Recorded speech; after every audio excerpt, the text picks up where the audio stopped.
We have no words to tender apology, my lord. No, already fixed the CAV. My lord, kindly. My lord, I tender apology, my junior my lord, I have reprimanded my advocate on record saying that why did you ask for passover? You should have started. You know, you are in the conference, you know what to submit. You should have assisted the court. You should not have any fixed matter, no passover can be sought for. I've told him. But my lord, kindly don't punish my client, my lord, because of our inability. My lord, I was stuck in 41. I told the learned judge that I have a fixed matter. I was only 2 minutes late. Your lordship saw that I was here. My lord, it should not have happened. He should have started, and I have reprimanded him in the highest possible, my lord, language. Lord, kindly, my lord, do not do that because the client. I fix the but nowadays in the system. Kindly do not fix it. My lord, keeps it. I will take my chance. I will not even fix it. or fix Whenever it. your lordship pleases. Whichever day you fixes it. Yes. My lord, I tender. No. What I'm telling, once the CAV is fixed, so the CAV date runs from that day only. Your lordship is the master of the roles here. Your lordship can do everything.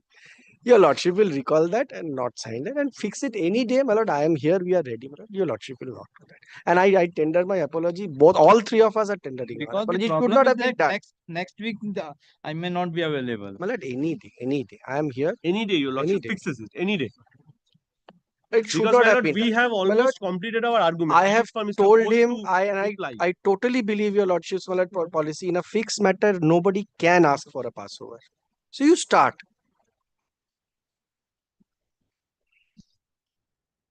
Date तो होगा ही नहीं. Friday হবে. Problem is My lord, any day. After your lordship comes back, also we are fine. My Thursday lord, বা whenever. Monday. Any day. দেখো না ওই সপ্তাহে থাকছেন না Any day. আমি বলছি এই সপ্তাহে, পরের সপ্তাহে, তারপরের সপ্তাহে. এই সপ্তাহে দেখো না কাল পরশু যদি হয় না হলে তারপরের সপ্তাহে যখন জজ সাহেব ফিরে আসছেন. Mr. Ghosh was really worried about this mentioning, my lord. In the morning, he was telling me he was really worried. No, it should not be done. My lord. Your lordship is so kind with all of us. My lord, this cannot be done. 28 जुलाई. 28 बीच में कुछ नहीं है.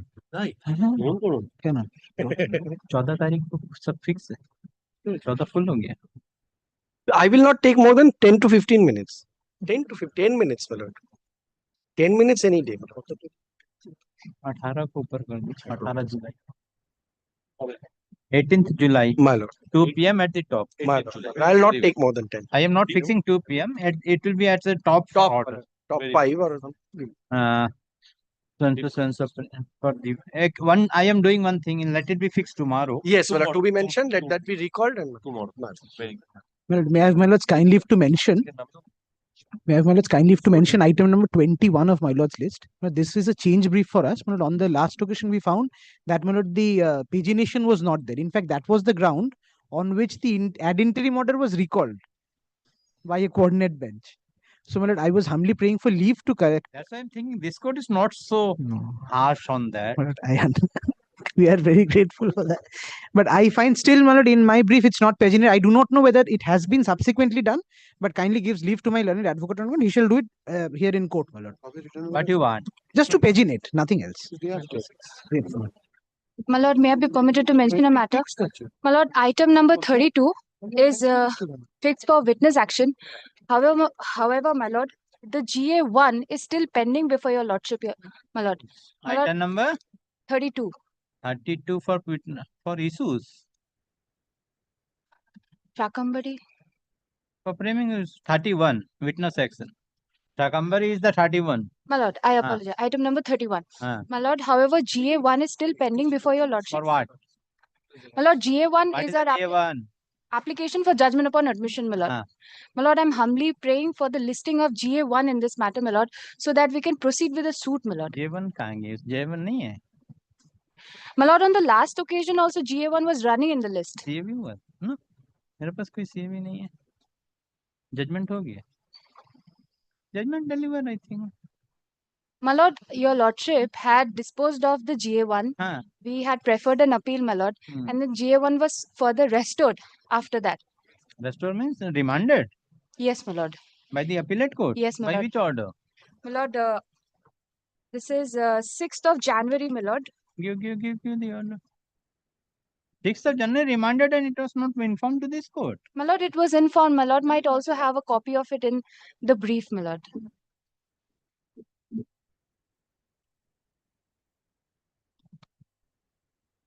Do you come application judgment upon shall be heard on the particular pleading which are already on record and is শুধু শান্তম বলি। তাহলে ভুল ঘটে না, তার কালকে একটা বলি।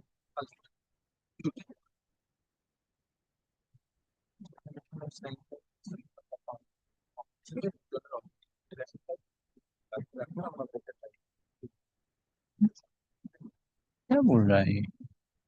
Since the application for judgment of admission was heard and the matter was CAV, we request the learned judge to decide the application on merit till such time the response.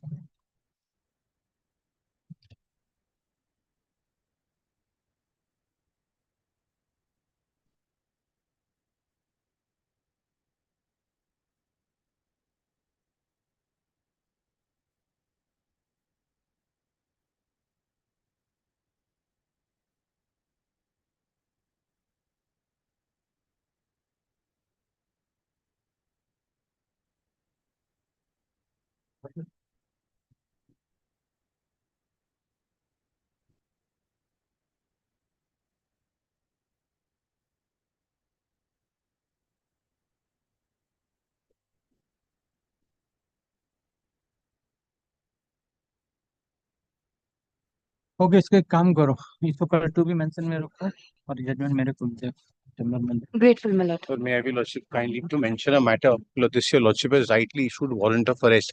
Your lordship would recall my junior had appeared and understandably invited the ire of this court because there was compliance which we had not done. We'd say we'd comply. My clients were somewhere else. They could not come. Personal appearance, a warrant of arrest has been issued. But I've had a word with them. 3 of them are here. I filed the affidavit of compliance. 1 needs to be signed. The warrant of arrest is to be executed and brought back day after. They are in Calcutta, my lord. Could I just bring them tomorrow to court at 10:30? Lordship will keep it as to be mentioned or whenever, my lord. And we can come back. I'll file the affidavit of compliance and but they must be here. The conduct is appalling. ठीक है, कल रख दो to भी CP number. I'll just give the particular. I'm very grateful. May I have your lordship leave to mention? Your lordship, by an order dated 12th June, this matter was made returnable on 23rd June for framing of issues. However, the same was not listed yesterday. Your lordship kindly fixes a date. Where- I'm mentioning upon notice, your What is the lordship. order? Last order? Last order, your lordship.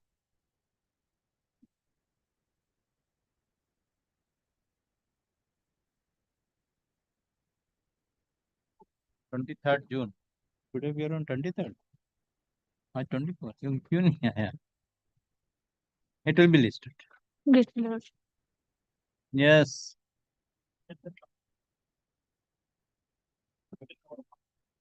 My lord, this matter is appearing at my instance for The correction. correction. My lord, at page 3 of order dated 11th June, Hmm. the अच्छा, name. Record an order.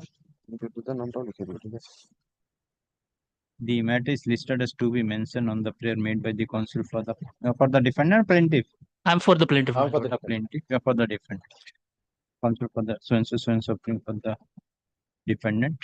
Counsel for the plaintiff submitted. By an order dated 11 June 2025, this court has appointed the special referee. But the name of the special referee in paragraph 10 is wrongly recorded as Surojit, Sourojit, Surojit Dasgupta, instead of Sarosich, Sarosich, Sarosich. In view of the above, in paragraph 10 of the order dated 11 June 2025, the name of the special referee shall be read as Sarosich Dasgupta instead of Surojit Dasgupta. This order may be incorporated with the order dated 11. Yes. Grateful, my lord.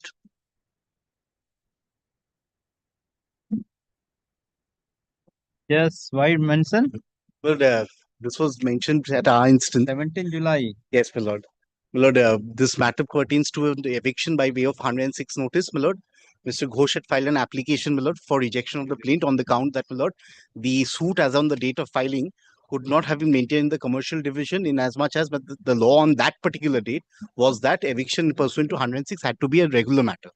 My lord, we mentioned the matter because, my lord, the reference bench has already passed the judgment, my lord. So, my lord, so that the next date can be fixed so that we can proceed further with this matter.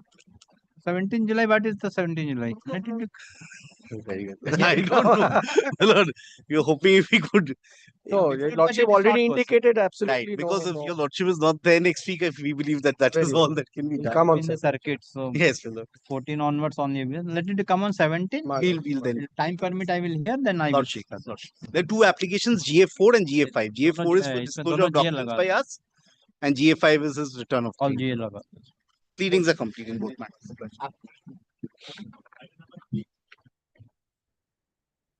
My lord, full satisfaction of the decree is, my lord, Your been lordship, done. and for the decree holder, rather they have paid 80 paise more. 18 पैसे है.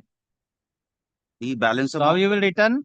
my lord, even we are confused because it's a fraction we even cannot return. But the only point is, my lord, the suit was against the company. The execution was also against the company, but one of the directors has That I transferred. recorded. That lordship will kindly You have record and, my recorded lord, dispose of, my lord, So the. you have received the total payment. Total, my What was the total amount?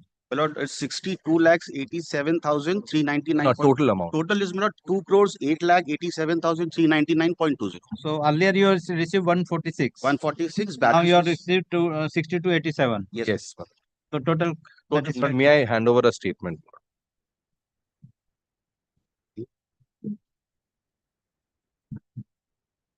record and order.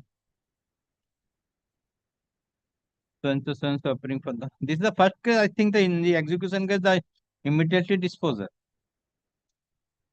So appearing for the decree holder. So appearing for the judgment debtor. The decree holder has filed the present execution proceeding for recovery of an amount of for the execution of the judgment and decree passed by this court, claiming an amount of rupees 2 crore 2,08,87,399.20. Full stop.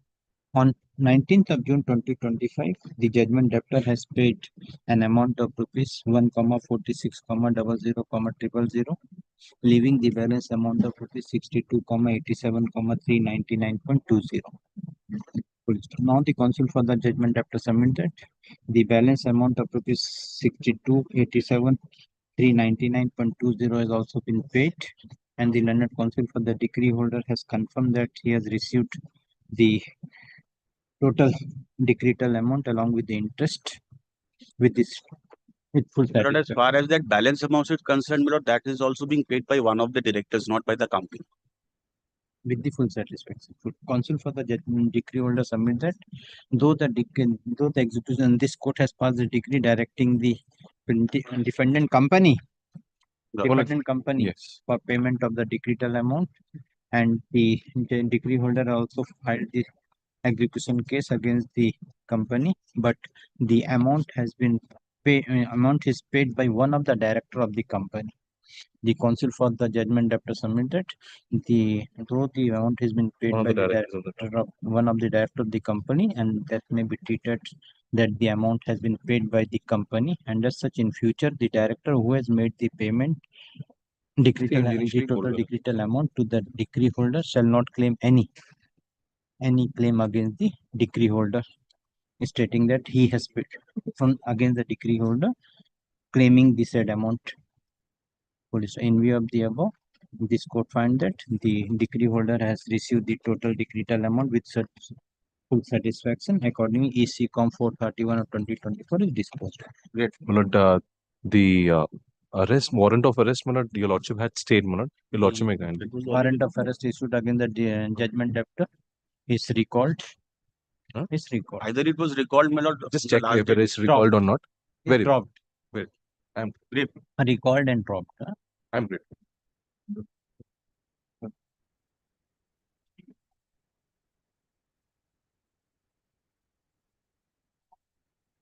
My lord, I am appealing for the plaintiff in this matter, my lord. Your lordship. Last occasion, my lord, the written statement was not on record, my lord. My lord sought for office report. Hmm. Just the Your Lordship, I am for the defendant. Hmm. On last Friday, we have received a notice from the department for rectification of certain.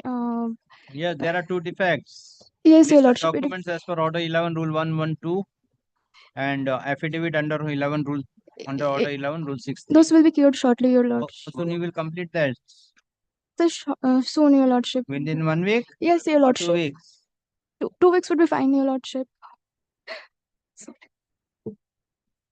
Sense suffering for the plaintiff, sense suffering for the defendant.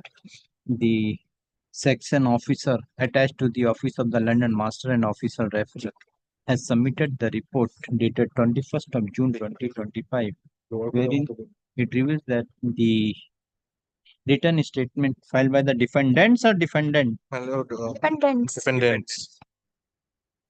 All are filed the single written statement. Yes, Your Lordship. Yes, my lord. Dependents क्या बोला?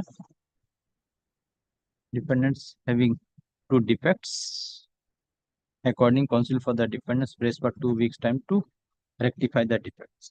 In view of the submission made by the counsel for the defendant is granted 2 weeks time to rectify the defects in the written statement. After the ratification of the defects, let the matter placed before this court on 17 July 2020. Your Lordship. Yeah. 21st July.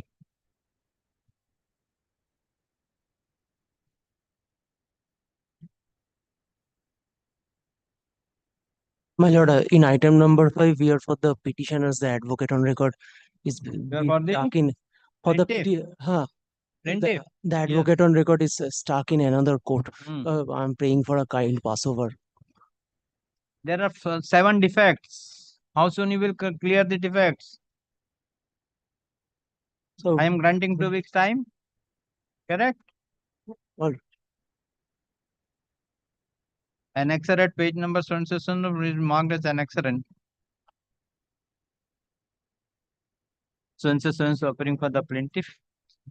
The section officer attached to the office of the London Master and Officer Referee has submitted the report dated 23rd of June 2025, wherein it reveals that on a scrutiny of the plaintiff, the department has found altogether 7 defects. Police counsel for the plaintiff pressed for 3 weeks time to rectify the defects are pointed out by the department. In view of the submission made by the counsel for the plaintiff is granted 3 weeks time to rectify the defects. After ratification of the defects, the plaintiff is directed to take appropriate steps for lodging of writ of summons immediately. Next. I'm appearing on behalf of the plaintiff. Yes. My lord, I am for the defendant number 3. My lord, I had mentioned this matter yesterday for service of a copy of plaint. You are appearing for whom? My lord, defendant number 3. Defendant number 3. How many defendants are there? 1, 2, 4, and 5. 1, 2. 1 to 4 filed with GA1, praying for extension of time to file return statement. That was allowed. That was allowed. They filed the return statement. They filed the written statement. Return statement. You accepted the return statement. Now, what is your You have not received the writ of summons? No, my lord. My lord, actually, my lord had directed for newspaper publication. So they had published the newspaper in the newspaper. And since we will be requiring a copy of plaint, so my learned senior friend said that he will be requiring an order from my lord so that he can service a copy of plaint upon me. Yes. Paper publication made. Yes, my lord. They wanted, when we published this advertisement, I told they had to publish on 24th May. Huh? I told them this publication was made on 24th May. 24th of May. Yes. Correct. I told. Have you filed the wakalatnama? Yes, my lord. When? The wakalatnama has been filed yesterday. Yesterday. When the paper publication was made? 24th May, my lord. Then? Yes, my lord. My lord, actually, we came to know. Expired 30 days. No, my lord. My lord, the 30 days expired yesterday, if I am right in my calculation. but not like we came to know later, and as soon as we came to know, we contacted the number given in that newspaper publication. So So when you came to know about the publication, you immediately have to file the wakalatnama. Then the department would have been informed the plaintiff, and the plaintiff could have been taken the steps for service of notice to service of writ of summons. You have not done so. my lord, yesterday it has been filed. Yesterday, after a month, 24th of May, 24th of June. Maybe my lord, it's on And the. you have not filed any application also, yeah. Making a verbal submission. Yes, क्या बोल रहे हैं आप? You look vacant of the property, they are out of time. This is my. Out of time. What is your contention? You are raising objection, then I will record. If you not raise objection, give the copy. I raising the objection, definitely. He was aware since the service was sent. Correct. So what you want? My lord, I may not be out of time. My lord, it's on the 30th day itself, the 120 days is there. Give the copy. I am appearing for defendant number 1, 2, 4, and 5. So and so appearing for the plaintiff. So and so appearing for the defendant number 1, 2, 4, and 5. So and so appearing for the defendant number 3.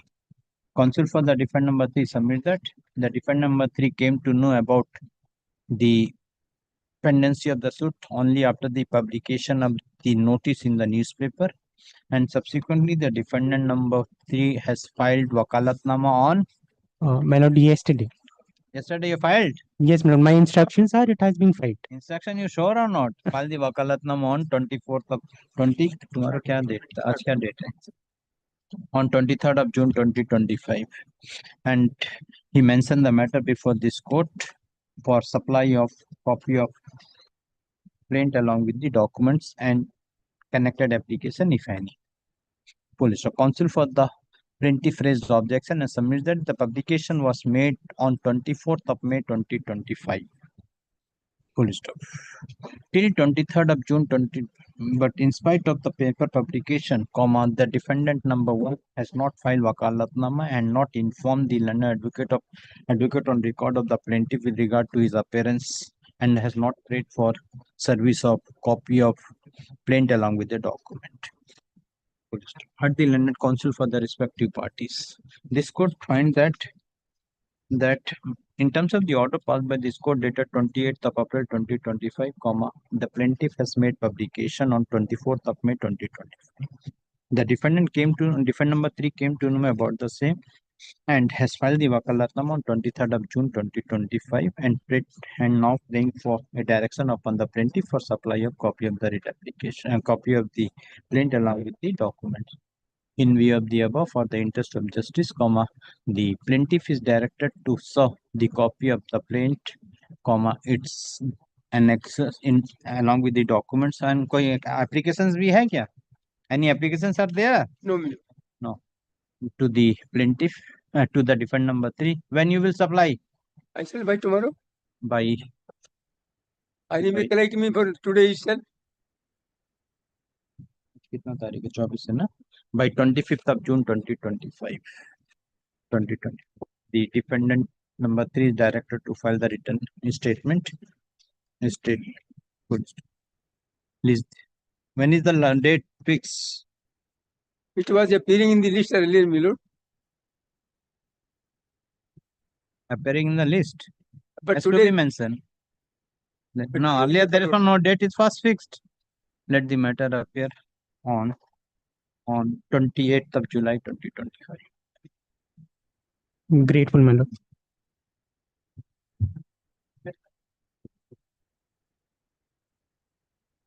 In item number, kindly take order of 10th June. Yes. Lordship, paragraph 7. Though affidavit was filed by the contender number 5, they were to us, they were not represented on the last date of hearing. So it was been directed to serve them notice so that they can appear in person. I beg to appear on behalf of the contempt number 5, my lord. It was the overlook on my part, my lord. I had failed to check the causes on that date, my lord. Who is the contempt number 5? The propertywala.com, my lord. Propertywala.com. I had failed to take note that the matter was appearing in the causes on that, in my lord. On the failure to appear, my lord had directed the continuous Who to is appear. appearing for the home creation? Home creation notice was issued. No, sir, no notice was issued. Your lordship has directed them to appear and explain how they are related, how they have received, how they are in relation with home creations. Because it is for the first time that in their affidavit they come up with this, your lordship.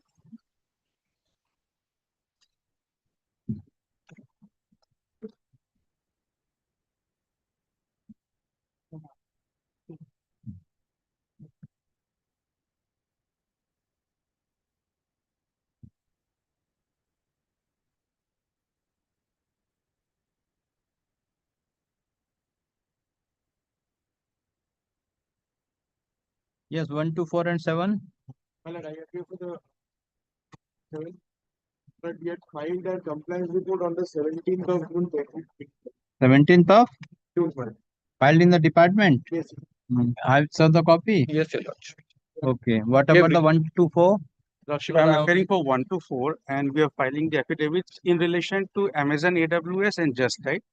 As per the affidavit, your lordship, Just Dial has already complied, they have removed. AWS, they are denying, saying that without any particular court order in their name, they will not act. Along Will with not that, act. they will not act. They are saying there has to be a particular court order in their name. They only Against them, your lordship. They are That is not what it is. acting as per the affidavits. The letter which has been disclosed from Amazon is that there is no particular order as against them to act. Which paragraph you have mentioned? Lordship, affidavit by Okay, Mr. Ranjan Pahida. Yes, you are appearing for? Code number 5, my lord. Yes, what is your, where is your affidavit? Well, it has already been filed. It's on record. I'll just find the affidavit. You have filed the affidavit? Yes, my Okay. Have you saw the copy? Yes, my lord. It has already been. Defend number 5. That is my. It was my mistake that I had failed to check the causes, my lord, on that. Direction for appear in person. And I know, my lord. So, if there is a direction. I tender my unconditional apology, my lord. It is Unconditional apology. Why you have not allowed, not directed your client to appear before? I directed him, but he is not in India at the moment, my lord. He's due to return on the 29th. But if the flight, I have the flight tickets, my lord. If my lord wants to see. Yes. I am applying for respondent number 6, 8, and 9. What is your defense? File the affidavit. What is your defense? You removed or not? Your Lordship, I'm really sorry to interject, Your Lordship. I'm appearing for 6, 7, and 6, 8, and 9, Your Lordship. Your Lordship, actually, the moment when we received the Honorable Court's direction, before that only we have already removed all the advertisements relating to Siddhivinayak Solaris, and which have been duly given by with the support of the affidavit, Your Lordship. Okay. Yes. As far as the They are removed. 6, 7, and 9. but 7 Six, It's seven, not and nine. appearing as of now, but your lordship, Lordship, if they are confirming, please. Sir, Lordship, there are two impediments now with respect to compliance of your Lordship's order, your Lordship. First is the Amazon, who is acting on the basis of the orders, not acting on the basis of the orders passed by you, stating that there is Amazon no is Amazon is contact number. Amazon has not been made a party till now, but it has been, they have been communicated by contempt numbers, I 1 to believe, 1 to 4. And they are not acting because there is no specific order as against them, your lordship. Okay. This is one, your lordship. Okay. Second, your lordship would kindly take the affidavit of the contempt, the added contemptor number 5. At paragraph 5, they said that there is one home creation The last who one. is acting as their agent to create, to give data with respect to the word Solaris to them for making publications. Correct. It is on their instructions. Correct. Today, they have not disclosed who the home creations are. Whether they are part and parcel of the defendant contemptors number 1 to 4, or they are an independent authority altogether, and what interest they have. And they have acted on the basis of the remuneration received from home creations. Yes, you are appearing for. What is the content? Well, I am a platform which facilitates the. I act as a medium where brokers or buyers, prospective buyers, they get in touch. If a buyer or a prospective seller, they put up, they in lieu of a fee, I put up their advertisement, and the prospective purchaser or the seller, they can directly get in touch with the person who's advertising the same on my platform, my lord. As soon as I received the intimation from my lord's direction, as per my lord doesn't, all the advertisement relating to Solaris has been removed, my lord. The Om Creation, I have, as per instruction I have received from my client, Om Creation was a previous client of theirs. It was a brokerage firm. They had directed me to put up the advertisement in relation to Solaris, and it has been taken down subsequently, my lord. Yes, so Amazon and Home Creation. These are the two now. These are the two. Lordship, one humble submission on my behalf. Though definitely I am not at all at fault, Your Lordship, and the order which was passed at the later stage, even before the date of the order, I stopped using this term, Your Lordship, on my website at least, Your Lordship, and the evidence in that support has also been placed on record. So I think, Your Lordship, I may be exempted from the further proceedings. That I will say. Your Lordship, one humble submission. Contender number 1 to 4, along with all the steps, they have also taken another step wherein they have got the name of the project completely changed by the Odisha RERA. Nothing to do. No, I'm just saying that they're trying to comply as far as possible, and for that, annexure B with the affidavit is also annexed, Your Lordship, wherein the new project is named as Siddhi Vinayak Varunya. One more stand has been taken, which is most this, is that there are other users of the word Solaris. The Amazon has taken a step. There are other developers or other parties who are using the word Solaris. So why the word Solaris has to be mentioned? It's not a party, but still he's fighting for that. Why should I not put the advertisement? Because there are other parties in India who are using the word Solaris. 7 is concerned, but we have already removed it at 27 March. Did the same in the affidavit. Appearing for the petitioner. Appearing for the alleged content number 1 to 4. Appearing for the alleged content number 6 and 9. 8 and 9. 8 and 9. 8 and 9. Who is appearing for the 6? I'm appearing for the 6, Your Lordship. 8 and 9. 6, 8, and 9. 6, 8 and 9. Appearing for the 7. And appearing for 5. Full stop. All the parties have filed their affidavit of compliance. Full stop. Then the affidavit of compliance of the alleged content number 1 to 4. Where is your mention? Amazon has stated that he is. Lordship, please look into that affidavit by Vishwaranjan Bahidar, page number 14, annexure A. Vishwaranjan Behra. Bahidar. Page number 14, annexure A, Your Lordship. The mail reply from them, I will read it for Your Lordship. Supplementary affidavit. Today we have filed, Your Lordship. Supplementary affidavit. Yes, Your Lordship. Page number 14, 1-4, annexure A, Your Lordship. Second paragraph of their mail. If you are unable to do that, please understand that we are prohibited from taking actions on accounts without a valid and binding court order or equivalent legal demand served on the applicable AWS contracting party as defined in the AWS customer agreement, instructing AWS to take the expected actions. The court order or legal demand should contain the specific AWS accounts and resources in question. Please refer to your legal. Where you mention annexure A, where you describe the annexure A in your application, the affidavit. Chair, I think they have annexure A where you have right.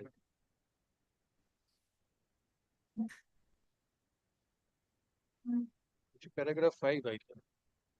Paragraph 5. Paragraph 5, Your Lordship. No, that is C. Where is annexure A you are described? Paragraph 5. 5.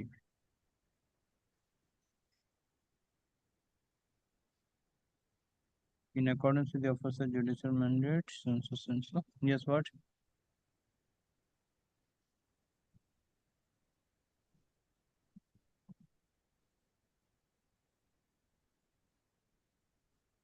This is sent by you.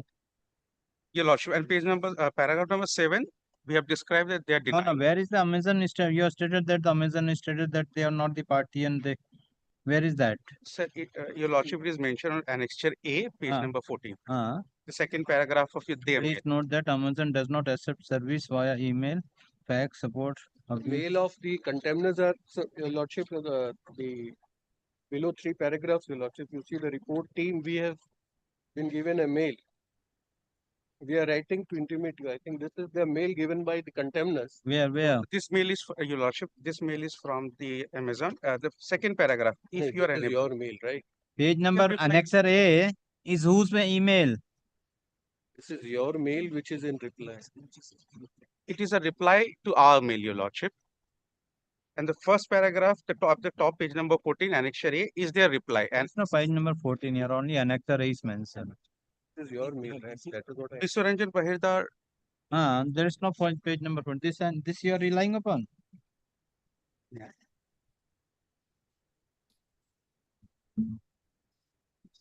This is Where is the page number? Your Lordship, this is the one. Where is the This page second number? paragraph.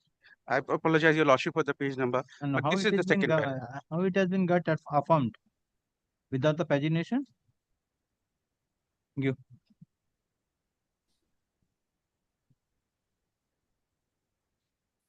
Sincere apology, Your Lordship. This has been sent by Amazon. By Amazon, Your Lordship, as a reply to Where our. from you get? True Stand Safety support AWS.com. True Stand Safety. Who is the True Stand Safety? Trust and Safety and Support AWS.com. It's the mail ID for which they have replied whom? Trust. To mail at svinfratech.com, which is the container number 124 company's email ID. Huh? This is the mail ID of the container number 124 company's mail ID, Your Lordship. Trust and Safety. No, Trust and Safety is the AWS.com mail ID, Your Lordship. Why? That's why. AWS Amazon.com. Yes, Lordship. Thank you for email based on the two. If you are unable to do, please understand we are prohibited. We are prohibited for taking action on account without a valid and binding court order. हाँ लिखो क्या बोला? Content number 4, comma, the content number 4 has disclosed the email sent by Amazon to the reply of the email of the content number 4, wherein it is mentioned that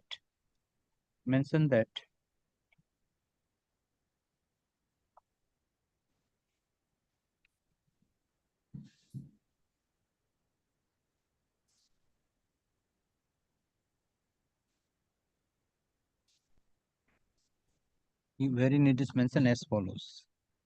This one we got, huh?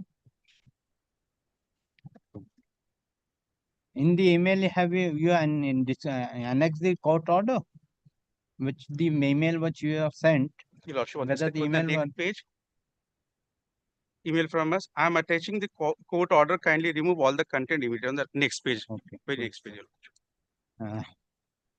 The email sent by the content number 4. What is the email dated? Content number 4 to the Amazon.com. It finds that the content number 4 has attached the copy of the order passed by this court and requested the Amazon to remove all the contents immediately with regard to the Solaris. In spite of receipt of the order, which was forwarded by the content number 4 to the Amazon, the Amazon reluctant to remove the advertisement of the Solaris. In view of the above, the petitioner is directed to make the Amazon as party in the as one of the container number. Okay, which should be 8. As content number. Added container number, Your Lordship. 10.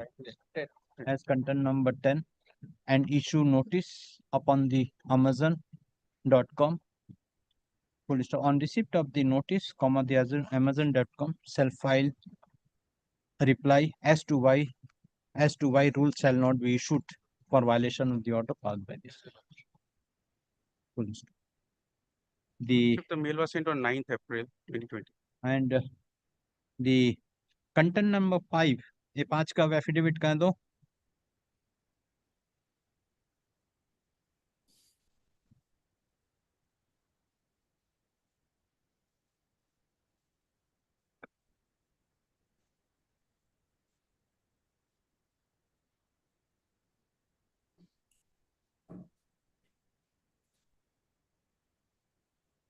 What is the name? Saurabh Gupta, I think. Saurabh Gupta. It was from by Saurabh.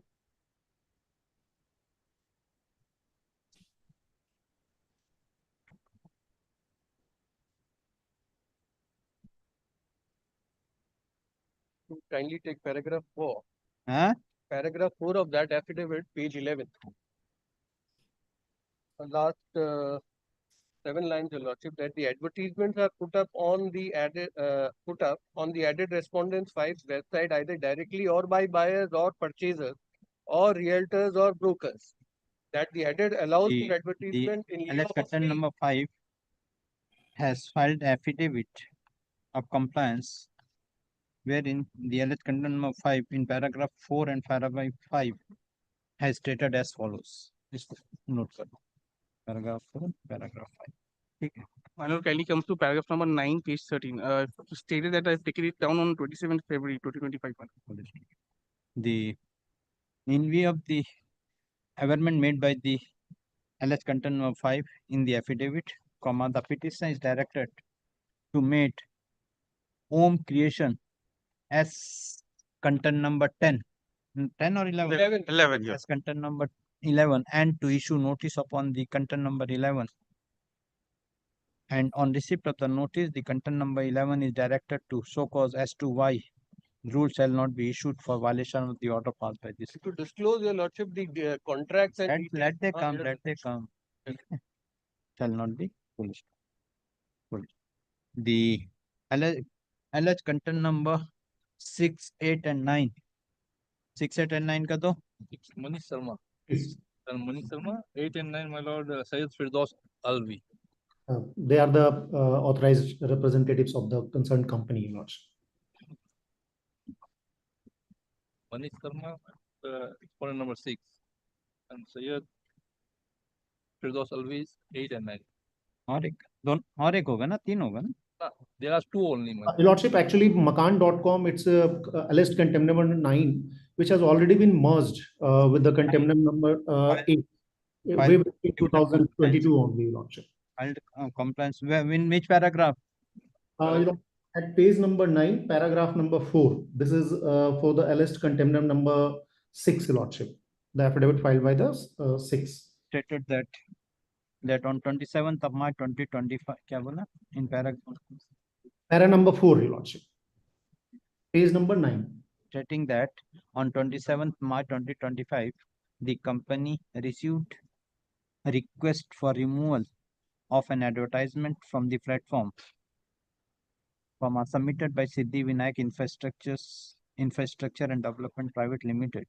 Accordingly, the company removed all listing related to the said advertisement from the platform. And the screenshot is also disclosed as annexed to in the said affidavit. Yes, what is your contention? Lordship would kindly read paragraph 8 of this affidavit, Your Lordship. They say there are other parties who are using the word Solaris and they should be made a party. Why should I? Your Lordship would kindly... Now, with regard to this, what they have removed, but they are at the same time at paragraph 8, Your Lordship, they are saying we are still we are making publications of other parties who are using the word Solaris. Your Lordship, my humble submission. Undoubtedly, Your Lordship, there are many advertisements with the name only Solaris, but the Solaris is not alone there, Your Lordship. Solaris Realtor, Solaris Group, like this, and they are not the trademarks, Your Lordship. They are basically the name of the particular entity. Siddhi Vinayak Solaris. We are challenging the user of the word Solaris, Your Lordship. But Solaris, it is your own that. That is our case, Your Lordship. That is your case that you have to Lordship, prove. but Your Lordship has passed an injunction. Your Lordship would kindly My screen also in They have- full stop. Yes, what about the other? Let's continue number 7. Your lordship will kindly take the affidavit at page 13, para 15. 7 though. What is the name? For the 99 acres. What is the name of the affidavit? Who has affirmed the Vivek affidavit? Ranjan, Vivek Affirmed Ranjan. by Vivek Ranjan on 17th June 2025. month.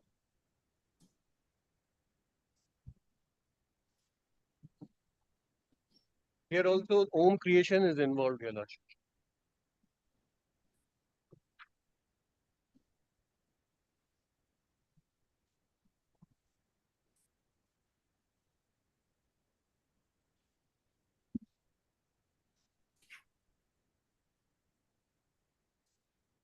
The defendant, the alleged contempt number 7 also filed an affidavit stating that they have removed.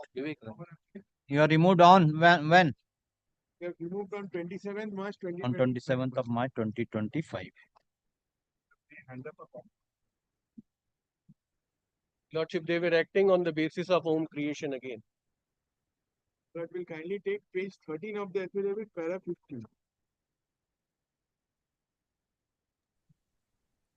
Para 13 Page 13, my lord, para 50. Paragraph 50. on 29th of March 2025.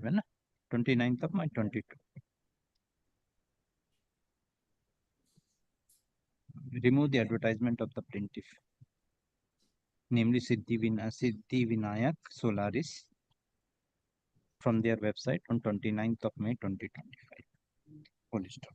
At 29 May, my lord, the rule was served. My lord will kindly take the next line, 27 27 March 2020. The corresponding document. How is it at can page be? 27 May, 27 March 2025. ठीक है?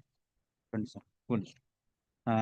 At the learned counsel for the respective parties, this court find that all the affidavits, the contempt on completion of all affidavits, the contempt application has to be heard together. Accordingly, all the affidavits filed by the contemptors be kept with the record. Let the matter appear on how soon you will take steps. For service, your lordship, give me 2 weeks time. Let the matter appear on 23rd of July 2025 for filing affidavit of compliance by the added contemptors number 9 and 10. 9 and 10 or 10 and 10 and 11, your lordship. Allow me kindly dispense with my personal appearance, my lord. I will issue warrant. I am. My lord, I beseech my lord. It is a fault of my Sir, your client is Milan in the foreign. Today I am not passing any order. No, my lord, I kindly beseech my lord. My lord, When he will be returned from the foreign, let he come here. Or kindly dismiss it. My lord, it was a fault on my part. I tender my You are the court officer. All person has to obey the order of the court. Once the court has passed an order, the person has to appear in person. He has to appear in person. Then he can take the apology from the court. Keeping the order in record, the court cannot accept your apology and dispense with your personal appearance. He can able to go to the foreign. He will not able to come to the court. About the court. About the court order. When he will be returning? 23rd, the alleged contempt record. Alleged contempt 5 is directed to appear before this court on 23rd of July 2025. But only one more thing, my lord. No further thing. Yes, call the matter.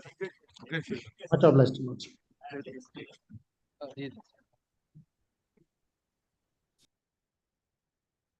No, this is my application, my lord, for execution of a decree, my lord, dated Item number 12, my lord. Yes. 1st of February 2024, my lord, for rupees, my lord, 40 lakhs plus interest, my lord. Item number 12, my lord, 1-2. My lord, here what happened? What had happened, my lord? Service was complete, my lord. We had made publication. That was complete, my lord. After on 28th of February, my lord, order was passed for the issuance of warrant of arrest. Now, that could not be done because, my lord, the address had changed and the report had come later. In the meanwhile, my lord, we got hold of, my lord, a address wherein they are now residing, the judgment debtors. By order dated, my lord, 23rd of April, your lordship, my lord, was pleased to, my lord, issue warrant of arrest on that particular address. Your lordship takes, my lord, page 2, para 5 of that, my lord. What has happened after the last Now, order? my lord, After the last order, any report has come? Report, my lord, here, my lord, the report had come, which wherein your by order dated 8th May, your lordship had recorded, my lord.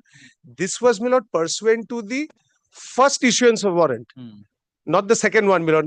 Pursuant to your lordship's order dated 23rd of April, no report has come. The, my lord, the judgment letter is also not here. The report which is before your lordship, my lord, filed by the police, is pursuant to the order dated 28th of February. That was the first time when warrant was issued. Correct. It was issued on a wrong address, my lord. Correct. Subsequently, we had apprised your lordship of the correct address, and your lordship was again pleased to direct issuance of warrant of arrest on the correct address. That report has not come. There is nothing on record, my lord. So there is no property of the judgment debtor. No, there is, my lord. There is, my lord, but then they have to come and, my lord. They are not coming. They are avoiding the give the My lord, property. my lord, perhaps, my lord, they are not avoiding, my lord. The second report is yet to be. It's not before your lordship, my lord. If your lordship, my lord, kindly. For the Patna police, you know, and all the world knows Patna police. Unfortunately, my lord, 40 lakhs, my lord, plus interest. Today, it's, my lord, more than 60 lakhs. So that's why you take appropriate steps. If the summon is not been served, the warrant is not been served, you take steps. We will not only You this. bring the property, I will attach the pass an order for attachment. Automatically they will come. My lord, unless when the my lord, property is going to be my lord, unless sold. my lord, they come and file their affidavit of assets, my lord, it will be very difficult. I will pass an order. My lord, may I? No necessity for affidavit if the party is not coming. This court will pass an order for attachment of the property. My lord, we shall, my lord, inquire about that, my lord. What has fallen from your lordship, my lord, we shall take instruction on that. But only today, my lord, I am only praying, my lord, let either a fresh warrant of arrest be issued again on this correct address, or, my lord, let a compliance report be filed before your lordship, my lord. If your lordship kindly, my lord, takes the order dated 23rd of April 2025, Para 5, counsel for the decree holder has informed this court that after the judgment and decree passed by this court. On 8th May, this court has passed an order to take appropriate steps. So what steps you have taken? My lord, appropriate steps, my lord. Your lordship sees the last line, my lord. Finally, come to the paragraph 3, page number 2. Concerning the report submitted by the Deputy Sheriff of Calcutta and the reply submitted by the Senior Superintendent of Police, Patna, this court finds that the report submitted by the Senior Superintendent of Police be given to the counsel for the decree holder, and the decree holder is directed to take appropriate steps. So what is your take on? Only this, my lord, the steps, my lord, only humbly beseeching your lordship, my lord, to ask for a compliance report of this second, my lord, warrant of arrest, my lord. Where is the second warrant of arrest? My lord, that Where is the second warrant of arrest? My lord, that, my lord, that is the reason, my lord. That is, my lord, what I am praying, my lord. The no report has been filed, my lord. We had taken steps after that, my lord. My lord, when you have taken the steps? When you taken the steps? Oh, this is. My lord, this was the order, my lord, wherein I got to know the report, my lord. This is the report. Which report you are having? My lord, report, my lord, report of the first, my lord. Report dated. Report dated, my lord. 20. This report date is not here, my lord. That was only there by that time, my lord. There was only one report, my lord, which is before your lordship, my lord. I shall, my lord, indicate the report dated. I shall. Your lordship, 22nd April. Report dated was 22nd April, my lord, which is recorded in your lordship's order dated, my lord, 8th May. 22nd April, there is no report at all. My lord, this is the report, my lord, which was. There is only one report, my lord. This is the report which was. Several reports. My lord, we only had this report from the department, my lord.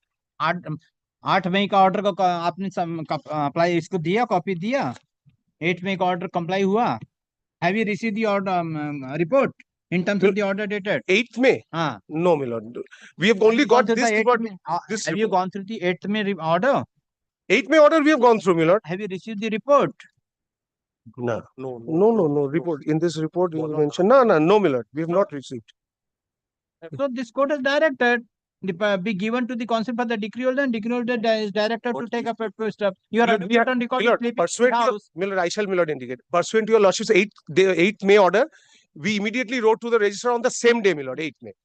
After receiving that order, they give us this, my lord.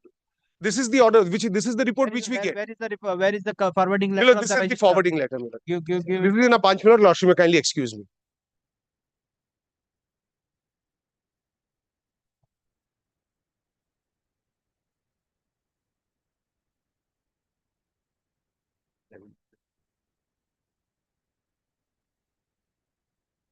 We immediately wrote, my lord.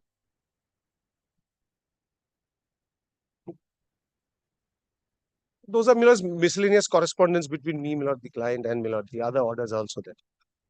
What report you have been given? My lord, the report, my lord, is this. This is the report which we got, my lord, from the department. From there, we came to know, my lord, the compliance is of the first warrant of arrest, not the second. That's why I'm telling you. You didn't get this order in this report. No, my lord, nothing of that sort, my lord. This matter is directly registered and this was personally for the paper of the this by the previous time.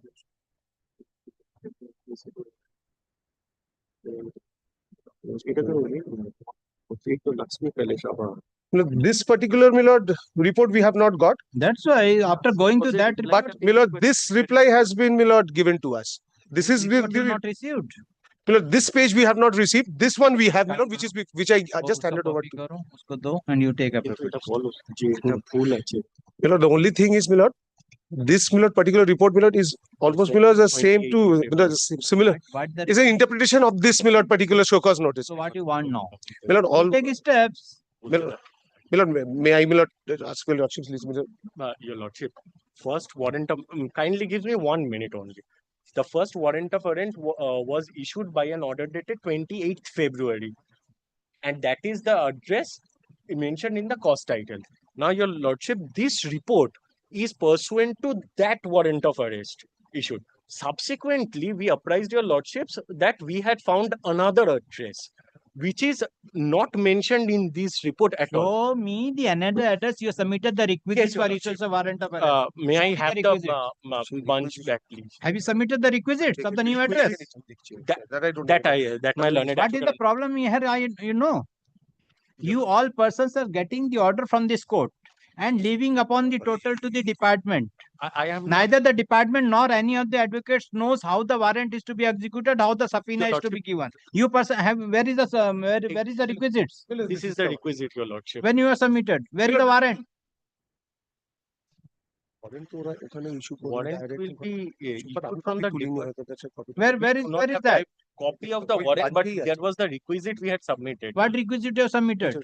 For issuance of the warrant of arrest, your lordship. When you submitted? No, the date is already there, my lord. That small piece of paper, my lord, that's the receipt issued by the department. My lord, 23rd of April it was issued, my lord. Immediately we have submitted the court fees and whatever, my lord, requisite, my lord. So what have happened this that warrant was issued? We did not Warrant was issued. Nothing. We have submitted the requisition, but nothing. We have received no information thereafter on this, your lordship. Compliance to this warrant, fresh warrant of arrest, was directed to be issued by your lordship's order of 23rd April 2025. Compliance ta etai esche bhul. After going through the report, we understood it's compliance of the first report. So on that day, why you are not your lordship brought to the notice of this court? The only issue was that we got this report after your lordship's order of 8th May. Pursuant to your lordship's order of 8th May, we got this report. So we were not in the know-how as to what report has been submitted, pursuant to which order. So after the 8th May, today the matter is appearing before your lordships.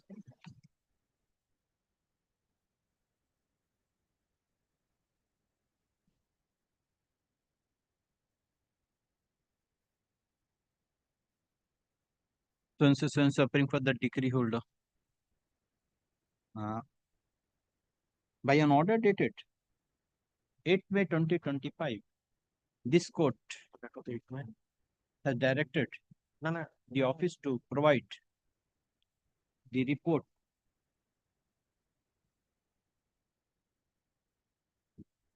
submitted by the Senior Superintendent of Police, Patna, to the Learned Counsel for the decree holder. Police. The registrar of this court has submitted, has forwarded the report to the Learned Counsel for the decree holder. Counsel for the decree holder submits that on 2nd May 2025, the decree holder has submitted the requisites to the sheriff of this court. Sheriff, Yes, your lordship. Office of the To sheriff. the office of the sheriff of this court, requesting for execution of the warrant of arrest against the judgment debtor, namely Navneet Vastha. Which address is that? Your lordship, it is mentioned in the order of 23rd April 2025, your lordship. D-21 Vijay Nagar, Hanuman Nagar.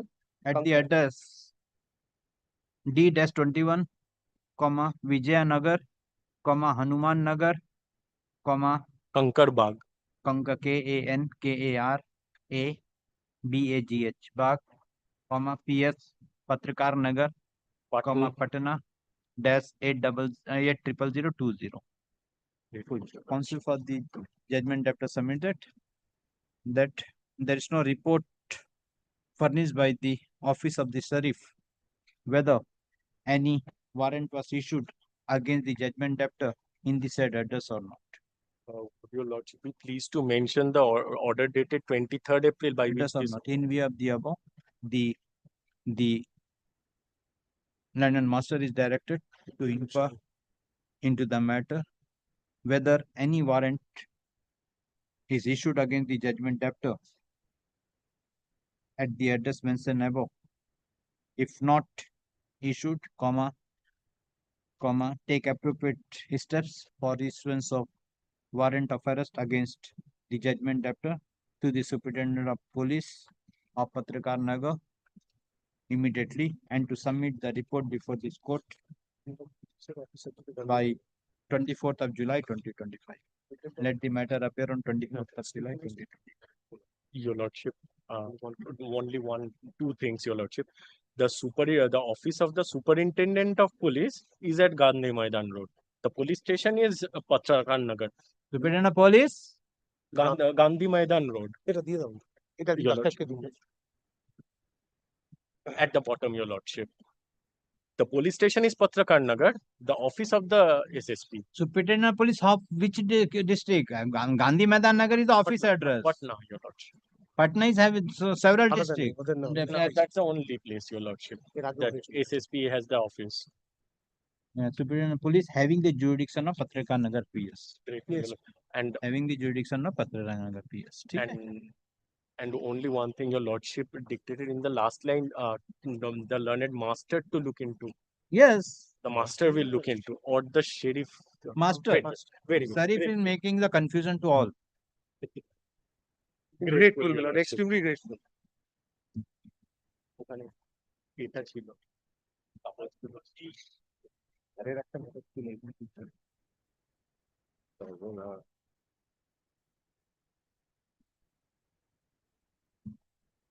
Item number? Yes.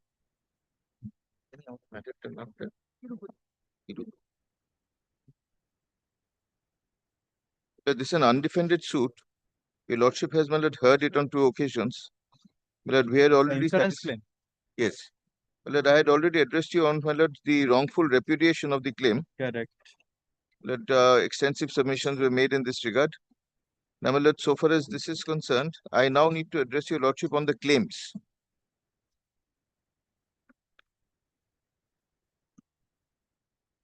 My lord, if your lordship will kindly have a look at the plaint at paragraph 58.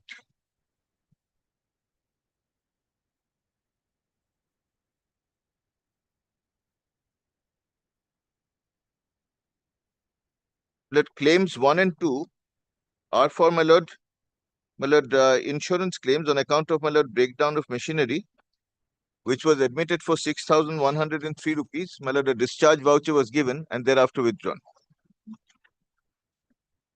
Claim 2 is on account of deterioration of stock of potatoes that was stored in the cold storage. My lord, this has been assessed and, my lord, thereafter, my lord, sought to be repudiated on the ground on which I have advanced arguments. Yes. Now, my lord, claim 3, your lordship will find, is on account of interest. Yes. Now, my lord, this is on account of non-payment of, my lord, the claims 1 and claim 2, my lord, calculated up to the 22nd of June 2023. Yes. My lord, we have calculated this interest which of course has to be, my lord, updated up to the date of decree. Yes. My lord, at the rate of 12% per annum. Now, my lord, the reason for this, my lord, is that, my lord, we had entered into, my lord, certain agreements. My lord, first, my lord, may I show you the pleadings in paragraphs 21 and 22 of the plaintiff in this regard. 21, 22.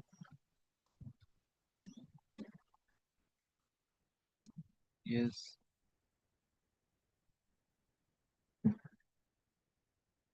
My lord, your lordship, my lord, remembers that, my lord, ultimately, my lord, there is a corresponding obligation to pay the farmers as soon as, my lord, damage to crop is occasioned.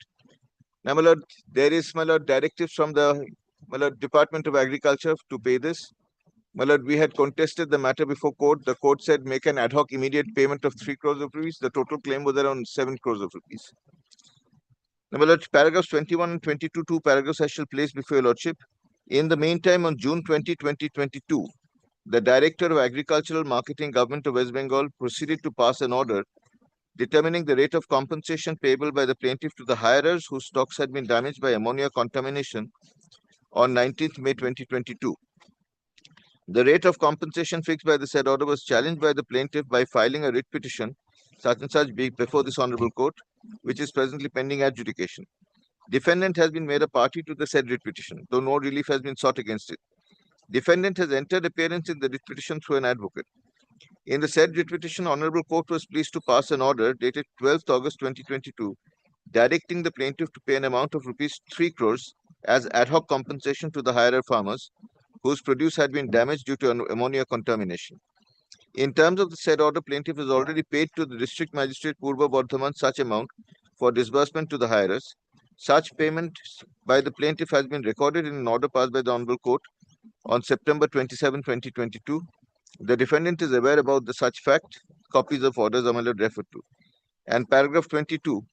The plaintiff, which has very limited financial resources, did not have sufficient funds to pay the said amount towards ad hoc compensation, and as such had to utilize the entire credit limit in its business loan account with the Punjab National Bank, and also had to borrow a sum of rupees 1 crore 50 lakhs from a licensed non-banking financial institution, namely Innocent Merchandise Private Limited. The interest chargeable by Punjab National Bank for the credit obtained by the plaintiff for payment of compensation to the hirers of potato bondholders is now 9% per annum. Interest chargeable on account of unsecured loans obtained by the plaintiff from Innocent Merchandise is 12% per annum. We have annexed copies of the relevant documents. Now, this is the basis of the claim. So this is a damage. Yes, this is the interest loss that we have suffered. Now, so far as this is concerned, if your lordship will kindly have a look at, the loan agreement, which has been entered into, for the purpose at page 191. We have borrowed monies from this non-banking financial corporation. 191. Give the second.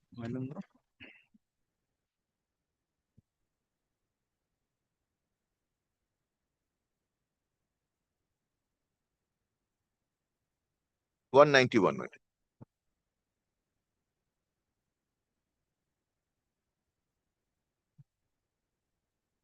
Well, at clause 3, your lordship will find borrowing of 1 crore 50 lakhs rupees here. 191? Yes, my lord. 190 at 192. At 192, my lord, 1 crore 50 lakhs at interest of 12%.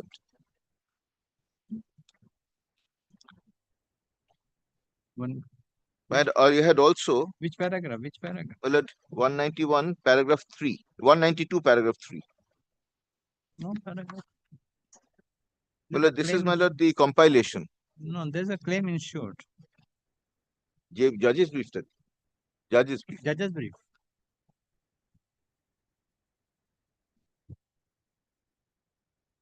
Page 191 is the agreement. Yes. 192 at paragraph 3 or clause 3. Borrowed, yes.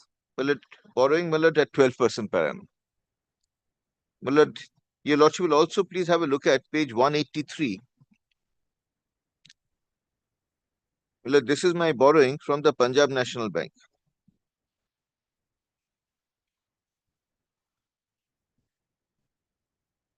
183. 183. Yes.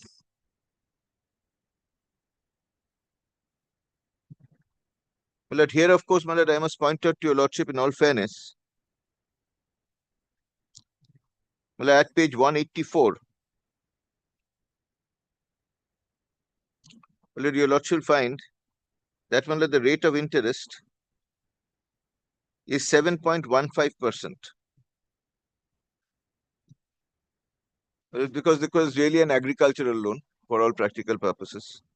At 184, well, about 5 items from the top. Well, the rate of interest is 7.15. That is RLLR plus 1.15 minus 0.75 ROI shall be calculated. 6.75 per annum. Yes, but my lord, with The my monthly lord, rate. Presently, LRRR is 6.75. yes, and my lord, adding to this, my lord, 1.15% ROI. I think, well, Lord, I don't really understand the term. It's 7.15. Yes, 7.1. So, my lord, now I understand, my lord, the rate has been enhanced to 9. But, my lord, we have not yet received the payment. So, my lord, at the relevant point of time when the suit was filed, it was 7.15. Now, my lord, I must also show to your lordship, my lord, another clause. So this loan is already paid or going on? No, my lord, we have not yet been able to repay the loan. We have taken the loan, we are servicing the interest because we have not received money from the insurance company. So what has happened to this loan? My lord, we are still servicing the loan. We have taken the loan, paid the, my lord, hirers, the bondholders or the potato farmers, and, my lord, we are still servicing the loan. So but the bank has not taken any action against? No, my lord, we are still servicing the interest on the loan. Okay. Paying the. My lord, we have been declared NPA in the meantime. That's I want. Yes. I am grateful. My learned friend, when I am reminded. That's why I'm asking. If it's not in NPA, if it is NPA, then the surface C. Yes. Then he has to face the surface C. Yes. Now, my lord, one, my lord, important provision. My lord, there is something called, my lord, the IRDA Protection of Policyholders' Interest Regulations. My lord, may I just hand it up to your lordship?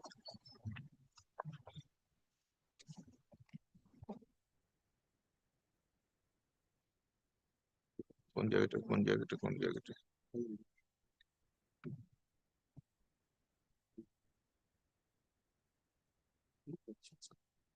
lord, my pleading, of course, is, my lord, at the time of filing of the suit, it is 9%. That is why I showed your lordship paragraph 21.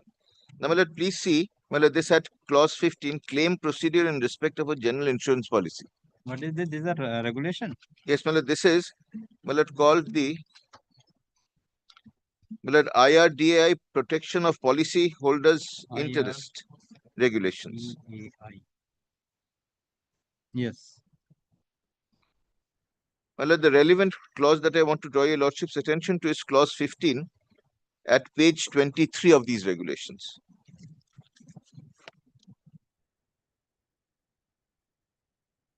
Yes. Well, this provides in clause 15 for claim procedure in respect of a general insurance policy. And then if your lordship will kindly travel down to clause 8 first, subclause 8 of clause 15. Yes. It says on receipt of the final survey report or the additional survey report as the case may be, and on receipt of all required information or documents that are relevant and necessary for the claim, an insurer shall within a period of 30 days offer a settlement of the claim to the insured or claimant.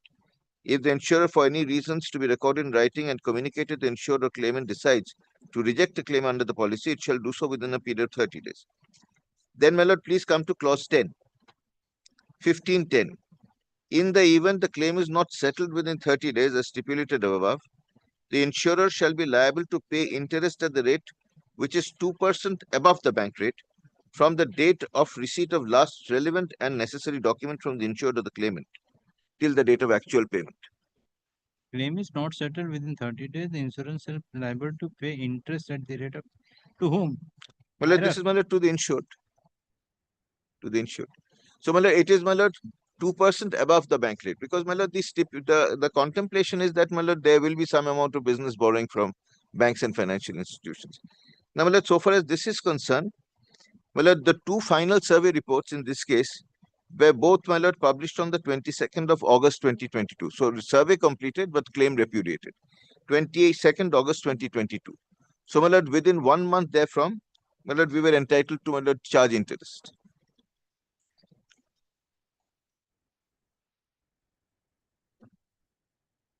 My lord, interest charge, my lord, the bank, non-banking financial corporation is also, my lord, a bank.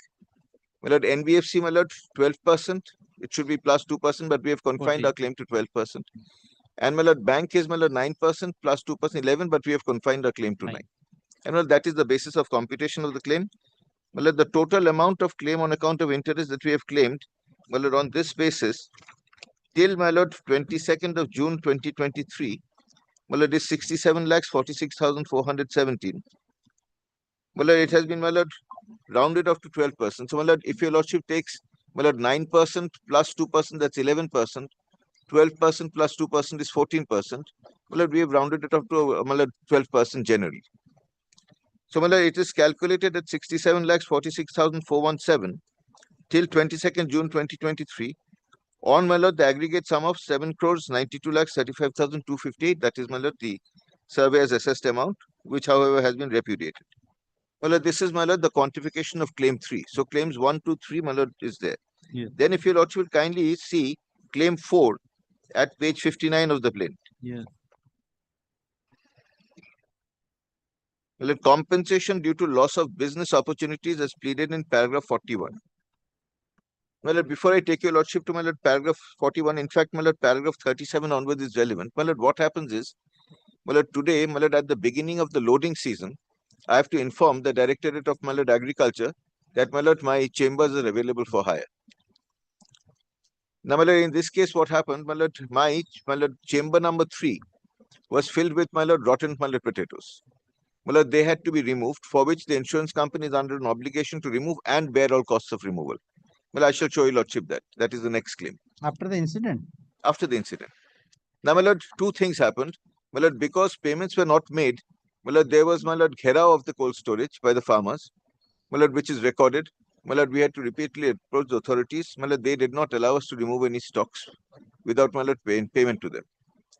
Ultimately, my lord, by the time in March 2023, when we, my lord, managed to, my lord, pay them and, my lord, and get into, my lord, the cold storage again, we could not still remove the stocks. Contaminated stocks had to be removed. Well, the season to which that the stocks were still there in the still there. Now, my lord, by the time we could remove the stocks finally, the loading season was over. And, my lord, 2023 was a bumper crop year. In the bumper crop year, my lord, my cold storage has, my lord, traditionally, I've said, my lord, from the events, has, my lord, performed to 100% capacity. Because, my lord, my storage capacity is only 1,95,000 tons, quintals. My lord, that income was totally lost to me. I could only store about 60,000, my lord. I've deducted that amount. Now, my lord, may I show you, lordship, the pleadings first? From paragraph 37 onwards, if your lordship will kindly have a look.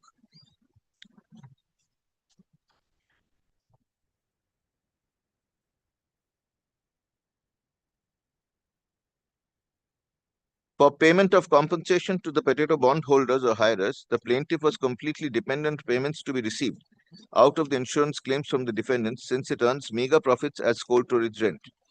Thus, it could not pay full or at least substantial portion of the compensation to the hirers or potato bond holders after the loss took place.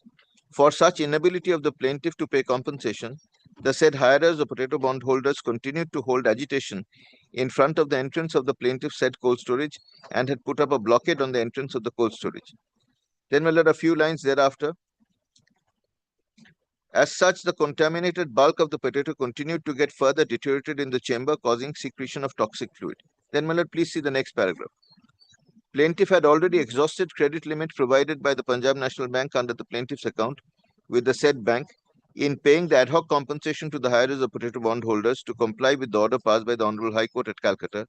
And as the plaintiff had no further asset to furnish a security over the assets already pledged with the Punjab National Bank, despite its best effort, plaintiff could not immediately arrange finance for paying further compensation to the hirers of potato bond holders to mitigate their anger and to diffuse their agitation. Consequently, contaminated bulk potato continued to get further deteriorated in the said chamber. My lord, we continued to write, my lord, to the banks and, my lord, other institutions regarding this. That is annexed. Then, Paragraph 39. Since the contaminated stock could not be removed from the chamber number 3 of the said cold storage, the said chamber could not be repaired or refurbished. The plaintiff was compelled to send an email dated 27th February 2023 by electronic mail to the Directorate of Agricultural Marketing, informing that the chamber number 3 of the cold storage would not be available for loading in the potato harvest season, which was due to commence from March 2023. Then paragraph 40. The plaintiff thereafter could obtain a further loan of 1 crore 40 lakhs on 8th March 2023 and 60 lakhs on 29th March 2023. That is 2 crores from Innocent Merchandise Private Limited, which I have shown to your lordship. Then paragraph 41. The management of the plaintiff held negotiations with Krishak Shangati Manchur Rasulpur, body representing the hirers of potato bondholders, and an agreement for resolution of the dispute for the time being could ultimately be arrived at with them in the evening of 6th March 2023. As per the said agreement, the plaintiff had to promise to pay a part of the compensation to the tune of 100 rupees per bag containing 50 kg of potato to the hirers of potato bondholders within 9th or 10th March 2023, and to further pay 70 per bag within September 2023, and to pay the rest of the amount towards compensation as and when the Honorable High Court at Calcutta decides the writ petition. Then, my lord, paragraph 42. On 9th March 2023, the Krishak Shangati Mancho Rasulpur wrote a letter to the plaintiff calling upon the plaintiff to pay 1 rupee per bag to the Shangho out of rupees 100 per bag as was committed. Then, my lord, a total sum of 1 crore 11 lakh 61,260 was towards further part compensation was paid. And then, my lord, if your lordship sees, my lord, page 18, about 6 lines from the top, the plaintiff says that till date it has paid 4 crores 12 lakh 76,921 towards discharge of its liability. Yes. And then please come to paragraph 44. The agitating hirers of potato bondholders withdrew the blockade from the main entrance of the cold storage and allowed loading of potato therefrom from 27th March 2023. However, as loading of potato in the district of Purba Vardhaman commenced from March 1, 2023, by 7th March 2023, most of the old customers of the plaintiff had loaded their stocks at other cold storages in the vicinity. Therefore, the plaintiff lost substantial business by way of loss of rent and could load only 60,212 quintals of potatoes in its cold storage, which was substantially lower. Then, my lord, kindly come to paragraph 45. There has been a bumper harvest in 2023 and the government of West Bengal has issued a notification dated March 3, 2023 for procurement of potato through cold storages. However, the plaintiff, which had traditionally utilized its capacity almost entirely in previous good harvest seasons, that is 1,95,500 quintals and above, could not avail the opportunity of optimizing its business from the potato harvest in 2023. Government of West Bengal had fixed cold storage rent by an official order dated February 22, 2022 to the tune of 168 per quintal, that is rupees 84 per bag. My lord, 1 bag is half quintal for potato loading season. Now, my lord, here, so far as this is concerned, my lord, this is the business I have lost. Now, my lord, I must be again fair to your lordship. My lord, although I have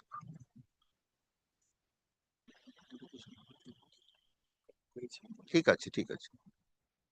Now, my lord, please, my lord, so far as this is concerned, my lord, my claim will have to be perhaps toned down a little. No. My lord, here, my lord, if your lordship sees, lord, my capacity is 1,95,500 per quintal.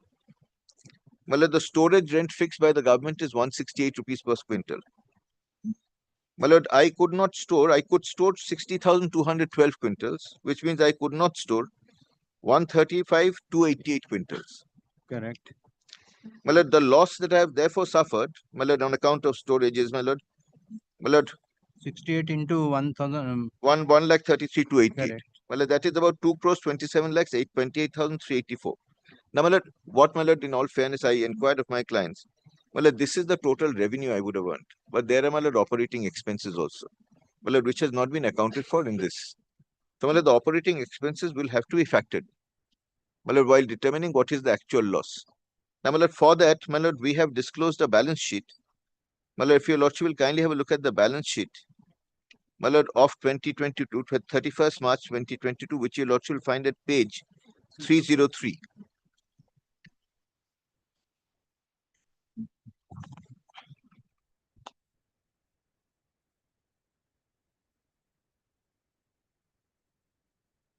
This is the last balance sheet before one. This is on the year of the incident. JBD का third वाला तो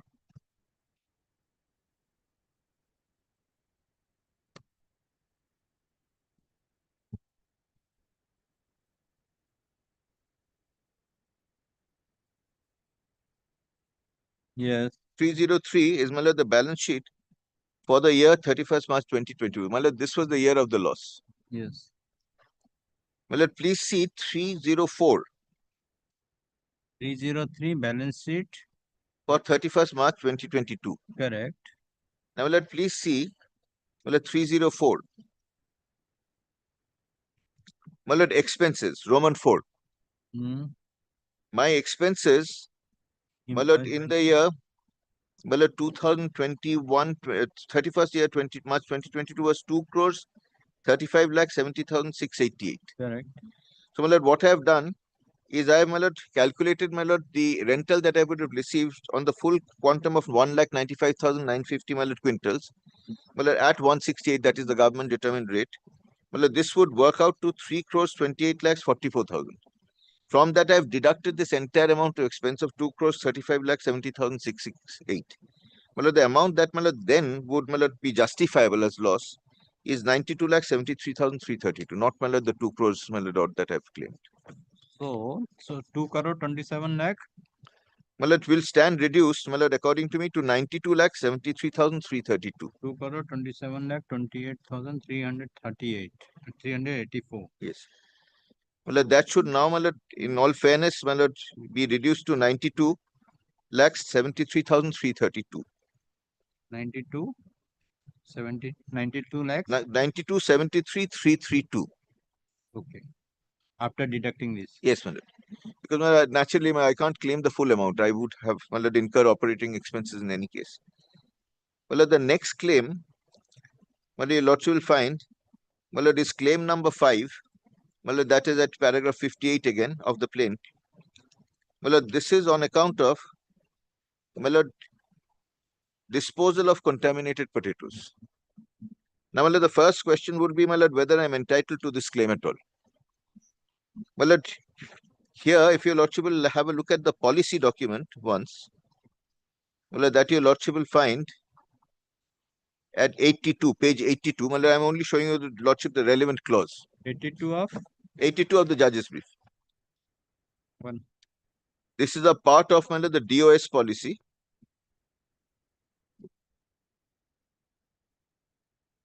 Page 82, it of course starts before.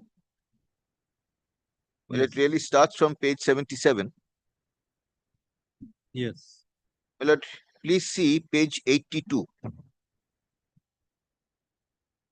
Well, it says clause 10. In the event, your lordship has that one, page 82. Yes. In the event of an accident which may give rise to a claim in this policy, the insured shall take all steps required by the company to mitigate and keep company in to minimize the minimize the loss, including unloading of stocks from the affected chambers, disposing of the same in the market, and or make alternative arrangements to store in other cold storage. Then, the next line is important at page 83. All expenses necessarily and reasonably required to be incurred for this purpose shall be indemnifiable under the policy as available under the Cold Storage Act. So, they will indemnify me for all expenses to be incurred in this regard. Now, so far as this is concerned, if your lordship now sees the survey report, they have also accepted this obligation. The relevant part of the survey report, which I would request your lordship to turn to, is again in the judge's brief at page 151.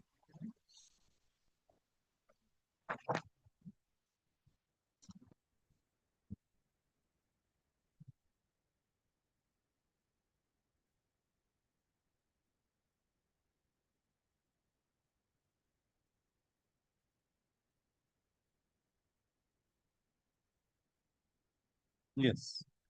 Well, calculation of net adjustment of loss. This is the table. Yes. Here your lordship will find they have provided for my lord, disposal cost, that is 1, 2, 3, 4, 5. Fifth, my lord, serial number. 6590. Yes, 65950. Correct.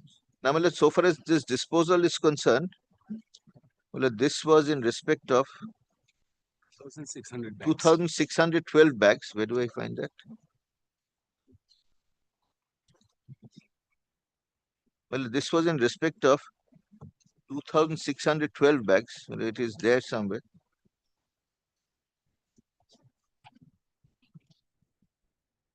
Yes. My lord, please have a look at page 147.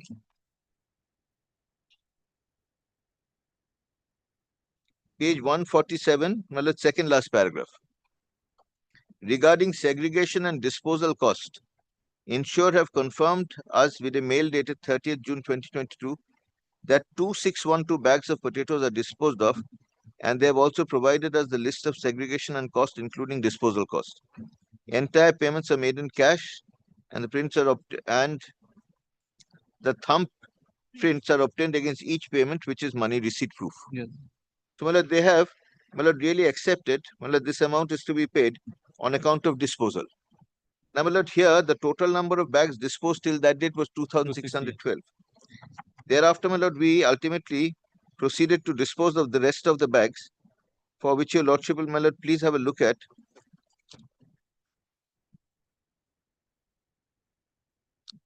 My lord, plaint paragraph 49 onwards.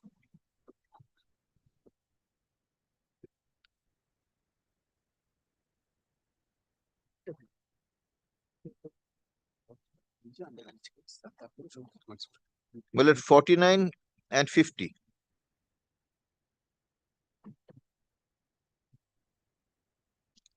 After the initial disposal of 2,612 bags of potatoes during the process of survey by the proclaimed surveyor, the plaintiff could have access to the chambers of the cold storage only on and from 7th March 2023, when the hirers removed the blockade from the main entrance of the cold storage. However, the disposal of the contaminated stock could not immediately be commenced due to lack of availability of labor, as the time coincided with the loading season of 2023, and many laborers declined to take up the disposal job as the contaminated potato had got rotten due to prolonged storage and posed handling hazard and difficulty. The plaintiff could dispose of 73,119 numbers of bags, that is 36.559 quintals, of contaminated stock of potato by burying the same in the pit dug with the help of excavator within the compound of the cold storage of the plaintiff.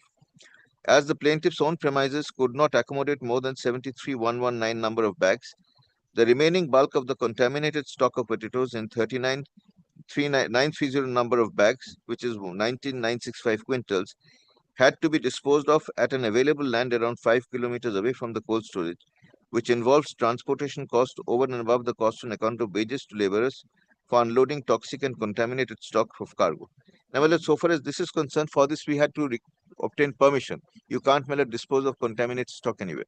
Permission from the Agriculture Department, land was identified. Well, it was a landfill site. We could only go and put it there. Now, all the documents in support have been, first of all, there's a summary at annexure JJ, which was exhibited by us. It is exhibit PP. This is exhibit PP 310. 310 and 11.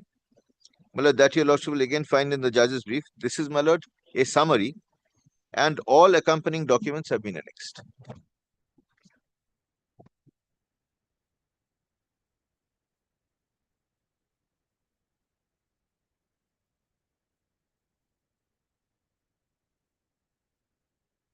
Page 310. Well, it was disposed of in 5 lots. Yes. The number of bags, unloading, disposal, transportation, loading costs, JCB costs, etc. Well, it comes to 38,72,721. Yes. Now, my lord, so far as this is concerned, if your lordship now, my lord, sees from page 312, well, we have disclosed proof of, my lord, payment of this amount. Well, all laborers, well, their signatures, thumb imprints have been obtained. Well, all, my lord, JCB operators, every item of expenditure has been, my lord, accounted for. It is exhibited? Yes, my lord. Exhibit QQ and series. QQ series.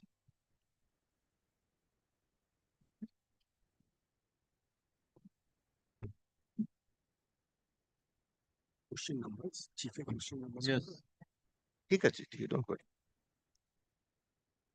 My lord, this I think, my lord, is the extent to which I can really place my claims, because my lord, if your lordship comes back, my lord, to the claims, that page, my lord, at paragraph 58 of the statement of the plaint, my lord, the next item of claim is expenses incurred in repairing So chamber this is 3 of cold storage. So this is a 38,722 with regard to the access. Yes.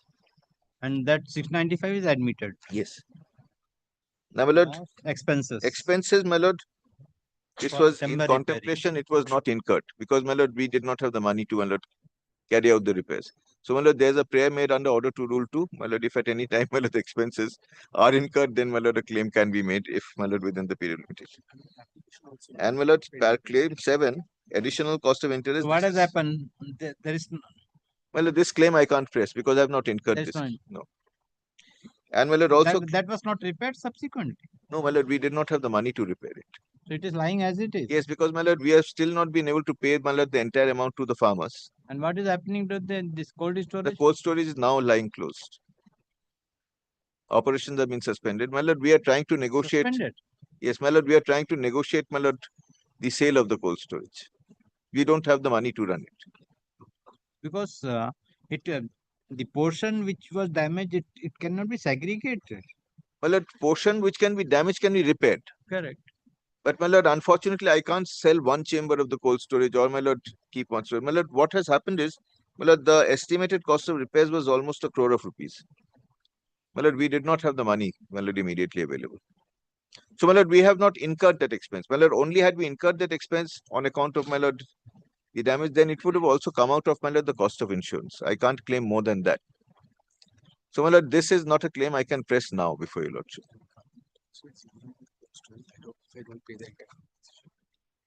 Well, plus I understand, my lord, government has a lien on the cold storage till, my lord, the entire compensation is paid to the farmers. So, my lord, that is another difficulty. And, my lord, last, my lord, claim is, my lord, additional interest, which, my lord, is subsumed in, my lord, my claim number 3. So, my lord, I can only press some of the claims, and, my lord, also, my lord, in a truncated fashion, my lord, which I have indicated to your lordship. Loss of business, my lord, I can't claim, my lord, the amount that is indicated in the plaint. I can only claim, my lord, portion available after, my lord, adjusting the expenses. My lord, these are the claims I can, my lord, legitimately put forward. And, my lord, this being an undefended suit, my lord, the responsibility is a little more. So, my lord, these are my claims. I have already made my other submissions. My lord, after my learned friend, my lord, makes a submission, I shall put in a very short note just so that your lordship has all the page numbers. That will be better. Yes. Well, arguments have been made, only, my lord, a bullet point page number, my lord, analysis. Yes, what is your defense? Your Lordship. First of all, thank you, Your Lordship, and my senior, that I'm given this opportunity to defend this case, not in the manner it should have been. Unfortunately, it's an undefended suit, Your Lordship. But there are certain, this opportunity to put forward my arguments, give me a window wherein I can throw some light on the evidence exhibited by the petitioner, which goes to some extent to show that they are not eligible, number one. Number two, it's not maintainable.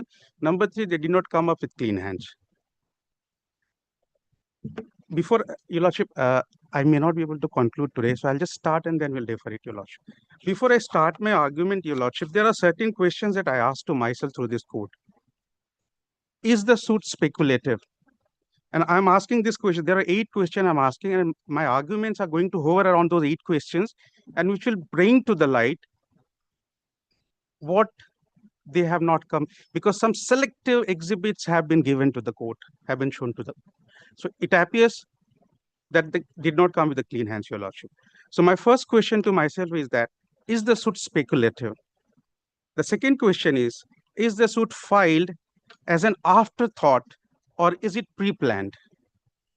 My third question is, was contamination of stock as a peril or risk covered under the DOS policy? And that is the main bone of contention, Your Lordship. If you're able to arrive at that, yes, it was, then I think the petitioner gets what the petitioner is looking forward to. My next question, Your Lordship. What is your contention? What is your contention?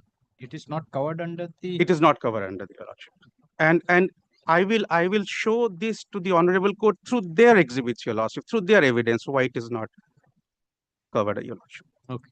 My next question is, Your Lordship, is this just a case of interpretation?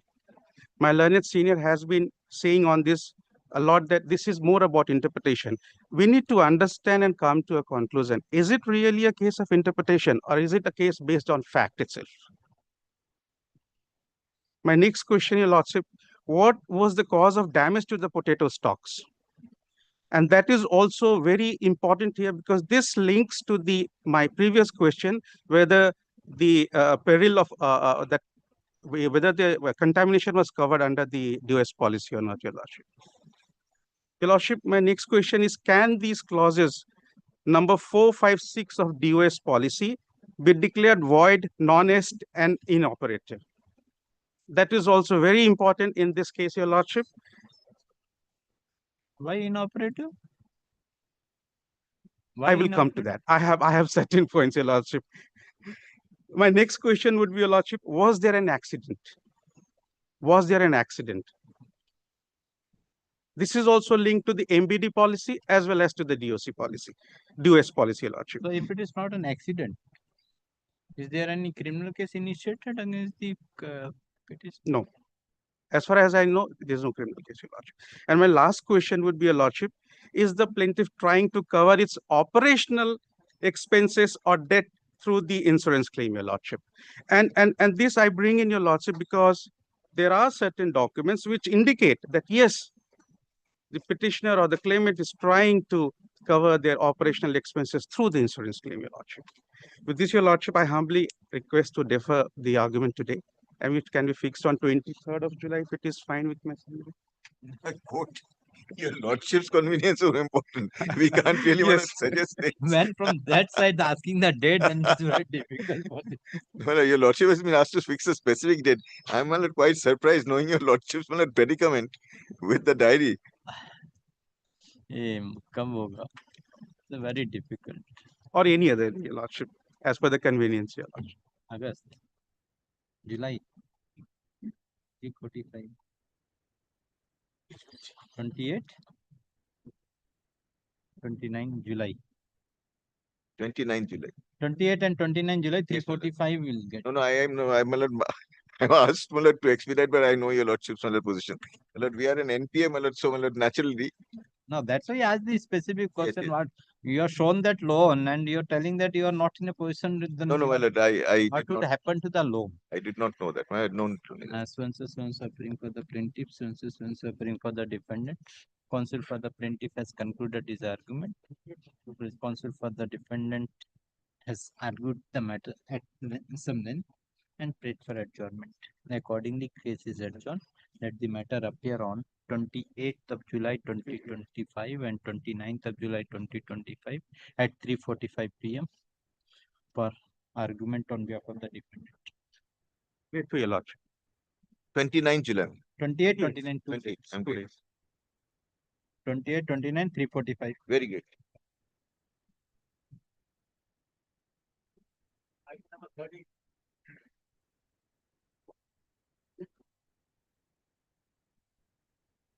My lord, I beg to appear on behalf of the decree holder, my lord. My lord, this is execution Item of number? my lord 30. Your Lordship, 30. I am appealing on behalf of the judgment debtor. On earlier occasion, I mentioned that we have put in an application which was supposed to be listed today, but What application you filed? master summons has not been issued. What so application you filed, madam? I filed an application for appropriate order with regard to the mentality of the execution application, and also we intend to make payment. I am holding the draft also, Your Lordship. Kindly fix up the matter on 30th. When is the returnable date of your application? 30th. 30 July. 30th June. 13th? 30. June. My lord, 10 installments to be paid from September. Paid? Nothing paid. Now they have come up with an application saying my execution application is premature. They seek dismissal, my lord. And also, it's the second part you are not heard. Yes, Your Lordship. Please I am with holding the draft. demand draft. The actual thing you are not heard. Yes, my learned friend has not heard. Kindly fix up the matter on 30th, Your Lordship.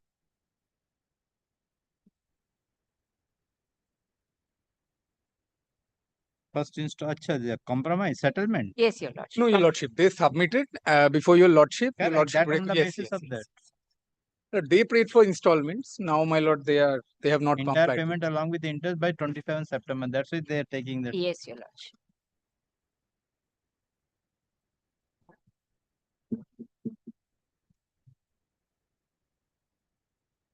My lord, page 2, last paragraph, perhaps. Okay, Yes. so what can be done? You want to pay the demand debt? Your lordship, let the matter fixed on 30th, your lordship. My lord, let them And- also file, my lord, the affidavit of assets as your lordship had directed. You file the affidavit of assets. No, your lordship, first the application need to be hard, whether but the application is at all maintainable or not. I will take both. Okay, it is not maintainable, but till date, what was the amount you have paid? What Nothing. is the total amount? We will submit everything. Kindly act on the matter. Census suffering for the degree holder. Census suffering for the judgment debtor. Judgment debtor submits that. She has filed and the judgment debtor has filed an application. And interrogatory application praying for appropriate order. And submitted the interrogatory application listed on 30th June 2025. Let this execution petition be listed along with the application filed by judgment debtor on 30th June 2025. Grateful to your lordship. Bow down to your lordship. Next. My lord, I appear for the plaintiff. Respondent, my lord, will recall in this matter. The defendant had taken out an application seeking time to file the written statement. My lord had called for a report. It appeared, my lord, the written statement was never, my lord had already seen that on the last occasion. The written statement was never filed before court. They had affirmed it admittedly within 120 days, but they had never come forward to file it. So, my lord, that was the point being heard. We've taken out those judgments. We're carrying those judgments, my lord, today. An affirmation of written statement is not relevant. Your lordship, my senior is not available today. Kindly adjourn the matter. When your senior will be available, madam? Your lordship, he's caught in DRT right now. Huh? He's Don't say DRT. he's got on his legs before another court is unavailable today. I will keep it not today. I don't mind. I'll come back tomorrow morning. My lord, Not make it today. not today. I'm grateful.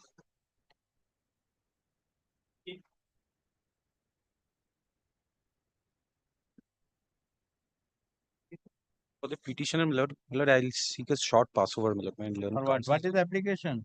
My lord, we have filed two applications. the? My lord, I'm for the plaintiff.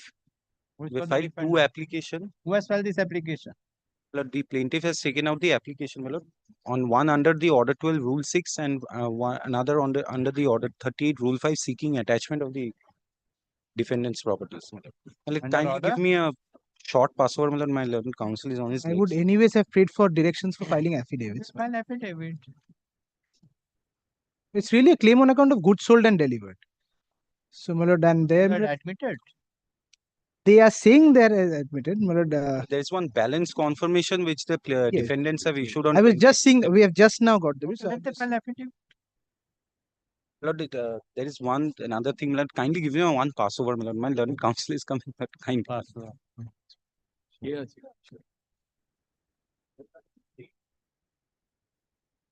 my lord, I appear for the plaintiff. I mean, led by Mr. My application. Yeah.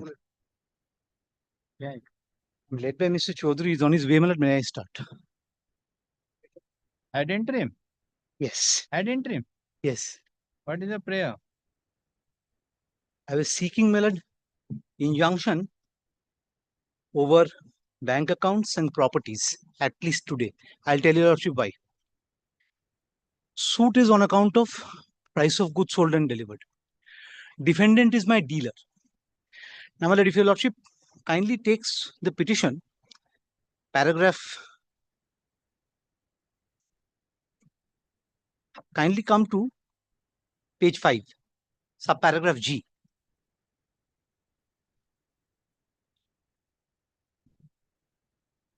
Initially, he was carrying on business as sole proprietor under a trade name SKS Pipe House. Yes. Now, he changed that to SKS PVC house. Yes. Now, kindly look at the volume of the transactions. Financial years 22-23 and 23-24, transacted value is 35 crores and odd. Now, my lord, at the beginning of 1st April 2024, and I have disclosed the ledgers, the amount owed is 4 crore 82, that is the opening balance. 4 crore Then, 82. yes. Then during the financial year, my lord, I have sold to him goods worth 10 crore 71, 72, 568. I will show your lordship that none of these figures are in dispute. No, 2020, 23, 24. 24. 35 crore. Yes. 35 crore. First, then he makes payment. Then debit note 2 crore, 2 lakhs. Yes. And whatever the adjustment. Kindly take paragraph H. On 1st April 2024, opening outstanding balance is 4 crore 82. Subparagraph H at page 6. As on 1st April, 4 crore 82. Yes. Correct. Now, my lord, there are transactions during the year. For a better understanding, my lord, kindly come to subparagraph double B. This will give your lordship a bird's eye view of the transaction between the parties. Double B at page 13.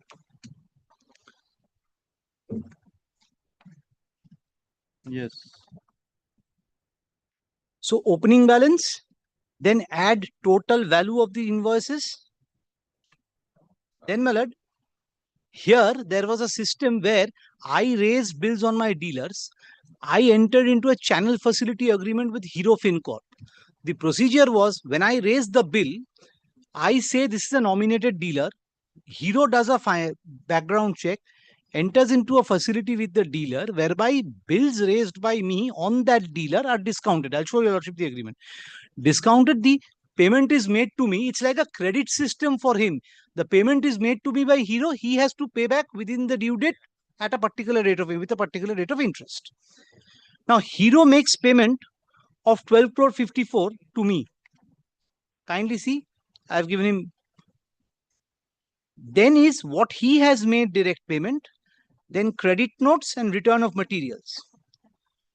Then, my lord, is debit notes issued by me.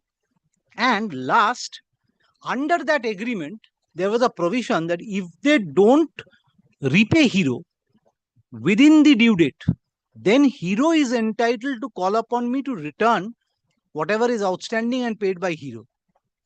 So this is that figure, 286. As a result, my lord, 726 is what is now due and payable to me. So this is the final amount. This is the final amount. Now, why am I here seeking injunction? After he defaults, what does he do? He, my lord, now opens a fresh firm in the name of his mother-in-law. I'll just take your lordship to one letter and then that flyer. Kindly come straightway to annexure K, page 1017. That is volume 7.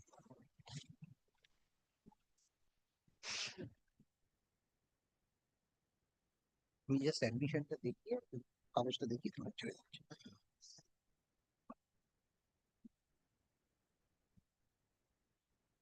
Page 1017. Annexure. It's annexure K to the plaint. Plaint is annexure A to this petition. Yes. Kindly, this is his letter. I understand Kaushik Laha, proprietor SKS PVC House, Kotaigarh, Narayangarh, was accorded with a loan facility. I was maintaining the terms and conditions of the loan agreement, but unfortunately, due to recession in business, I was put in great financial hardship, which was so acute that made me unable to maintain my sincerity in remitting the loan. I understand from the statement of account as provided to me that total financial balance as of now stands rupees 440,16,326.34 only, which I am to remit to you the addressee number 1 and 289,45,780 only, which is due and payable to Hero FinCorp Limited. Now, addressee number 1 is the plaintiff. Yes. I am grateful for your extension of cooperation by according finance, and it is first and foremost obligation of mine to remit the amount. But circumstances stands in the way, for which, in spite of all efforts, I am facing hurdles to maintain the terms and conditions of loan agreement, though I am always eager to maintain harmony with you, the addressee. To maintain harmonious relationship and the interest of the creditor and the debtor, I am beseeching an accommodation so as to enable me to make arrangement to remit the outstanding amount within 3 months. And in the meantime, I am always also requesting you, the addressee number 2, kindly mark this is address to addressee number 2, not to deposit the checks bearing number so and so drawn on Canara Bank, Kharagpur. I assure you that if my prayer is accorded, I would be able to repay the entire amount. Now, thereafter, he issues 2 checks to me, which your lordship will find in the same, in volume 8 at page 1055. He issues 2 checks. So Hero is the party here? No. No, Hero is not a party, because I'll tell your lordship why, because I have already paid off Hero. I'll show your lordship that. So today now Hero does not get anything from him. Page number? Page 1055. He issues 2 checks to me on 7th February. Yes. Both checks dishonored. Yes. Now thereafter, 1055. 4 crore 39. yes, and then there is another check, my lord, just after that, for the Hero amount which I have repaid. That is also, that also, 1057. yes. Both are dishonored. Okay. Now, 1061 is the return memo. Correct. Now, kindly take page 1105.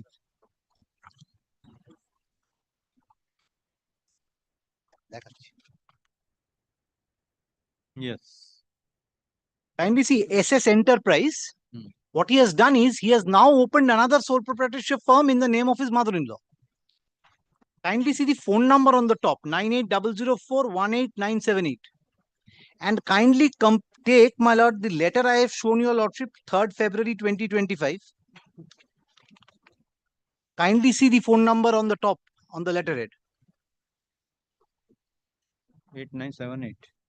18978. Yes. So what he has done is, he is saying, I know I have to pay you. Please don't do this. Takes advantage of the PLM facility, PLM going on. Opens a new firm in the name of his mother-in-law. Takes a dealership of another company and is now doing business in the name of his mother-in-law. This company is still there or not?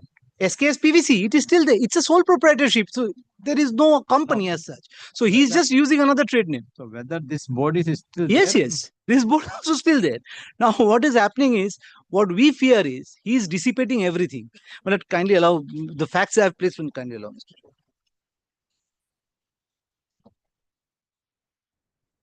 Well, as of now, to cut a long story short, as of now, we are seeking injunction and we are also seeking that you show cause. That is, this is a composite application under Order 38, Rule 5 and 151. Because earlier, Order 38, Rule 5 also we have made out a case. Now, the admission of the monetary claims are Lordship has seen the admission letter. The claim arises on account of 2 heads. One is, the supply is of PVC pipe. Yes. One is of direct purchase from me. So, money is outstanding. Another was part of a finance agreement with Hero Finance, where, my dealers, I had ensured that they get a financing facility. But the terms was that if the dealer, fails to pay the finance company, then, I have to pay that. Whatever that principal amount is, I have to pay that. That was the terms. So, he defaulted on both counts. He defaulted in direct payment to me. He defaulted in paying to the financer Hero also. So, when I was called upon, because it was at my instance, I paid off Hero Finance. And therefore, I am claiming sums under 2 heads. My principal sum is in excess of 6 crores and odd, 7 crores. And Lordship will see, in the admission letter, which, there are twofold admission. One is a 4 crore and odd, and one is a 2 crore and odd. If Lordship kindly takes that admission letter once again. 17. Yes, that's at page 1017. That's 3rd of February 2025. That Mr. Bose has. They have, my learned junior has placed it, it's 4 crore 40 lakhs and odd and 2 crore 89 lakhs and odd, which is in excess of 7 crores. So the entire money is admitted. Why this, attempt now to get an injunction? My own apprehensions are twofold. Number one, it's a sole proprietorship firm. Earlier, he was carrying on in one name. SKS PVC is the second avatar in which he is carrying out. Now, my lord, after this, my lord, he knows that, my lord, he has to do business. He is now carrying on as, my lord, just now my learned junior showed. He is carrying on business, my lord. He is routing the funds in the name of his mother-in-law, though he is the same person who is conducting it. Because he is aware, my lord, we will go for that. So as of now, what we are seeking, if Lordship, my lord, kindly comes to page 24.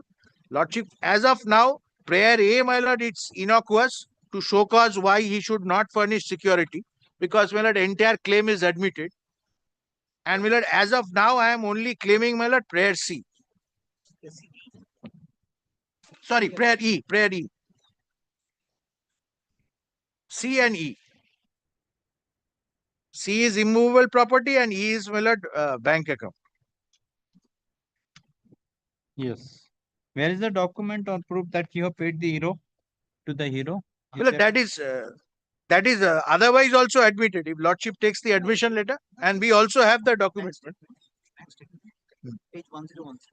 Well, at page 1013. My bank statement would show I have paid him.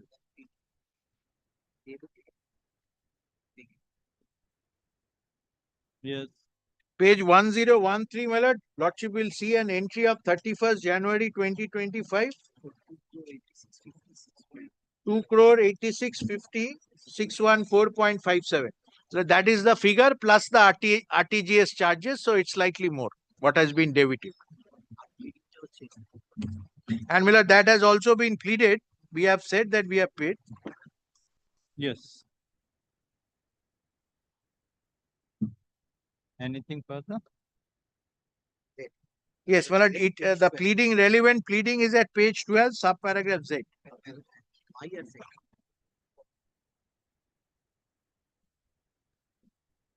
In fact, well, Lordship sees the subparagraph even previous there too.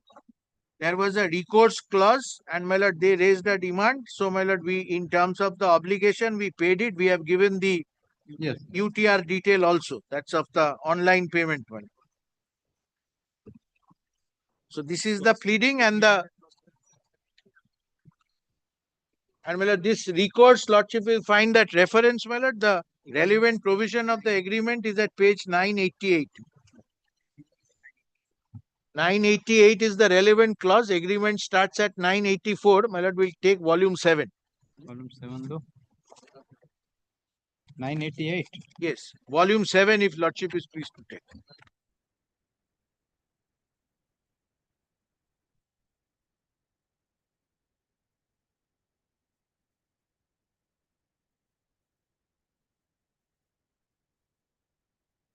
Yes. Lordship will find there is a recourse clause. Yes. Save those provided hereunder or occurrence of event of default contemplated under the facility agreement executed between the dealer and HFCL to avail the facility. Company, that is, my lord, the plaintiff, my client.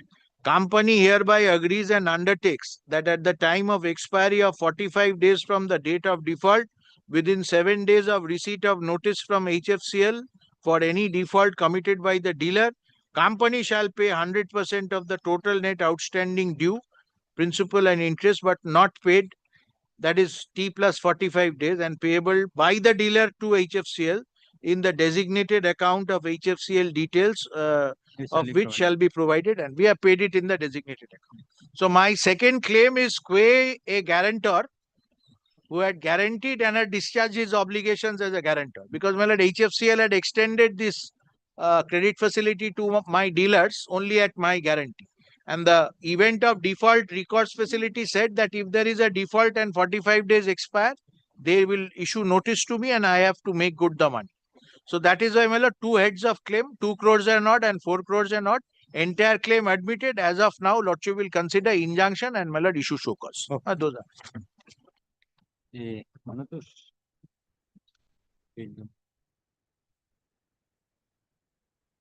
It's called the fixed mat.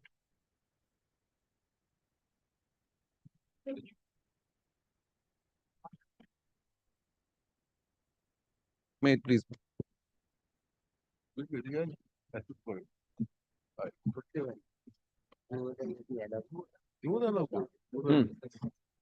इसको ना इसमें रख दो।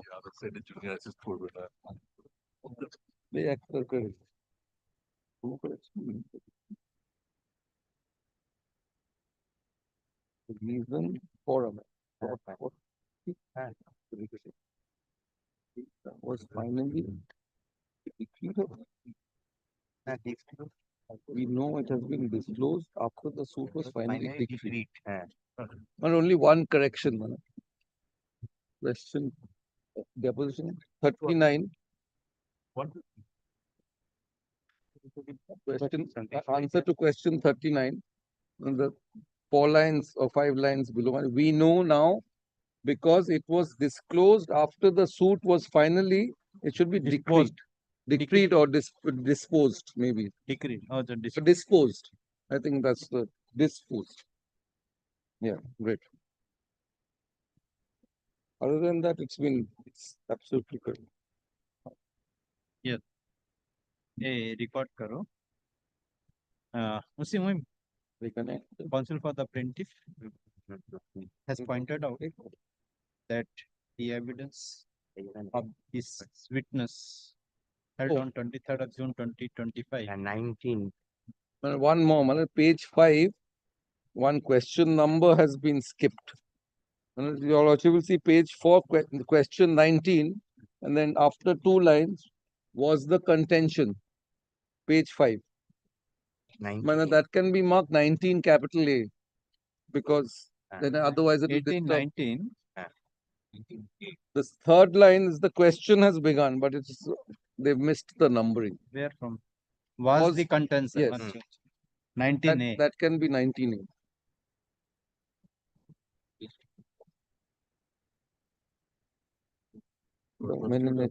Counsel for the plaintiff pointed out that in the deposition of this witness dated 23rd of June 2025, in page 5, to the question was put and answer was given, but no question number has been put in the said question. Accordingly, it may be read as question number 19A. 19A, yeah? Capital. The counsel for the plaintiff also Exhibit pointed 11 out that in question number 39, answer to the question number 39, in line number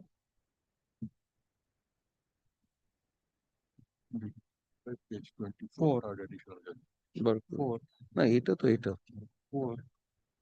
it is to be read as finally disposed. It was finally disposed that the bank, or finally decreed that the bank calculated the interest. Decreed. 39? 39. No, because it's disclosed. I think he said disposed. Disposed, okay. Disposed. It will be read as finally disposed. It's instead one of as finally disclosed. disclosed. ठीक है?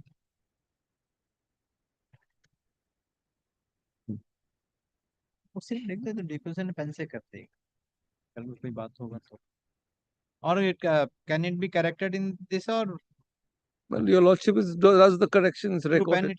we have our correction Yes. So your lordship's copy is already corrected. in the record order. It's a very minor correction. Yes. Now continue. Mr. Setia, please have a look at Exhibit 11 and tell my lord what is the date of that document. It's the 21st of August, 2006.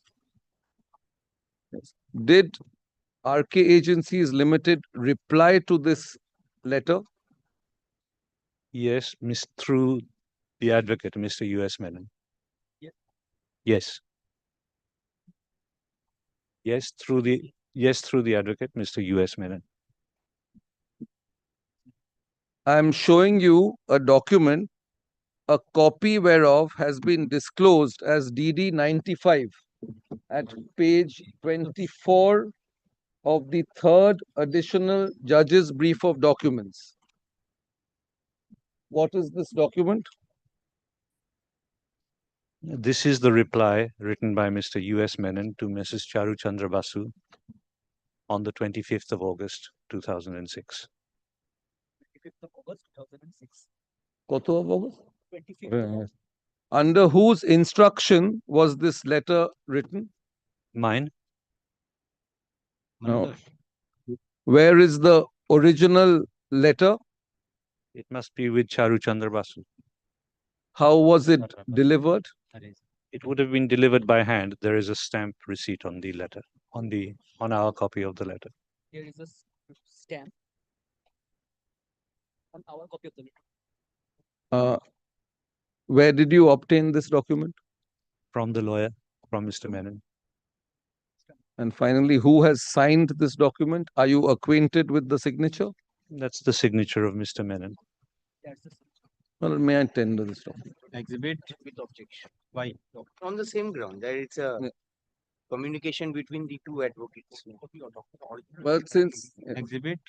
And my lord, I no, no. stamp ওটা এক second একটুখানি দেবে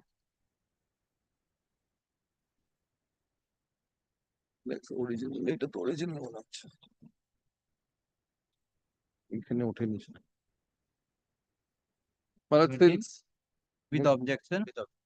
with objection as the document is communication between two advocates.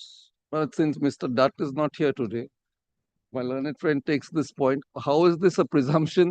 It's not a privileged document. A privilege can be between client and lawyer. A lawyer's letter to me. Your Lordship will record my answer then to that. Because it'll afterwards I'll have to deal with it. Learned counsel for the defendant submits that it This is is not not the a privileged privilege. document. It is the Inter-party letter. Inter-party letter between the party to the advocate. Through an advocate. I'm grateful. Madam, may that document be tendered as exhibit subject to that. 30. 13. 13, na? 30. No, deposition. Deposition. Mr. Satya, please have a look at your answer to question 42. Yesterday. Hello.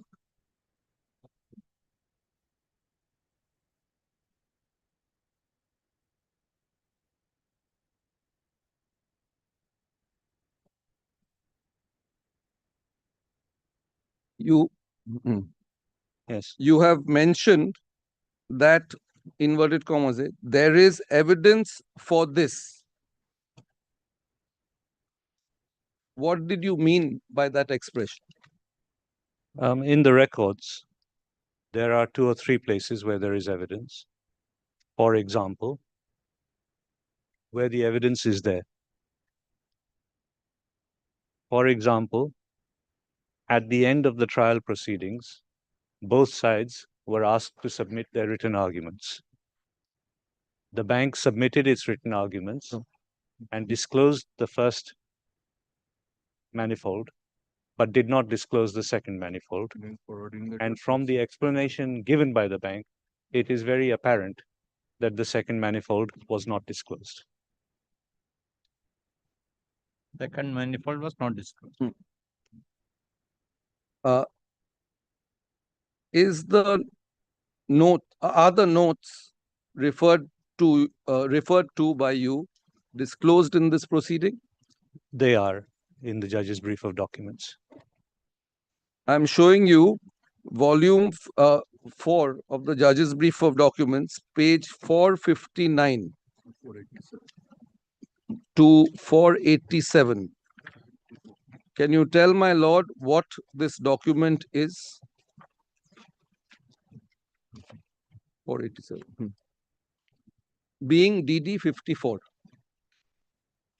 তারপরে লিখুন, can you tell my lord what is this document?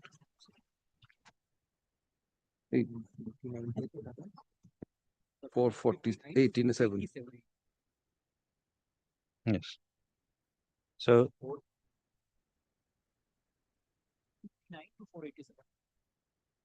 so these are the notes of argument submitted by the bank in the earlier suit.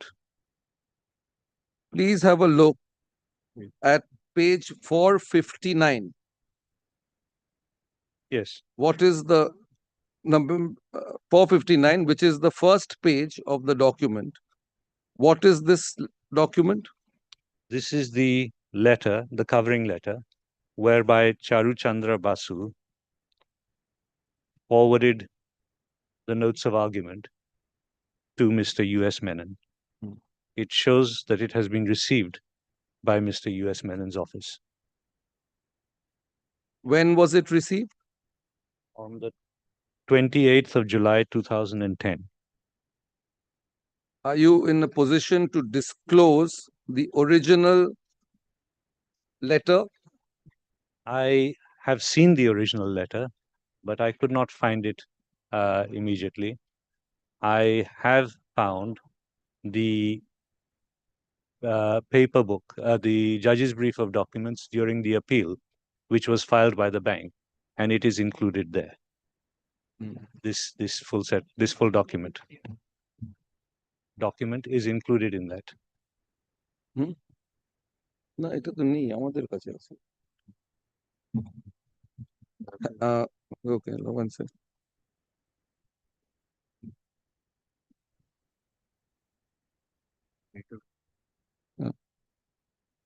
Who has made the photocopy from the original submitted to Mr. Menon,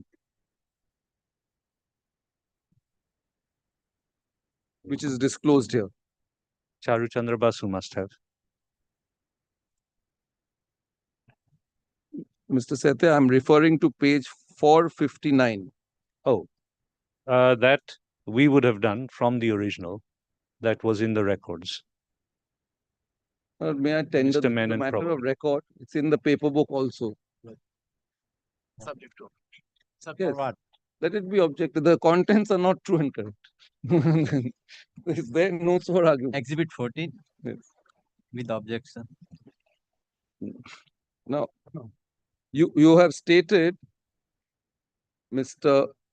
Setya, that the second manifold of 89 lakhs was not referred to in this note. That's How right. do you say so? No, why do you say so? Sorry. Well, if you go to the last page of the document, which page is it? That is the first manifold. There is no second manifold.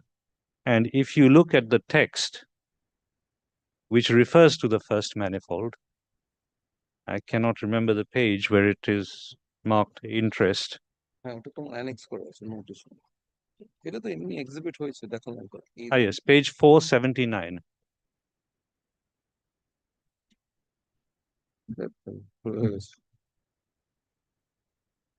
Page 487 is the last page. And page 479, the context in which that first manifold is disclosed makes it abundantly clear that there was no other manifold, according to the bank. Did the bank refer to the second manifold of 89 lakhs in its evidence before the trial court in CS 297 of 1987? Quite the contrary. The bank was specifically asked about providing interest on the fixed deposit, and the witness denied that it had any obligation to pay interest and denied that it had paid any interest, to the best of my recollection.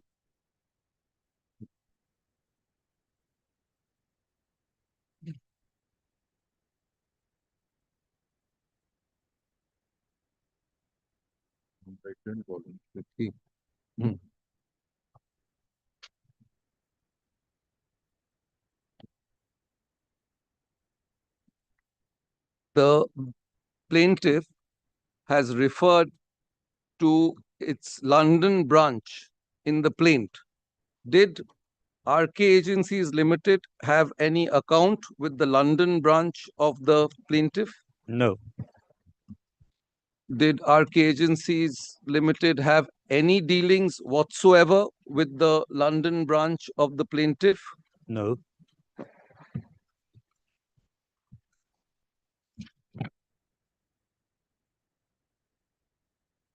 Are you aware?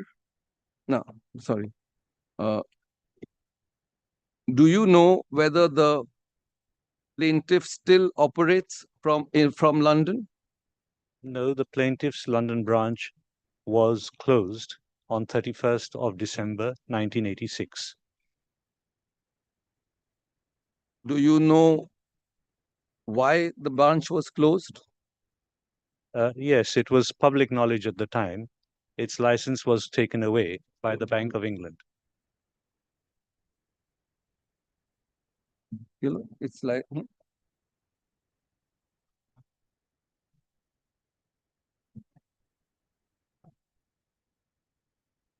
Are you aware why its license was taken away?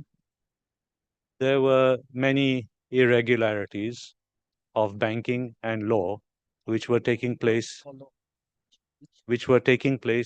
within the bank, and ultimately the license was withdrawn at short notice and the bank was asked to close. Do you have any evidence in support of the statements you have just made? Yes.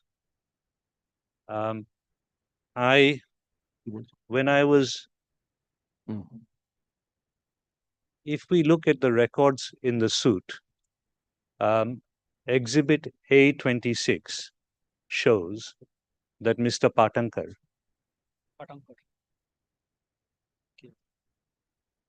of the bank allegedly sanctioned the loan to SL Setia Liners Limited without proper authorization. That is what is marked on the memo.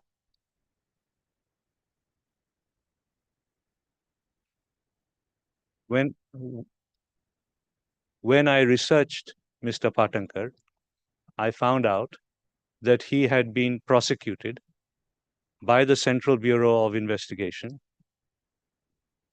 in Delhi after 1990, and many officers of the bank testified against him, including specifically his successor in the London branch, Mr. V.K. Chopra. Do you have any document to corroborate what you have just said? Yes, I requested a lawyer in Delhi to obtain the certified copies of the documents of that trial, and we have included it in the supplementary brief of documents. I am showing you it at MX2 bole mark kora ache, X2. I am showing you a document which has been marked for identification as MFX2. I am showing you a document which has been marked for identification as X2, X-2.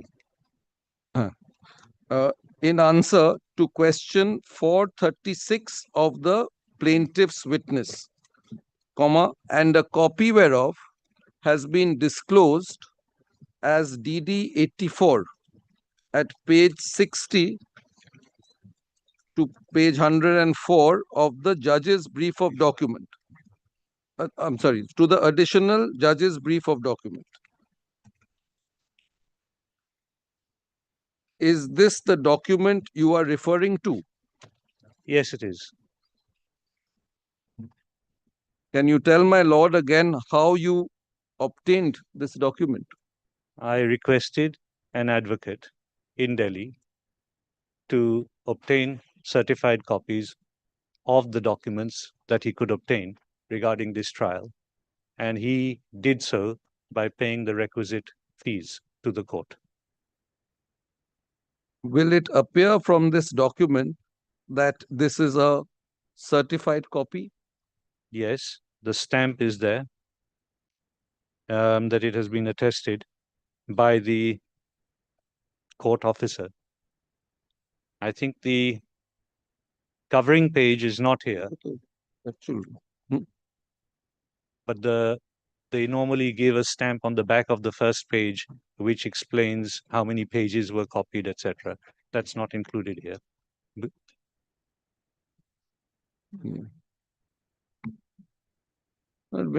each page has been stamped. This is the original certified copy. Let it go down. Either give. Contents not necessarily proved, but it's the document goes in. Of some court proceedings.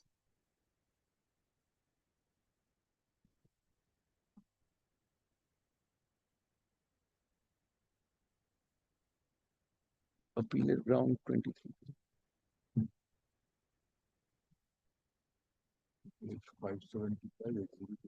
Yes. Yes. May I have a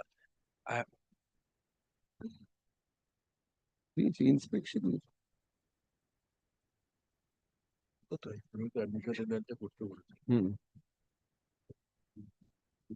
think that's all the documents.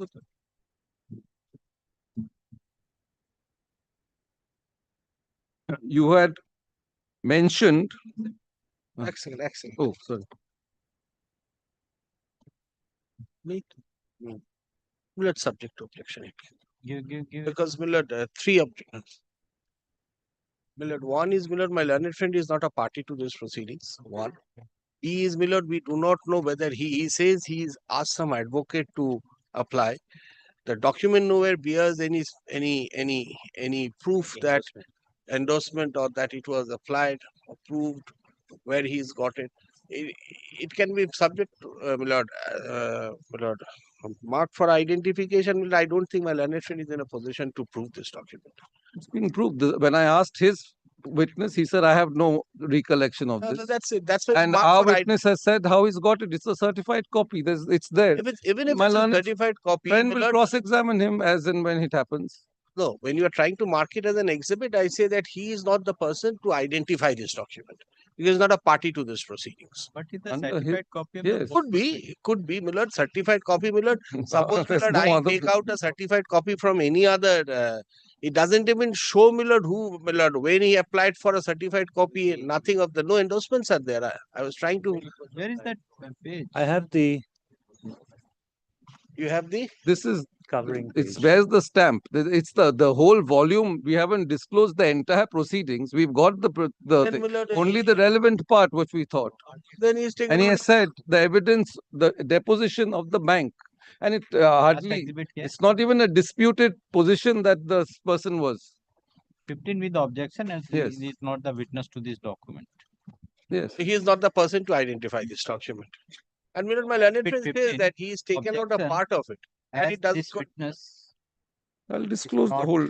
We disclosed it. My learned friends have not done their affidavit denial and admissions. Or not party to the document. That's not a.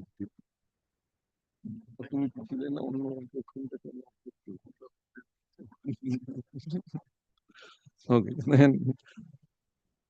Okay. Now, you have mentioned that the bank preferred an appeal from the first decree passed in CS 297 of 1987. Did the bank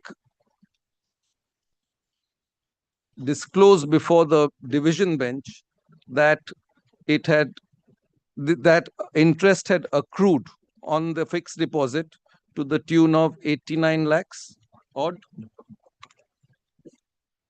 Again, quite the contrary.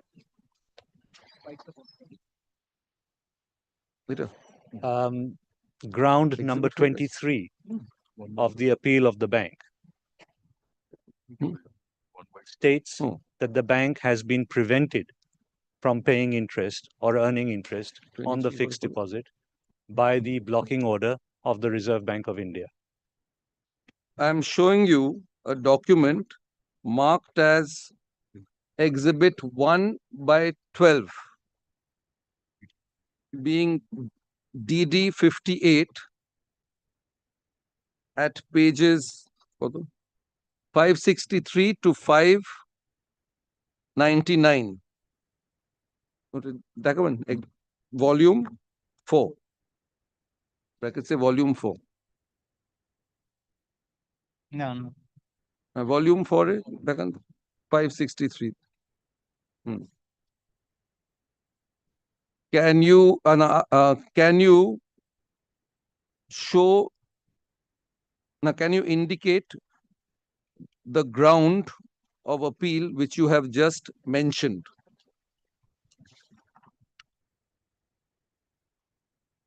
Can you indicate the page number? Can you indicate the page number 575. of the ground you have just mentioned? Page 575. He has said 23 himself, he has said it. Great. Now one last question on that. I wish to add here that the division bench, in its order, used that ground to deny the appeal of RK Agencies Limited for enhancement of interest. No, it's also already on record.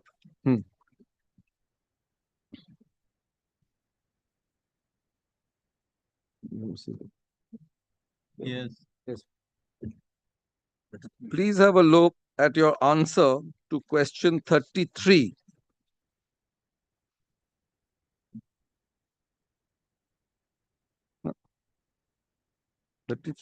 Manoj, give me 1 minute.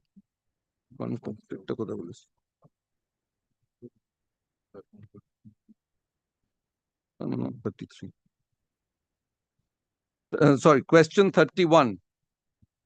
Question 31, on the last occasion, you have stated, inverted commas, it is completely concocted, inverted commas close. What did you mean by that? I was referring to the letter dated 7th of August, 2006, on the basis of which the bank amended its written statement. The letter refers to an account of Sethia Group of Companies Limited, which did not exist. It refers to a transfer of that account from London to Bombay, which not only did not happen for that non-existent account, but did not happen for any account.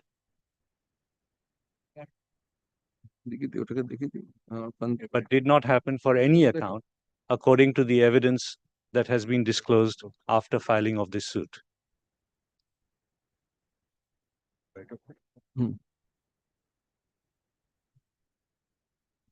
Yes.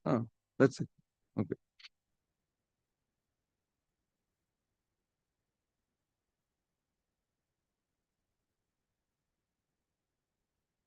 One second.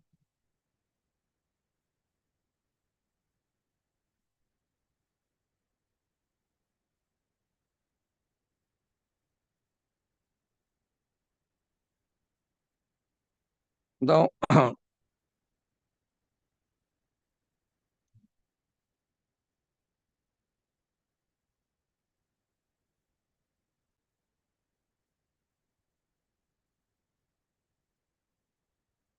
did the bank produce any document to show that the bank accounts were transferred to India? Bank accounts of the UK companies were transferred to India? Right of letter. It tried to, but the documents that it showed, and A26. The documents that it showed proved that the account of SL Sethia Liners Limited was written off in London when the bank was closed in London.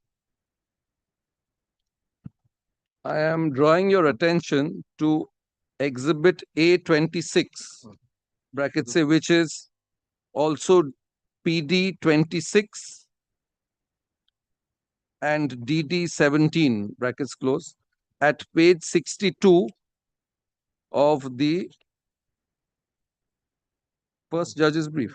First judge's brief of documents. Is this the document you are referring to? Yes, it was disclosed after the suit was filed, after the present suit was filed.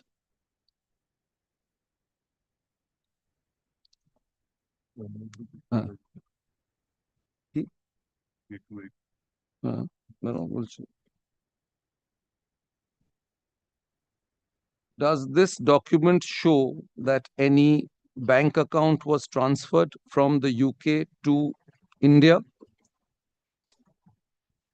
The document shows the write-off of the account of SL Setia Liners Limited by a resolution of the board of the bank. The bank tried to suggest that since the resolution had been passed at Bombay on 28th of March 1987, the account of SL Setia Liners Limited had been transferred to Bombay before then. But in fact, if one reads the resolution that was passed properly, it refers to an account in London, and it says very clearly that the write-off should take place as of 31st of December 1986. It was only recording a write-off which had already taken place. And that has been confirmed by another document that has been disclosed by the bank. Now, please come to the second page of this document, brackets page 63 of the judge's brief. Can you say who is the authority named at the bottom of this document? In the second last row. Mr. Patankar, and it adds that it is allowed without proper authorization, without proper sanction. Proper sanction.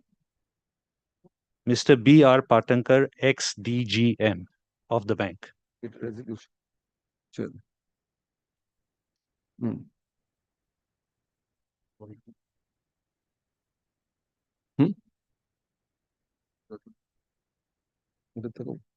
I'm showing you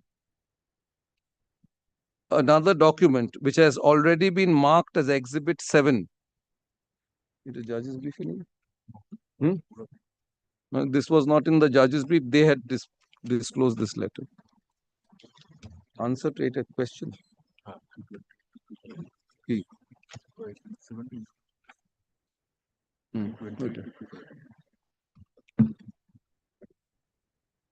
When did you, now have you seen this document prior to today? I have seen it because it was disclosed, I believe, by the bank during their testimony. During their evidence. Now, can you tell my lord whether it would appear from this document that the account of the London companies, that is SL Setia Liners Limited and Drum Place Limited, were transferred to India?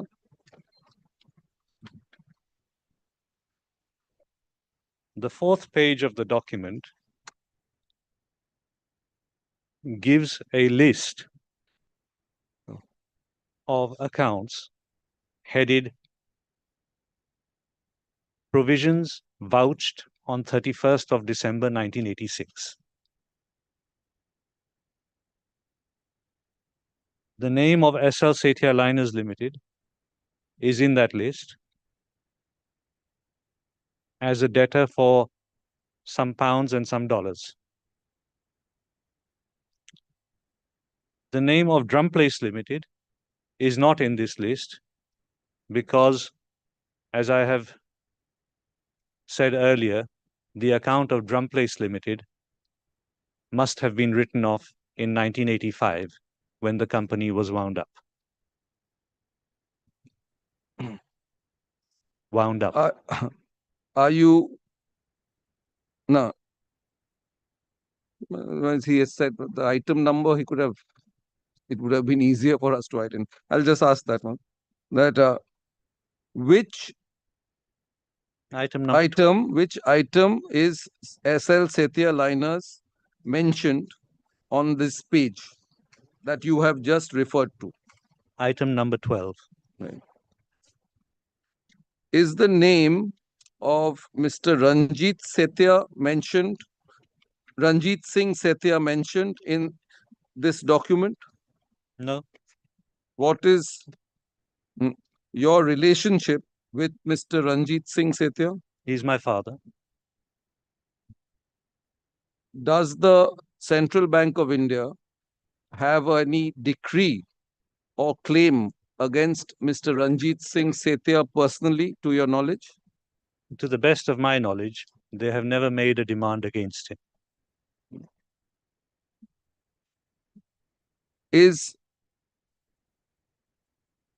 Now, the bank has alleged that the two British companies, Drumplace Limited and SL Setia Liners Limited, were under the control of your father, Ranjit Singh Setia. What do you have to say to that? He was a director in one of the companies. They were not under his control.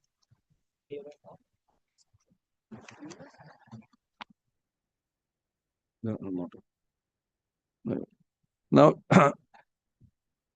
in the previous suit of 1987, did the bank file any counterclaim or seek any declaration or injunction as they have done in this present suit? No. Let's go get to the plain.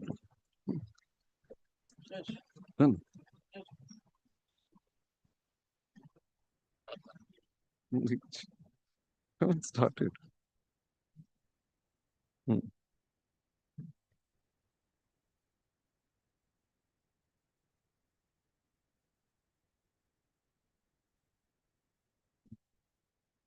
Is Mr. Ranjit Singh Setia a party to the present proceedings? No.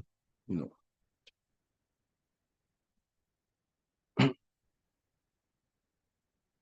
Now, please have a look at, may I show him the plaint? Paragraph 6 of the plaint filed in the present proceedings.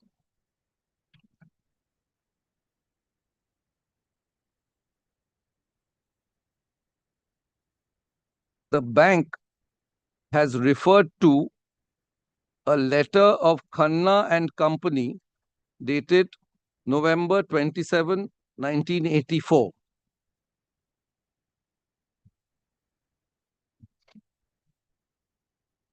Are you aware of this document? November 27, Page 5. I'm giving Paragraph 6, na? Paragraph Oh, plaint, paragraph 6.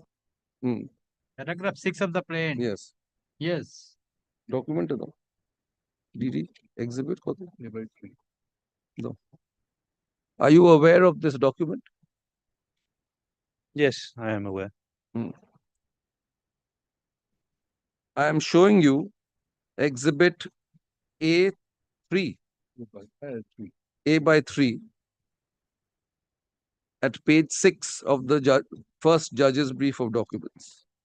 And I can show him from the Page 6? Yes.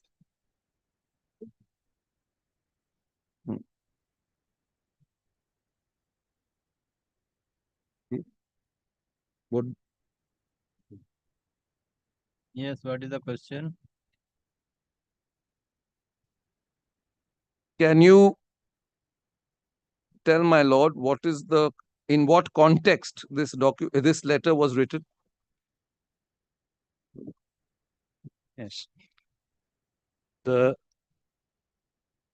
money for the fixed deposit was given to the bank by a check drawn on an account of RK Agencies Limited with Allahabad Bank. under cover of this letter with some instructions to the bank.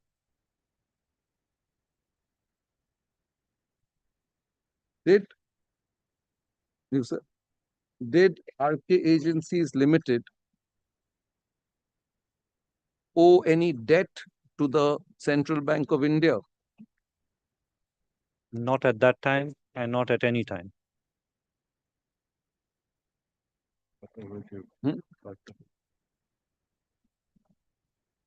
Are you in a position to say where RK Agencies Limited obtained the principal sum deposited in this fixed deposit that you referred to? We were asked to prove this in the earlier suit, and we provided the full proof, including the bank statement. The money was drawn on our own account with Allahabad Bank. It has been alleged in paragraph 6 of the plaint, which I showed you, that this amount was kept in lien to be later, inverted commas, repatriated to the London branch, repatriated of the plaintiff. What do you have to say to that? There was no instruction in the letter of Khanna and Company that the money was to go to the London branch of Central Bank of India. It only mentioned a foreigner's account. As far as repatriation is concerned, the question would not arise because the money did not belong to a foreign country.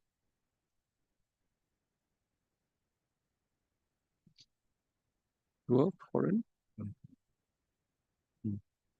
Patria. Now, I'm drawing your attention to Exhibit A4.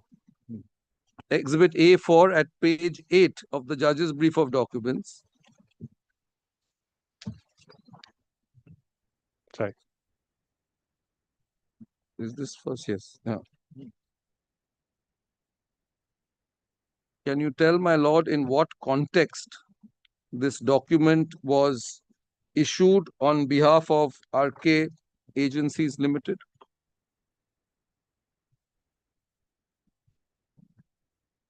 There's nothing in the record which would explain exactly why this letter of lien was given. I could speculate on a number of reasons, but I'm not going to. It was adjudicated in the earlier suit that this letter of lien meant nothing at all because RK Agencies Limited did not owe any money at all to the bank at any point in time. Did RK Agencies Limited guarantee the debt of any other entity to the bank? No, it didn't. The bank has confirmed that it didn't, and it would be illegal if it did, if it was a foreigner. It would be illegal if it was a foreign. Why do you say it would be illegal? The Foreign Exchange Regulations Act prohibited it.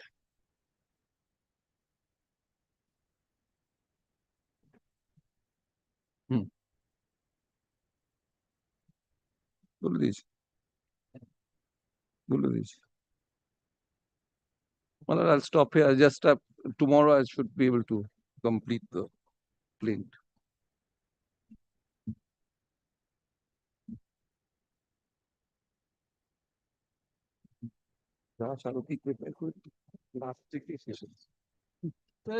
ফেরা মেরা পড়িয়ে ফেলেছিস আপনার বড়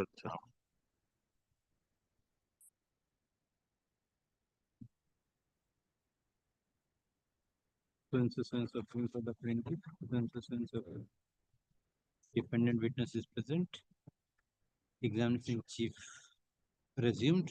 During his examination, document exhibit हुआ है? ना.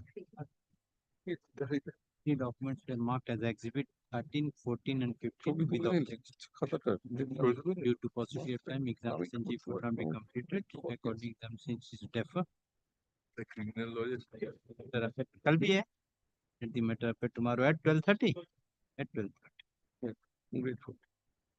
The item number 15 was passed over at my instance. If you Yeah. if you at my instance, it was passed over. Item number 15, Lord. Lord, apologize for not being there. Lordship is pleased to take up, Lord, in the second half, Lord. I don't know second half will be taken up or not. The Fixed fixed matters matters, are I there. understand, Lord. I will, Lordship.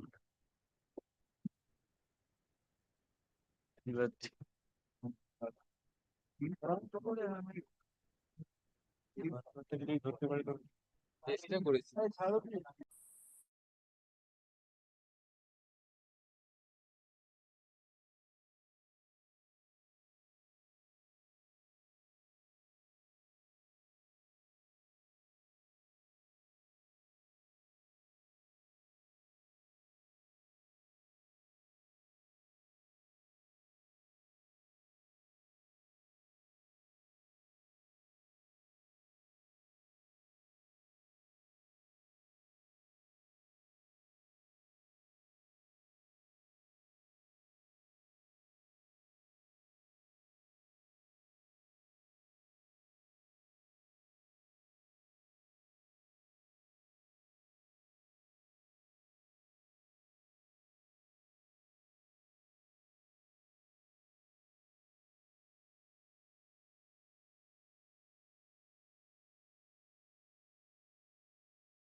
Petitioner.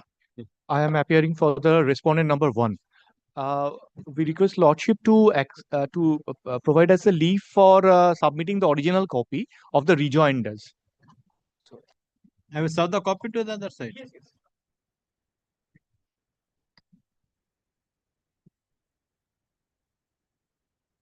Especially ऐसा ही नहीं क्या? Yes, sir. Question.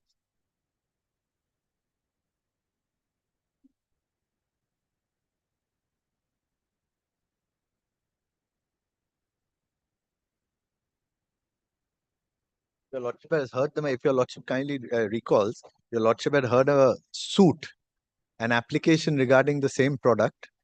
My learned friend was the plaintiff there, and we were the defendants. Now what is?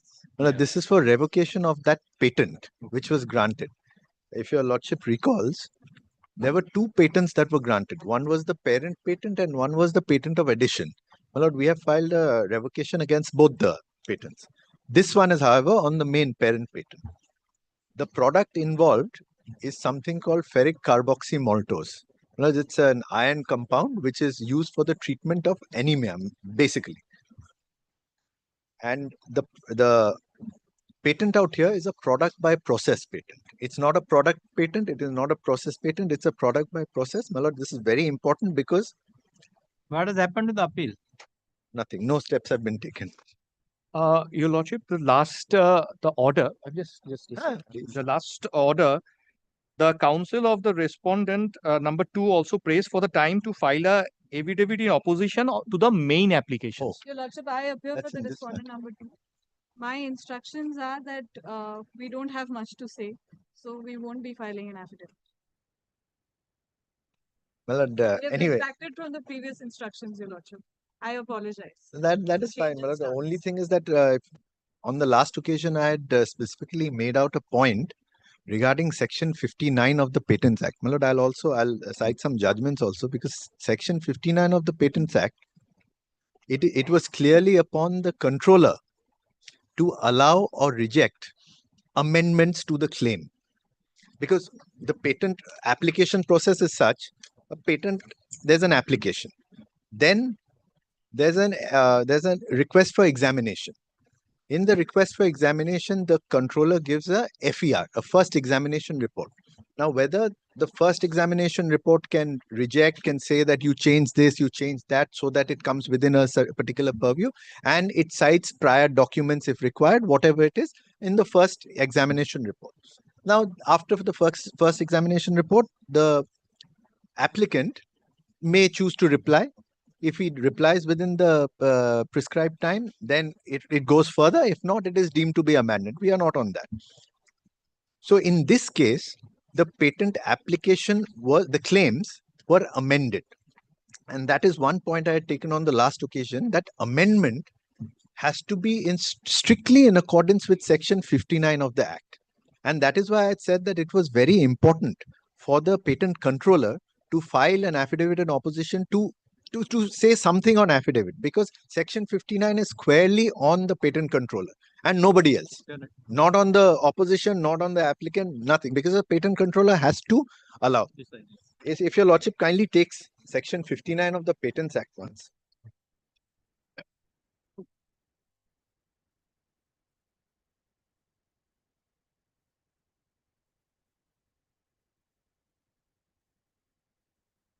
And my lord, there are courts which have held that this has to be strictly followed.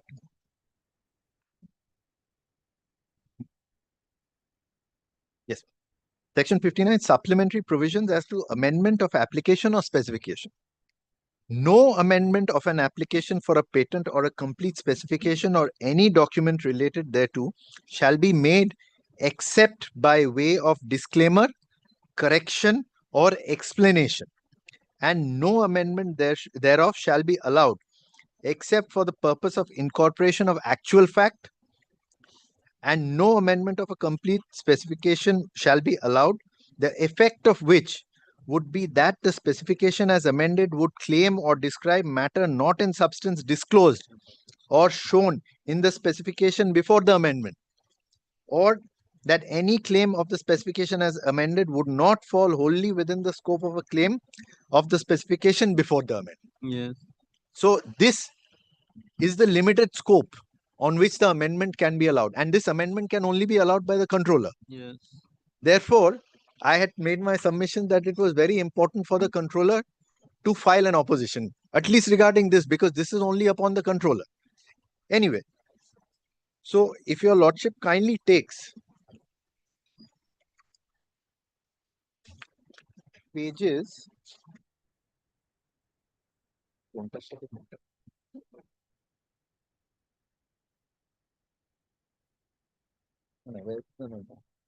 this is the claim. Kindly takes page 107 and 108 of my application, volume 1. And this is a ground I have taken for revocation of the patent.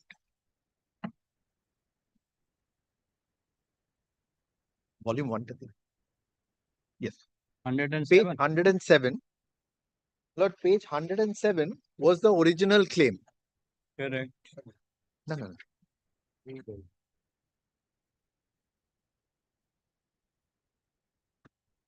I'm sorry, my lord. 107 is the amended claim, and 108 was the original claim. That's why your lordship will see in 108 there are some parts which are cancelled out. So that was the original claim, and this was the 107 is the amended claim. Yes. Lord, if your lordship kindly sees straight away in claim 1, subpoint 1, there is something which has been added.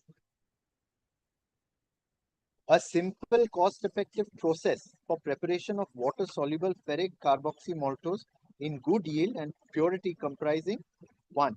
Adding maltodextrin of dextrose equivalent to the range of 10 to 20 to the suspension of ferric hydroxide. Now this part is added.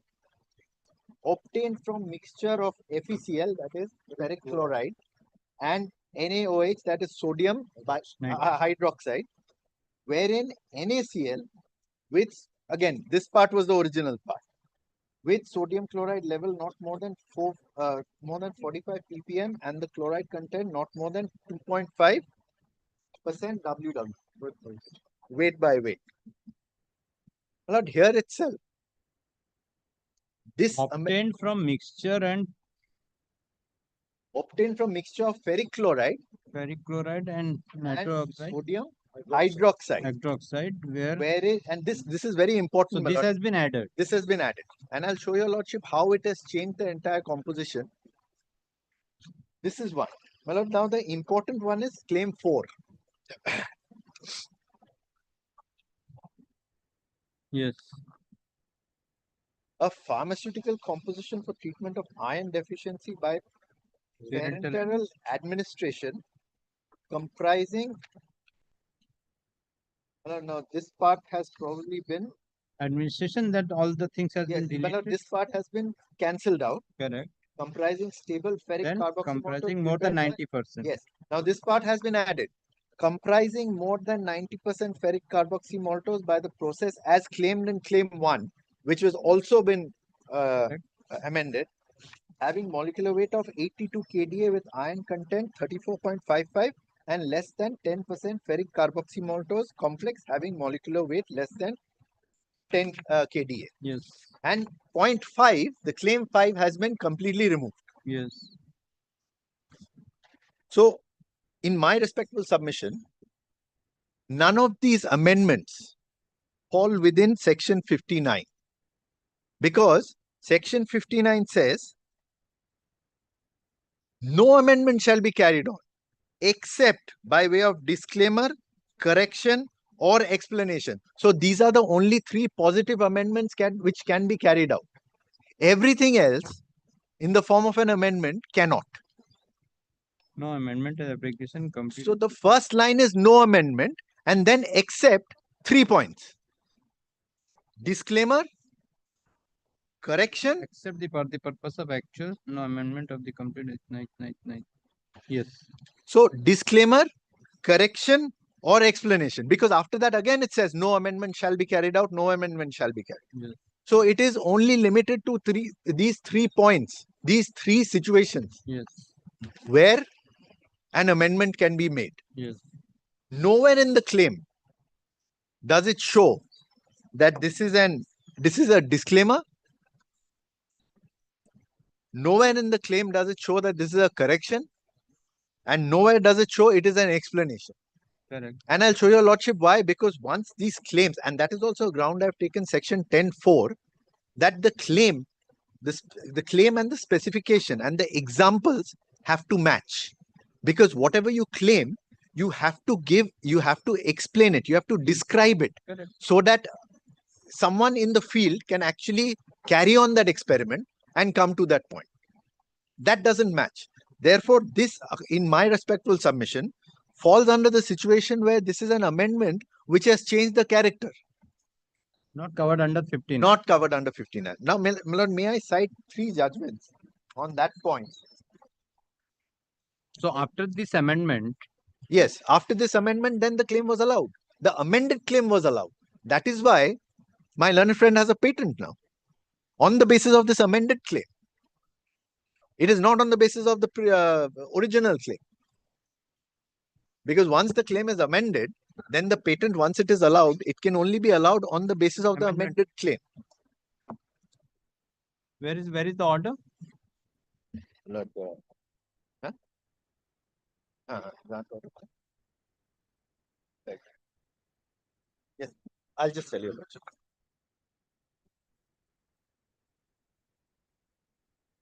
Act page.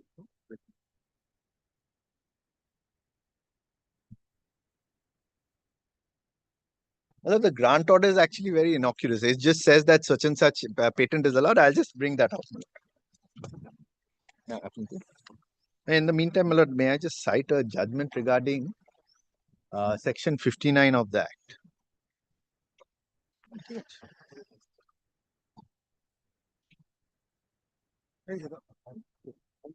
Nippon.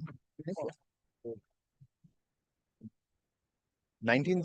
Lord, your lordship has 2022 SEC Online Delhi 1909. 1909. 1909. Yes. Yes, sir, Professor Singh.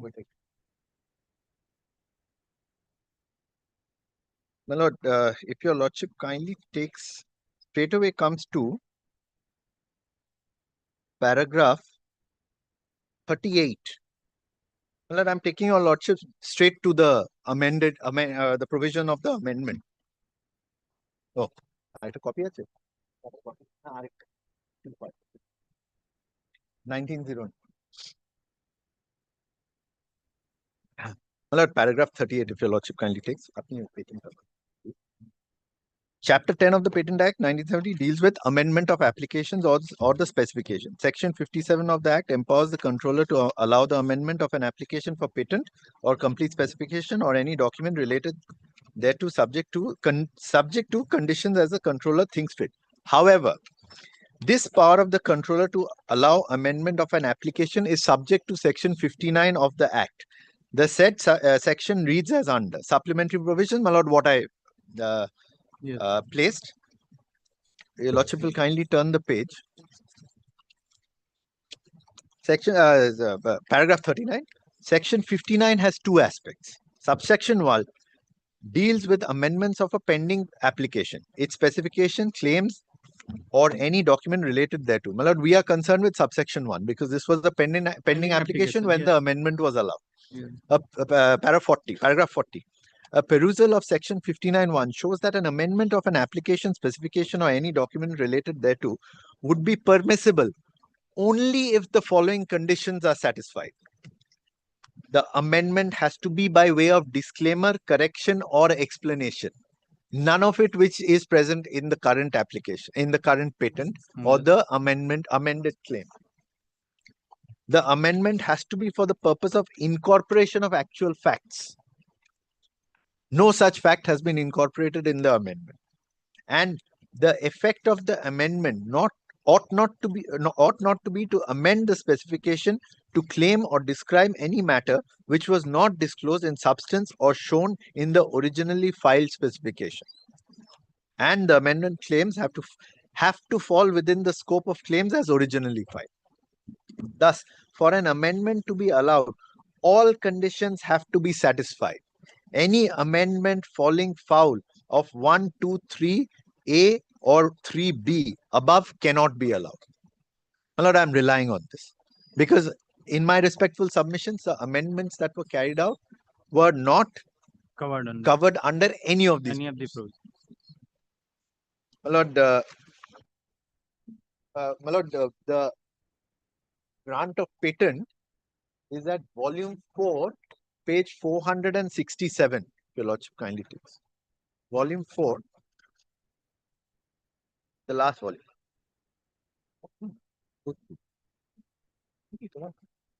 400? 467.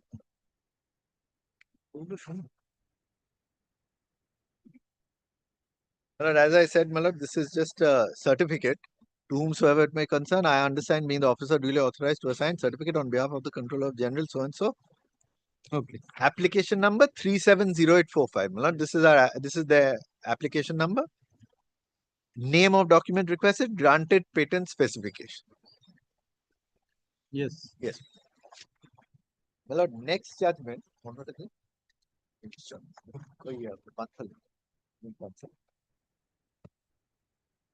one second. Copy. My lord, a more recent judgment of the Delhi High Court. Yeah.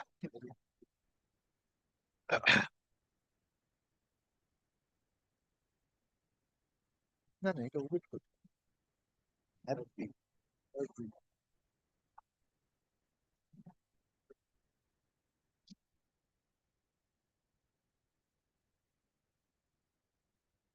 अरे आगे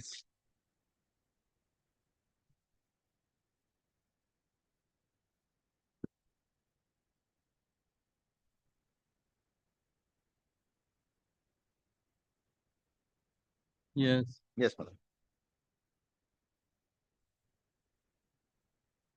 Lord, will kindly straight away come to paragraph 20.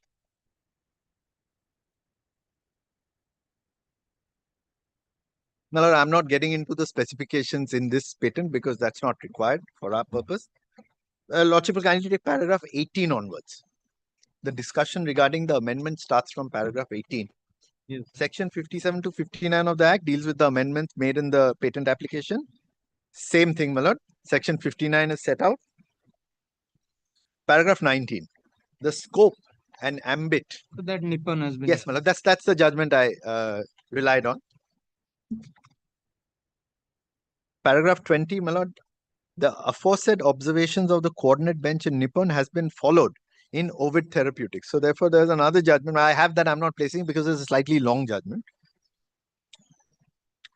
Paragraph 21. The court in paragraph 24 of Ovid noted the difference between originally filed claims and amended claims.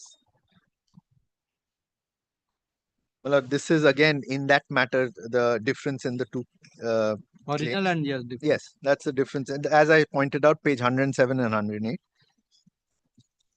The aforesaid findings in Ovid are squarely applicable. Paragraph 23, Mala. Aforesaid findings in Ovid are squarely applicable to the present case. In the present case, the original claims as filed relate to a method of treatment. More specifically, the treatment was for non-small cell lung cancer with an immunohistochemistry score of so and so. If your lordship kindly takes paragraph 26. From the analysis above, it is apparent that the proposed amendments are not in the nature of a disclaimer, as the unamended claims do not cover the product. A disclaimer typically excludes some specific subject matter to narrow the scope or avoid prior art or clarify what is not claimed. In the present case, the appellant did the opposite, as they expanded to a product claim rather than disclaiming any subject matter. The amended claim are also not in the nature of explanation of unamended claims. Rather, the amendments are a complete transformation of the method of treatment to product claims. The newly filed claims go well beyond a mere explanation, as they broaden the patent scope by removing the original treatment limitations. Additionally, the amendments sought to be made by the appellant introduces new claims, claims 5 to 8, which cover a pharmaceutical composite, etc. The only question that remains is whether the aforesaid amendment falls under the purview of a correction of an amended claim. Clearly, correction cannot be a substantial change, that is changing the scope of the amended claims. Instead, it should be limited to correcting obvious mistakes or clerical errors. Lord, now paragraph 32, where it says, it holds, this shift violates section 59 of the Act, which mandates that amendments must not introduce subject matter that extends beyond the content of originally filed specification nor enlarge the scope of the claims. Therefore, my lord, this is on section 59, that the claims are beyond the scope of section 59.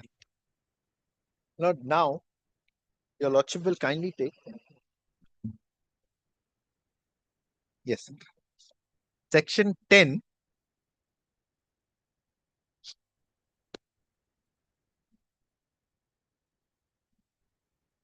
My lord, section 10 is regarding the specifications.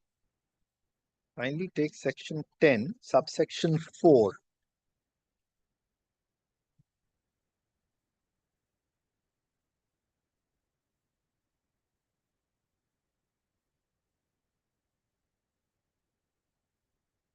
I will rely on section 10, subsection 4 and 5. Yes. Yes, my lord.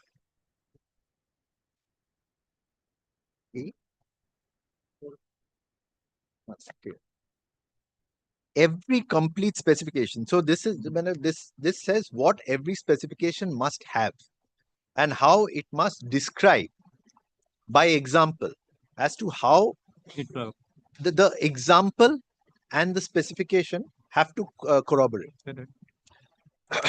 Every complete specification shall A. fully and particularly describe the invention and its operation or use and the method by which it is to be performed.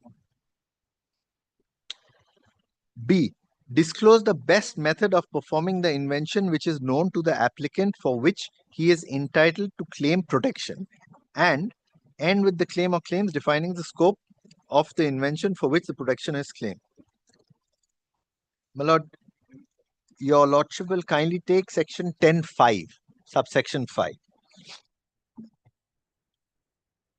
The claim or claims of a complete specification shall relate to a single invention or to a group of invention linked so as to form a single inventive concept, shall be clear and succinct, and shall be fairly based on the matter disclosed in the specification.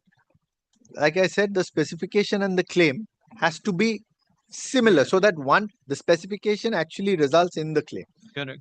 Now, my lord, if your lordship goes back to pages 107 and 108.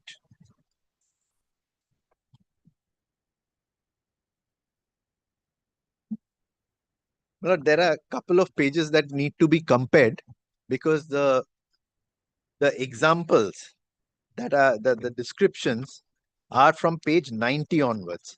So the descriptions, the examples are page 92 onwards. No, it's all right. My lord. Yes. Yes. Now, if your lordship kindly goes back to page 107 for claim 1.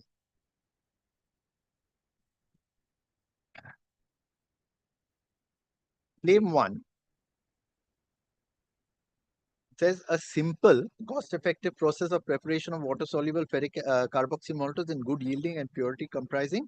Well, 1 is very important. Subpoint 1. Adding maltodextrin of dextrose equivalent to the range 10 to 20 of the suspension of ferric oxide obtained from the mixture of ferric chloride and sodium hydroxide, wherein the sodium chloride. My lord, this is the change that was made. Wherein sodium chloride with sodium chloride kindly sees the error in it. Whether it is an error or whether it is absolutely intentional, my lord, I don't know. And the reason I am saying this is because in the example, it is completely different. Wherein NaCl, which is sodium chloride, with sodium chloride level, not more than 45 ppm, and the chloride content not more than 2.5 weight by weight. Now, the reason I'm saying that this is completely false and completely incorrect, your lordship will kindly take page 92. Page 92. Yes. And this is the preparatory example. Your lordship recalls, my lord, section 10, the example and the claims have to match. Yes, specification. Yes. Kindly takes example 1. This is very important. Bench. Anyway. Ferric chloride solution, so-and-so, was added to 600 liters of water taken in a reactor, and the solution was cooled to 15 degrees centigrade. Sodium carbonate solution Was added slowly to ferric chloride solution under stirring until the pH was 4. 3000 liters of water was further added to the mixture, and the ferric hydroxy precipitate was allowed to settle for 8 hours. Decanted the upper layer of water, and the precipitate was transferred to the filter assembly. Now, this is very important. This is what was supposed to be done. The ferric hydroxide precipitate was thoroughly washed. My lord, from what I've been told, my lord, I am not a person who understands much of science. I left science way back in class 10. Ferric hydroxide precipitate is a form of a gel which has to be washed so that the impurities are washed away from the ferric hydroxide precipitate. So that is the procedure which it is talking about. The ferric hydroxide precipitate was thoroughly washed with water until the sodium chloride, which is salt, which is a form of salt, in the rinsed water was not more than 45 ppm. Therefore, my lord, what was done is that gel was put in a filter, and the water was poured on the gel, and whatever water was collected along with the sodium chloride, that is the salt, so that water was not more than 45 ppm. The sodium chloride in that water was not more than 45 ppm. So that is what the explanation is. That this hydroxide, yes, would be rinsed with water. Rinsed with water was not more than 45 ppm. So the water that drips out will have not more than 45 ppm of sodium chloride. That is the salt which comes out from the hydroxide precipitate. Okay. Sodium chloride in the rinsed water, not more than. Basically purifying the product. Okay. Removing the salt to the extent of 45 ppm, which is collected in the water. Correct. And the chloride content of the ferric hydroxide precipitate was not more than 2.5 weight by weight. 2.5% weight by weight. So these are specifications. Collected the sodium chloride, so and so. Now, if your lordship kindly compares this example 1 to page 107 of claim 1. Correct. Point 1, my lord, 1.I. Yes, I. Adding maltodextrin, so and so, 20% suspension of ferric hydroxide obtained from mixture of ferric chloride and sodium hydroxide, wherein NaCl. My lord, that is wrong. That will have to be water, because it is the water which is drained out and collects the sodium chloride to a level not more than 45 ppm. Kindly see, that is the example given. So here also, yes, there is no mention of water. Achha. So you mean that the NaCl is not there? And no, NaCl is there, but water, the mention of water is because if your lordship sees where the NaCl with sodium chloride level more than 45 ppm, not more than 45 ppm. Correct. And in the example, it is water, not more than sodium chloride 45 ppm. Achha. Okay. With the water and yes. So here, the example where it is water along with sodium chloride not more than 45 ppm becomes sodium chloride not more than sodium chloride 45 ppm. That is the amendment. And this is something which has been granted. It does not make sense in my humble submission. because the example is absolutely fine. The example mentions how the sodium, the ferric hydroxide has to be purified. It is in the form of a gel. One pours water over it. Whatever impurities are there in the form of sodium chloride, Correct. they collect in the water which filters out. Correct. Not more than 45 ppm. Correct. That is the procedure. With water until the sodium chloride in this water was not achieved. So the water should be 45 more than Yes, more than but 45. in the claim, Here is the water there is has- no mention of water. They left the water. Yes. And what is the use of the water? My lord, If it is if- not if water. my- If it is not water. Mr. Mukherjee, my lord, is Since in simple chemistry, whatever, when we get a precipitate for a product, basically rinses to remove the impurity. Correct. So ferric chloride and sodium hydroxide or sodium carbonate are reacting. So there is some chloride ion in that. So I rinse it. There is a distillate coming out of that. So we keep on distilling, and in the distillate we keep on checking what is the chloride content is there. So first maybe 1000 ppm, maybe after that 100 ppm. I am doing it until there is a 45 ppm. Correct. What I will do is that is a standard measurement. I discard this. And more importantly is that in sodium chloride, there cannot be any sodium chloride content because sodium chloride is only Passed out, yes. I am just removing it. So that is a very big discrepancy. And the other discrepancy, more important discrepancy, we will just. so your lordship has, if I have been able to understand, to make your lordship understand. So that's why Act provides that the experts. Yes, very important. Support My is lord, in fact, that is one of the reasons, ever since, if your lordship recalls, my lord, in the IPAB, there was always a technical person involved. That is why IPAB, whenever IPAB had to deal with these matters, there was always a technical person That's involved. why But we your also- lordships have no one to. That's why it is. And that is the reason, my lord, Patents Act. In fact, Justice Kapoor also, when it comes to the Patents Act, my lord, until and unless there's a technical person, Correct. I believe there is some amendment to be carried out where a technical person. No, we have already proposed it. Yes. Already proposed it with regard to the technical Yes, and because expert. in a- Experts should be appointed so that we can take the assistance of the experts. on Because that. if your lordship considers a situation where a patent has been disallowed and the applicant comes up in appeal, then right now the only choice your lordship has is to remand it. Because to allow the patent, which the IPAB used to do, your lordship has to have the apply your mind and the technical That's why apply know-how your and the mind, who is technical having a assistance. technical assistance. Unless the technical Yes. assistance, so that's why here, okay, you are telling that water. I am what trying is to explain it in very simple terms as to what can be done. what is the work of the water in this? That water is So what is going out? discarded. That water is discarded. This is what. Now, if the water is discarded, so how this amendment will be affected? No, what they are trying to say here is that they are trying to have a purification of ferric.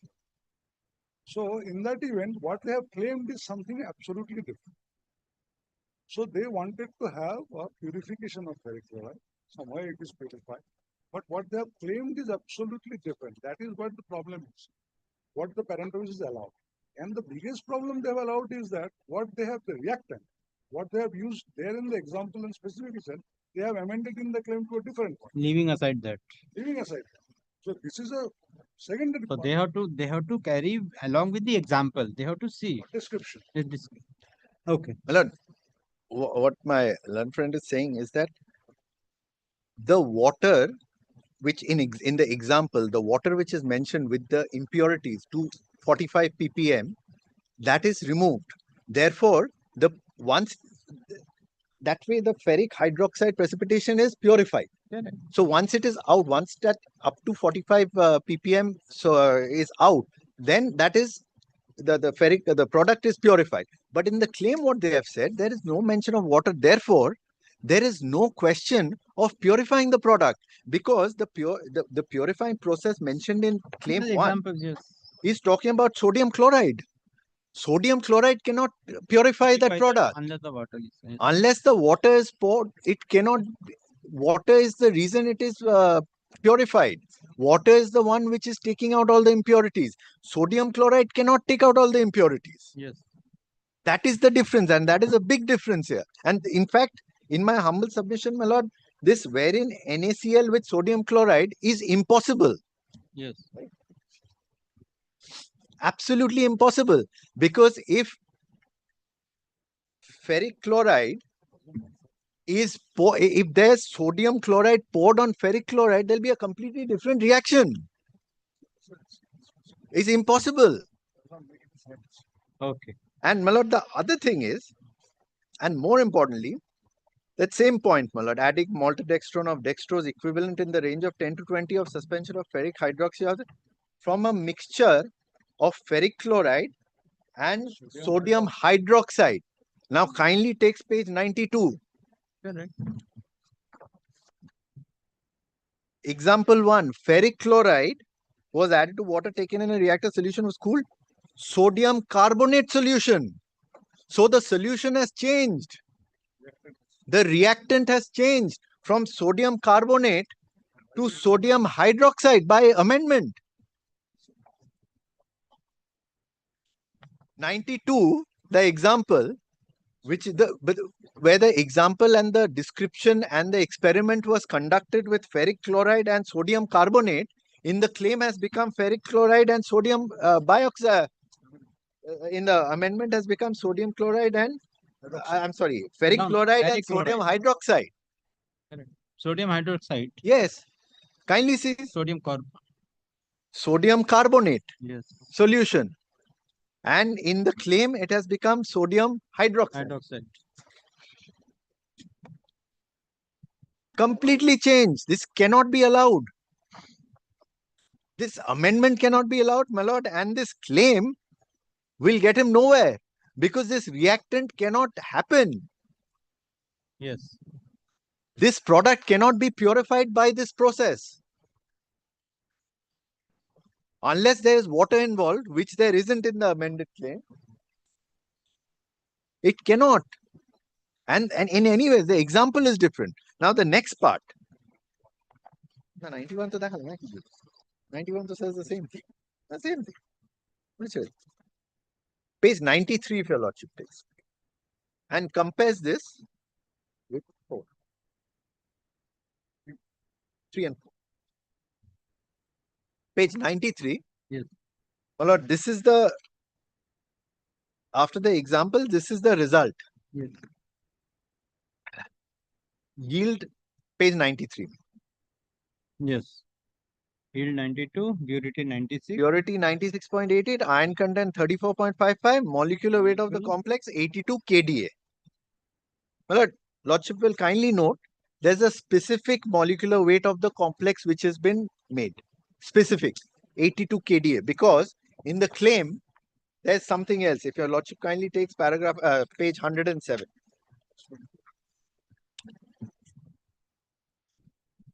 Yes. Page 107, claim 3.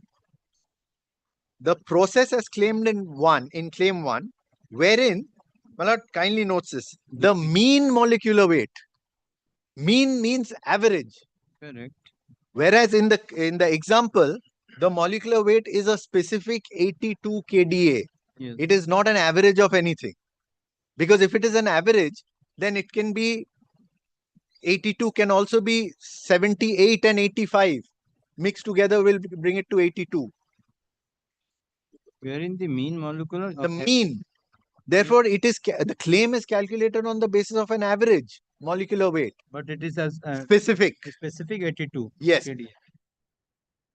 Very important, my lord. Again, difference in example and claim, which is not allowed under section 10(4).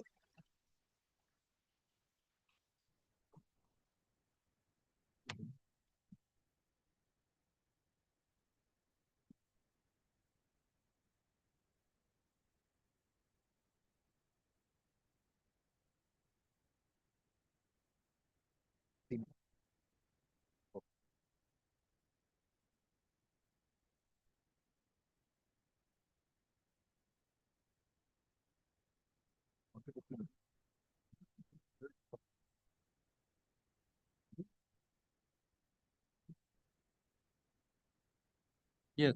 Yes, my lord. Therefore, claim 3, again difference from example 2. Yes. Now, lordship will come to claim 4. Oh, I'm sorry, my lord. Lordship will kindly take claim 2 as well.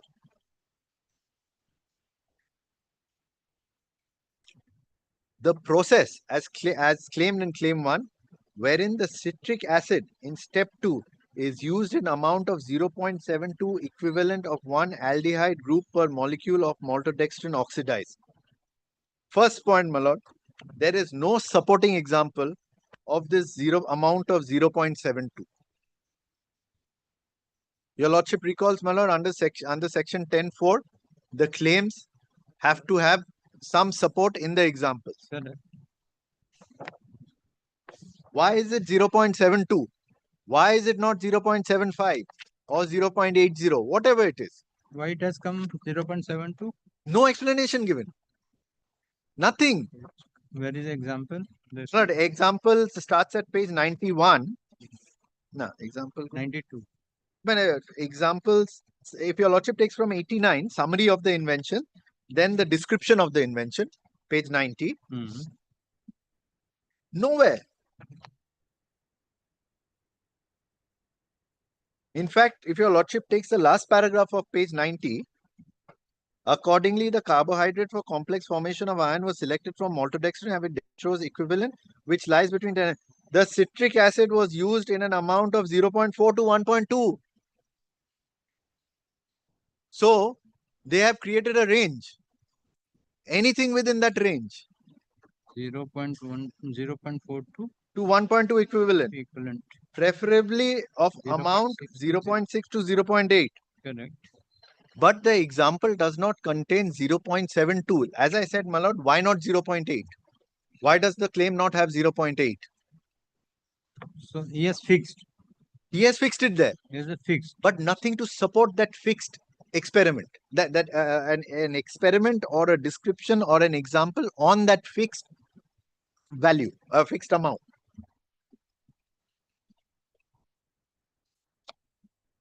So 90 is a description of the invention, and then, my lord, as I pointed out, the examples.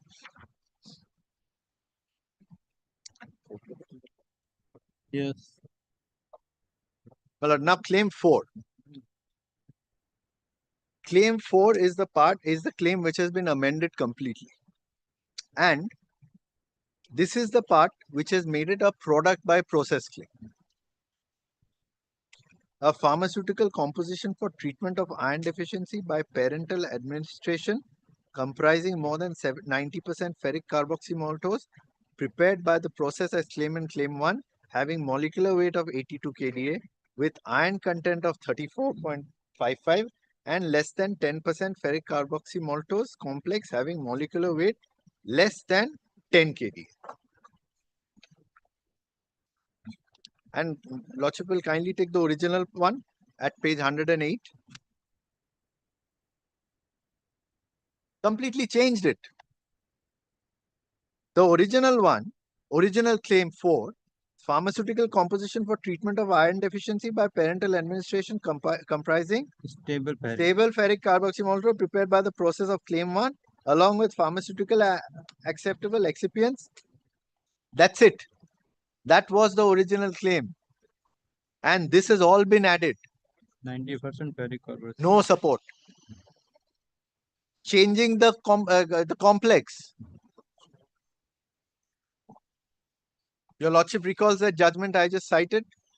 Yes. Where this claim, as amended, changes the nature. Yes. This is the most important. My lord, it's a different point that your lordship recalls that judgment of the Delhi High Court, which Mr. Mitro during the suit had cited. By process. Product by process, where just the process being novel and inventive won't do. The product also has to be novel and unobvious. My lord, I'll place that in detail because it's a 185-page judgment. My lord, I think I have read only 5 pages of it, which is the conclusion part. So, this part is squarely falls within those judgments And my humble submission is this is completely changing the product. And it violative of section 10.4 and 10.5.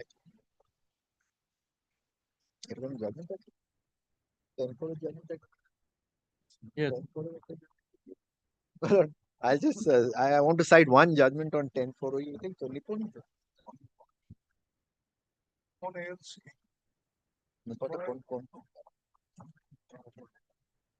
no, we don't.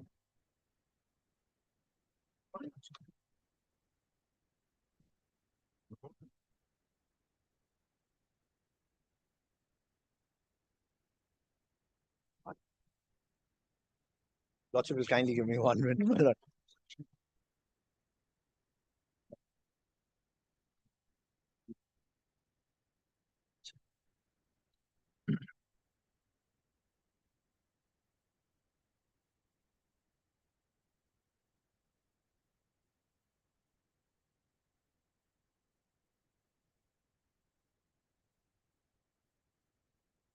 The next point I want to go to is the question of, I should have brought that up right in the beginning, my lord, the question of person interested.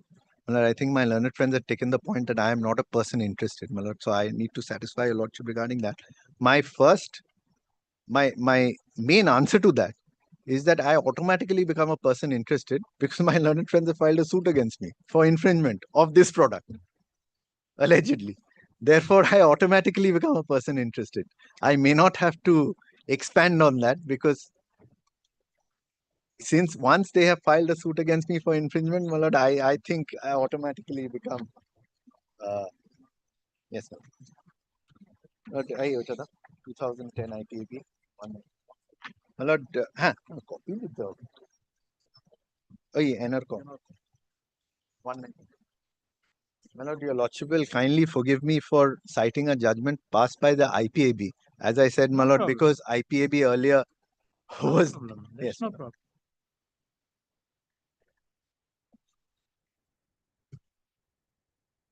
Yeah, 194.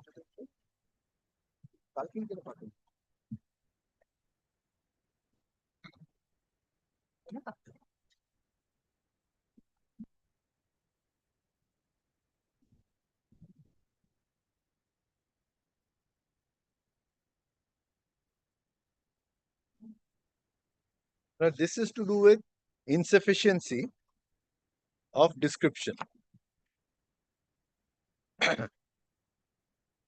Lordship will kindly take straight away go to paragraph 54.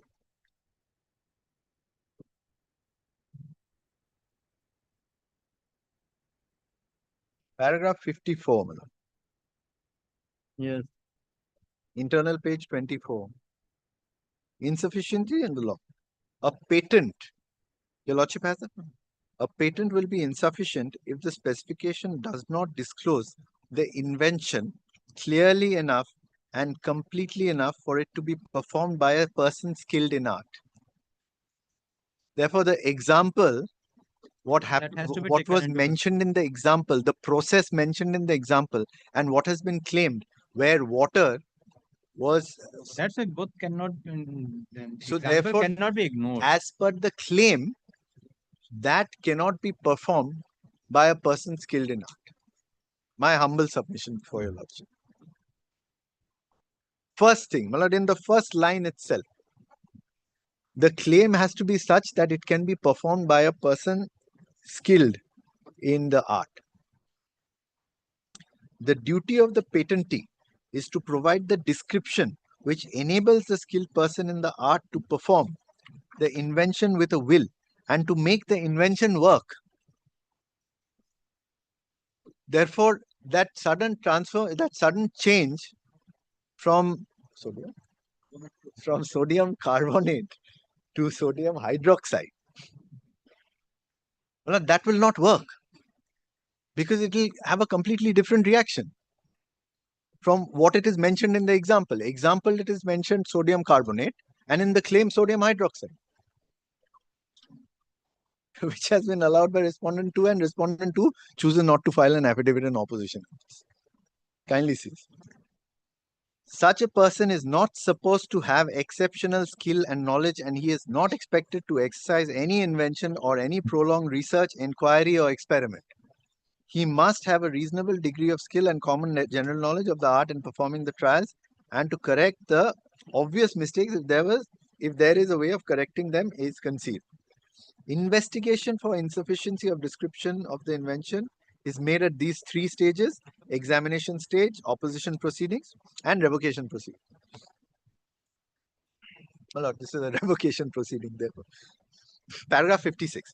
It would appear from the wordings of these provisions that the standard of sufficiency to be applied varies according to the nature of the proceeding. The standard to be applied in opposition proceedings being more rigorous than that applicable at the examination stage, and that applicable in revocation proceedings being still more rigorous. Correct. Therefore, at this stage, the margin of error is probably the minimum.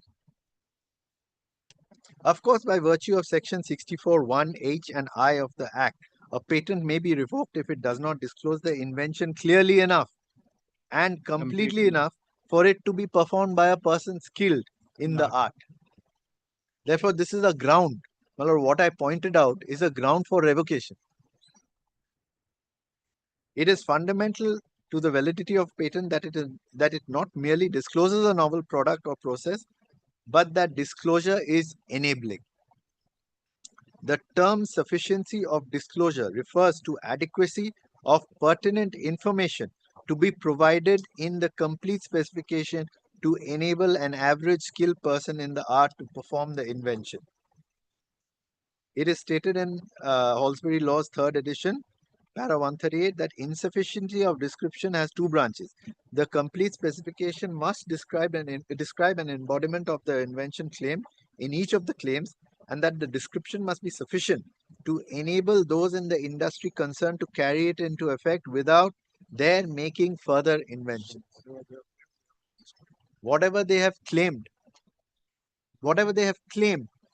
amended claim is not described. Yes. Well, then certain judgments are. Well, then as I mentioned, as Lordship will kindly take paragraph 66. Hence, whenever the claim is drafted in widely or loosely worded terms, an ambiguity will arise to check whether the description in the specification is sufficiently clear and definitive to enable a person of an ordinary skill to do or perform such an invention. Loosely.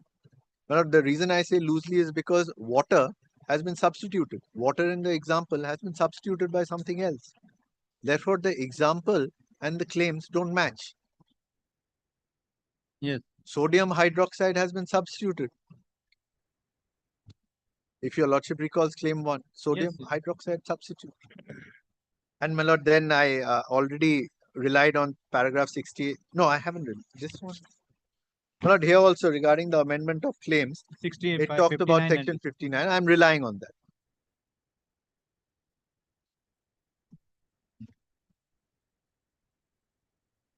My Lord, today may I stop? No. Your Lordship. Lord, I also have to cover as to why this product, the patent, is not an invention under sections 3D and 3E, because how it is evergreening the product. Because your Lordship recalls, and this is admitted fact, ferric carboxymaltose is a product which has already been in the market for a long time. And the original patent holder was Vifor, that company, my Lord, where all the litigation go. Original patent holder is Vifor. Therefore, I want to just add to your point. Supporting me. Just one or two points. Your Lordship, my learned friend is saying about the ferric carboxymaltose, and they have shown in the suit of that that ferric carboxymaltose is a very known product. So there is nothing new about it.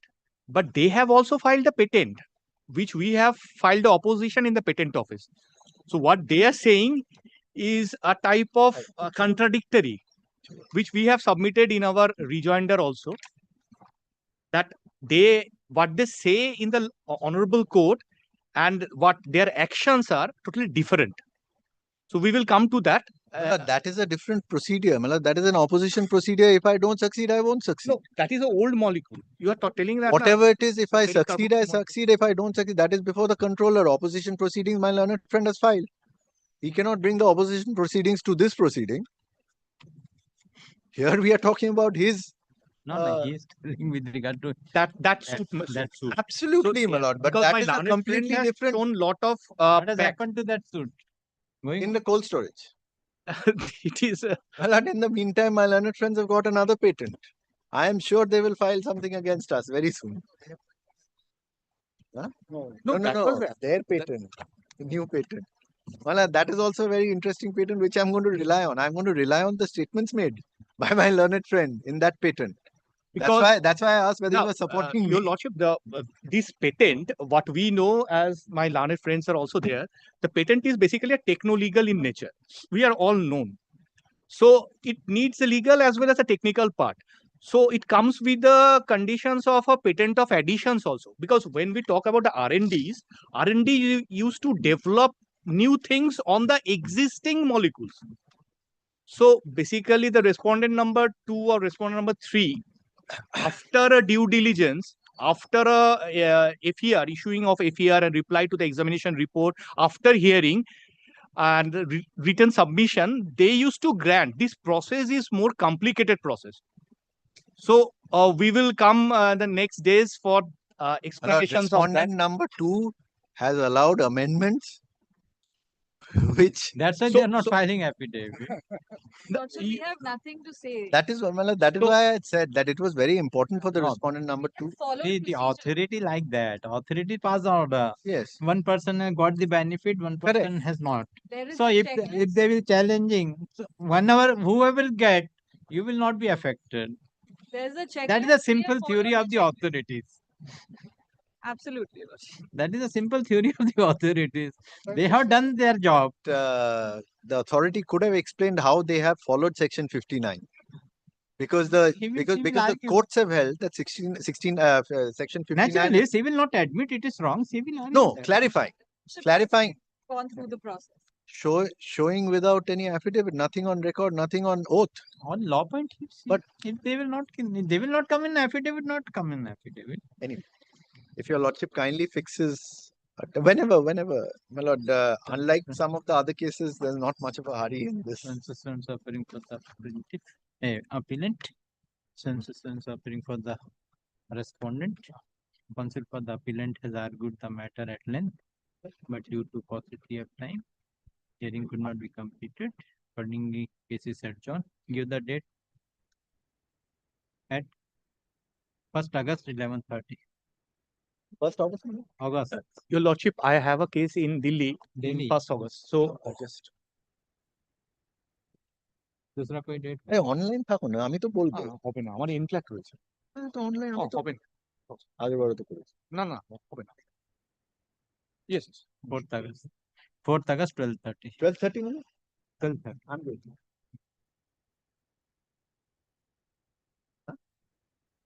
Grateful, dear Lord. Yes, call the matter.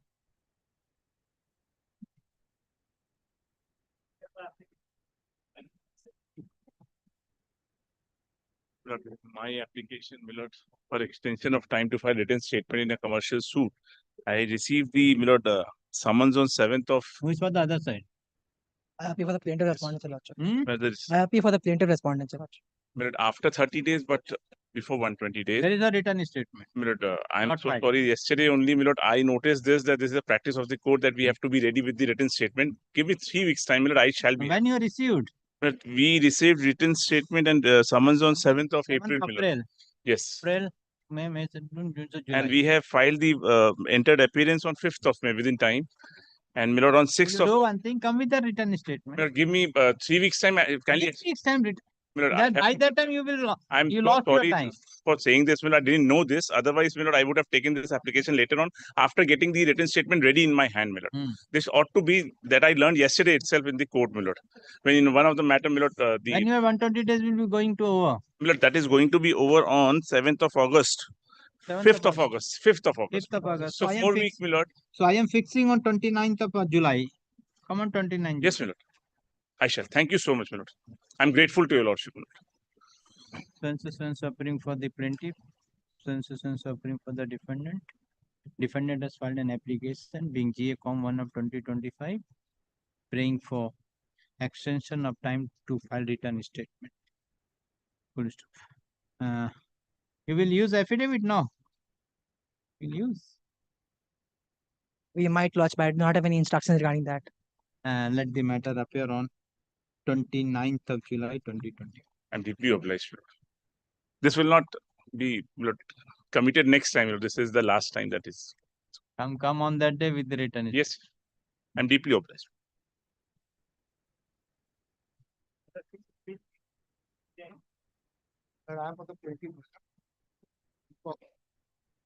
My lord, in compliance of a lordship's direction, my lord, I have prepared the evidence on affidavit as well as the judge's brief of documents, my lord.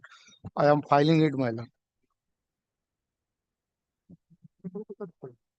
My witness is ready, my lord, and Who is for the other side? You? Yes, Mr. Devasis Basu is appearing in this matter on behalf of the defendant. He has not come to the court today. Okay, let the chief continue. my lord, this is evidence on affidavit, the judge's brief of document. No. So my witness is ready, my lord.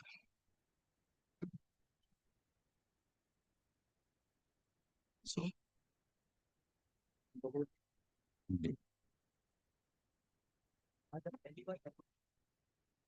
पहली बार sir बोलिए। बोलिए।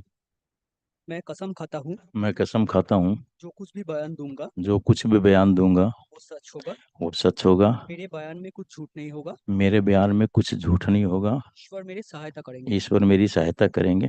आपका नाम? नंद किशोर सुल्तानिया।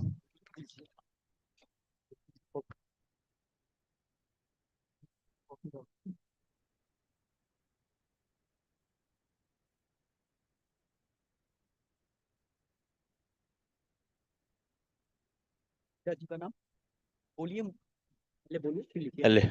पहले टे बनारसी लाल सुल्तानिया। बनारसी लाल Sultania.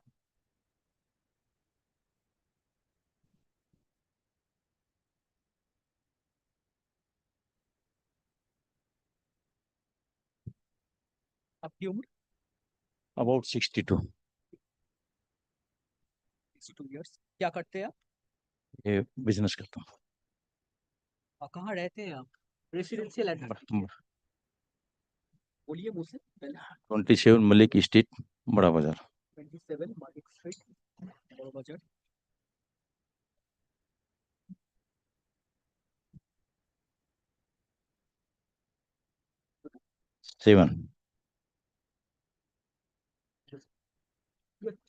Evidence on effect of copyright.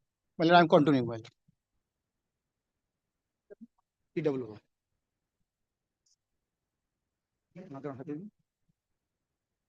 Please see the document first. Document को देखिए। Yes. What is this document about? Document किस बारे में है? माय लॉर्ड को बोलिए। ये केसी दास गणेश दास के ऊपर में पैसा नहीं दिया, माल दिया हुआ है, उसके अगेंस्ट में मनी शूट किया हुआ है। Mr. Ganesh Das has not paid our due. That's why I filed a suit against him. I have filed a suit against him. Please check the document whether you have put your signature on this document.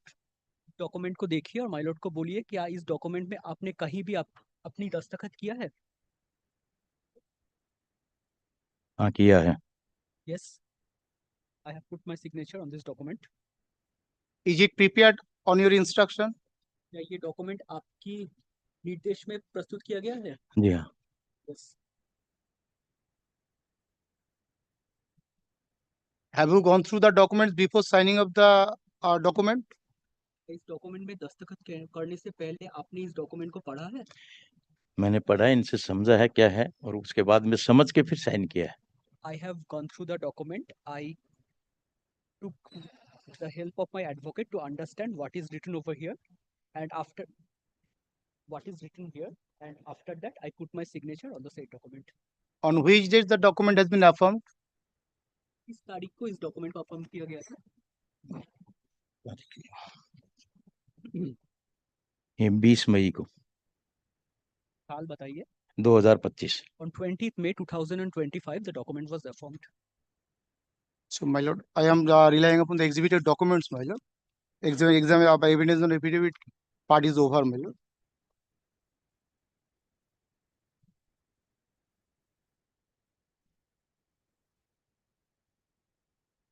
May I please a set of documents, because my lord, judge's brief of documents has been prepared on behalf of the plaintiffs only. There is no document from the ends of the defendant. So can I, my lord? So you referred to the judge's brief document and the Yes, my document lord. which are facing One after one. It is serially, my lord. Please. It is serially, my lord.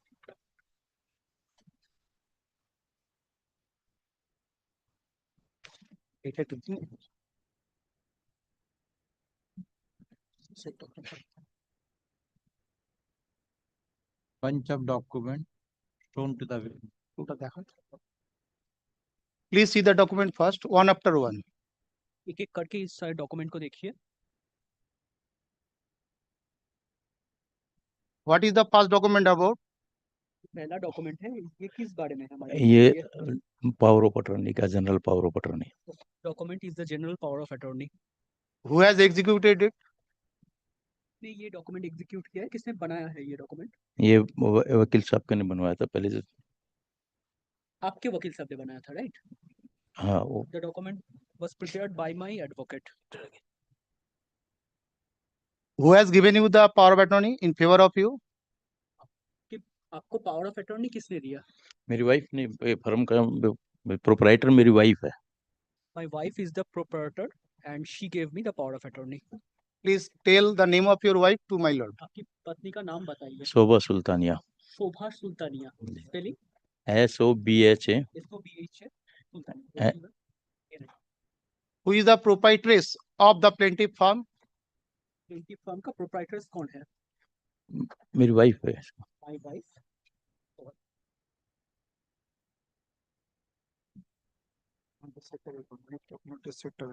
Yes. Yes, my lord. I am.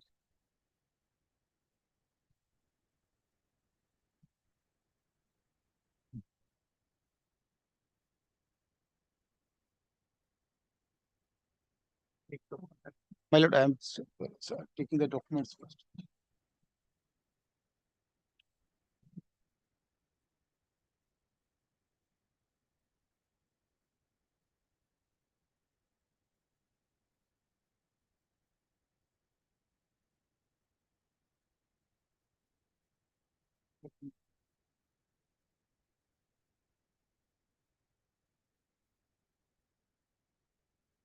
The first document question is over. Yes, my lord.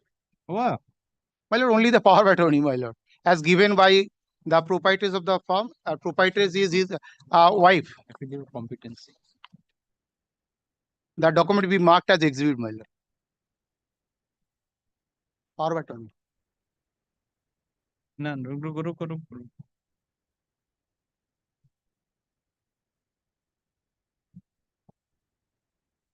Yeah.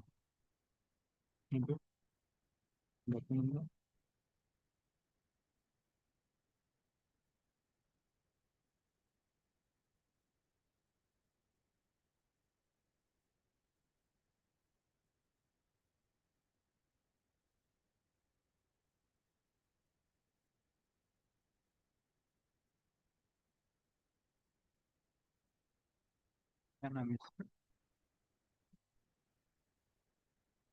You have not disclosed the power of attorney. My lord, disclose this, my lord. The judge's brief of documents I have not annexed it. Because so, my lord, I will. Where you disclose? In the The print.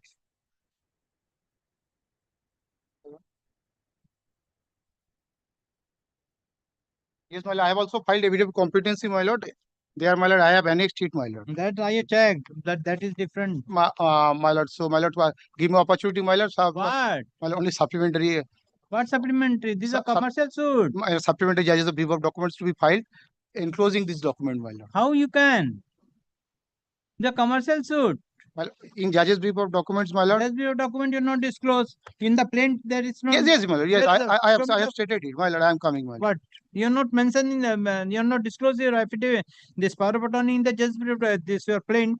I have disclosed it, my lord. I am showing, my lord. देखो.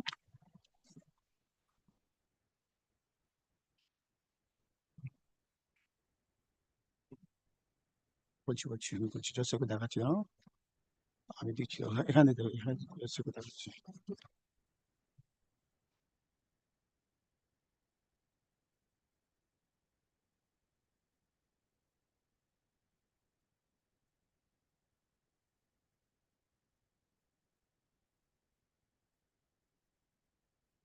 My lord, verification as well as the affidavit, my lord.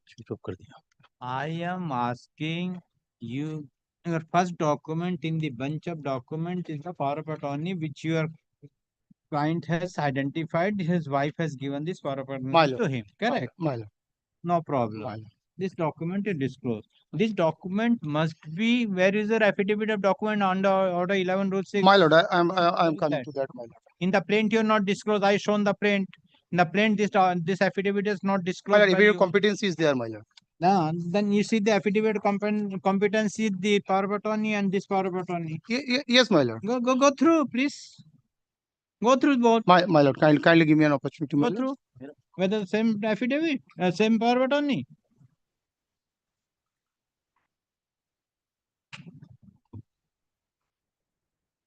Sorry, my lord. Then? Sorry, my lord. I have not checked it, my lord. Kindly give me 1 day time. My accommodation, Why? my lord. Kindly give me 1 day accommodation, my lord. In the meantime, I will check it because, my lord, it's my fault, my lord. As my lord, original as shown by client, my lord. I am relied on this document, my lord. So, my lord, give me 1 day accommodation, my lord. In the meantime, I will check it, my lord. It's my fault, my lord. I am meeting it, my lord.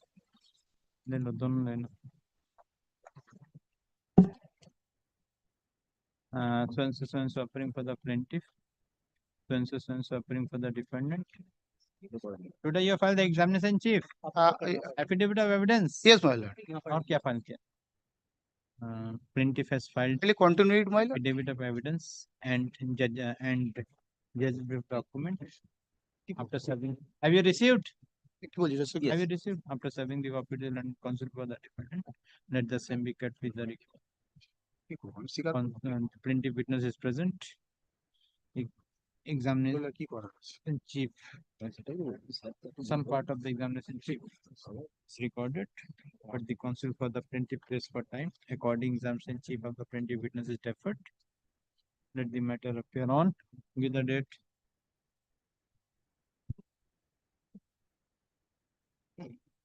नाम तक 28th August at 2 p.m. My lord, it is changed, my lord. To my lord, it is a mistake, my lord. My lord, I will check it and come back, my lord. Next.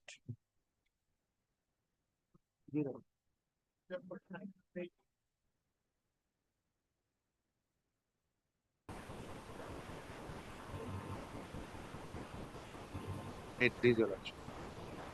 Yes. Lordship, item number 19, I am appearing for the defendant. My learned friend's application under order 13A. Not yet called, it is the 18, madam.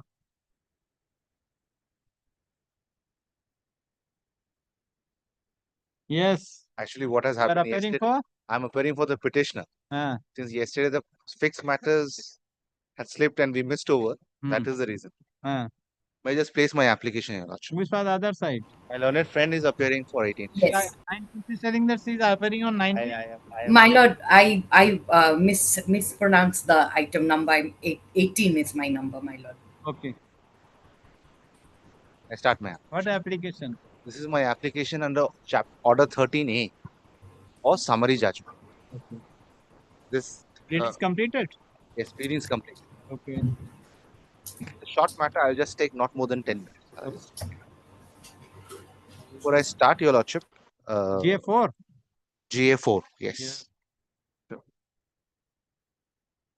So there is a phrase which we commonly use, and I recall when I earlier placed the application, I used it to pull the wool over someone's eyes.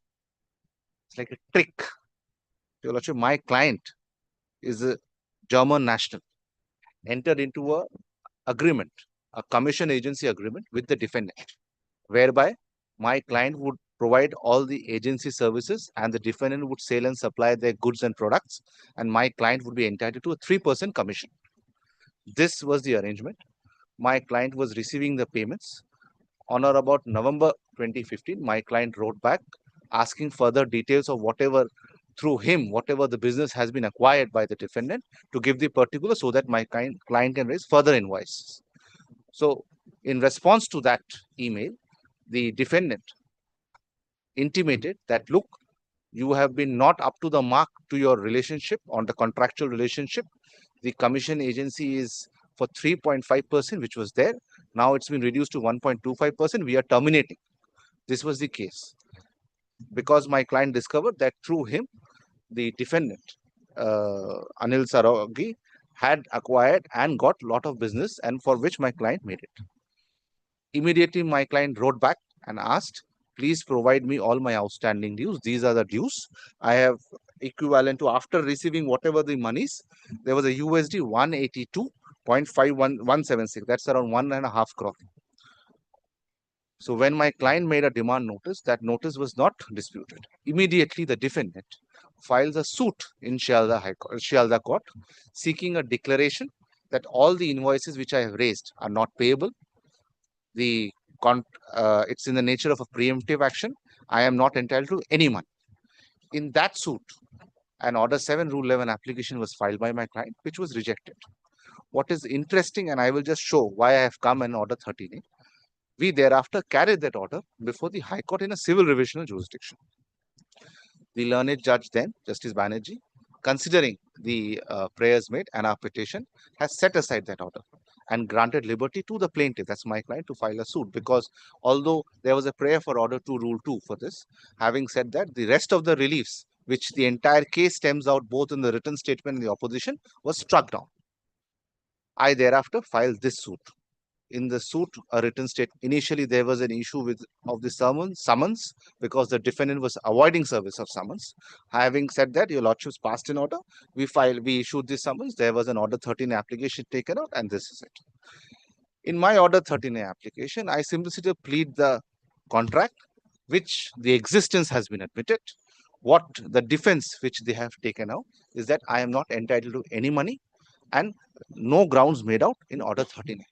Your lordship knows the principle of Order 13A emanates our Chapter 13A rules, where the defendant has to come out with a case which is not sham, illusory, moonshine, or they has to raise a triable defense.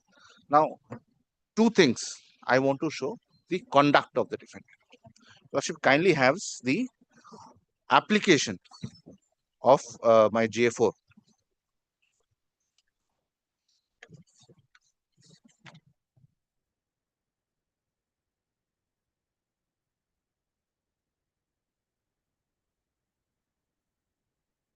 Lordship has page 35. I'll just place that agreement. That was the agreement for which I'm seeking enforcement. And then I'll come straight away to the defense and the relevant issues. Lordship, this was my agreement, where the two parties of this signed the contract. My client is Othmar Forrest, resident at Germany. The two parties have agreed Mr. Forrest to act as a trade agent for NM Exports for certain time from 1 July to 2006 and agree to the following terms and conditions. And these were the terms and conditions. And the point number 2, Mr. Foster will receive a commission of at least 3% of the FOB after shipment. This is very important because in our case, what we run is that the agreement was never terminated, was always extended by the parties. Having said that, I straight away come to page 45 of my application. I write to him on 15th November 2015 in asking certain informations. Lordship has page 45. Yes. Yes.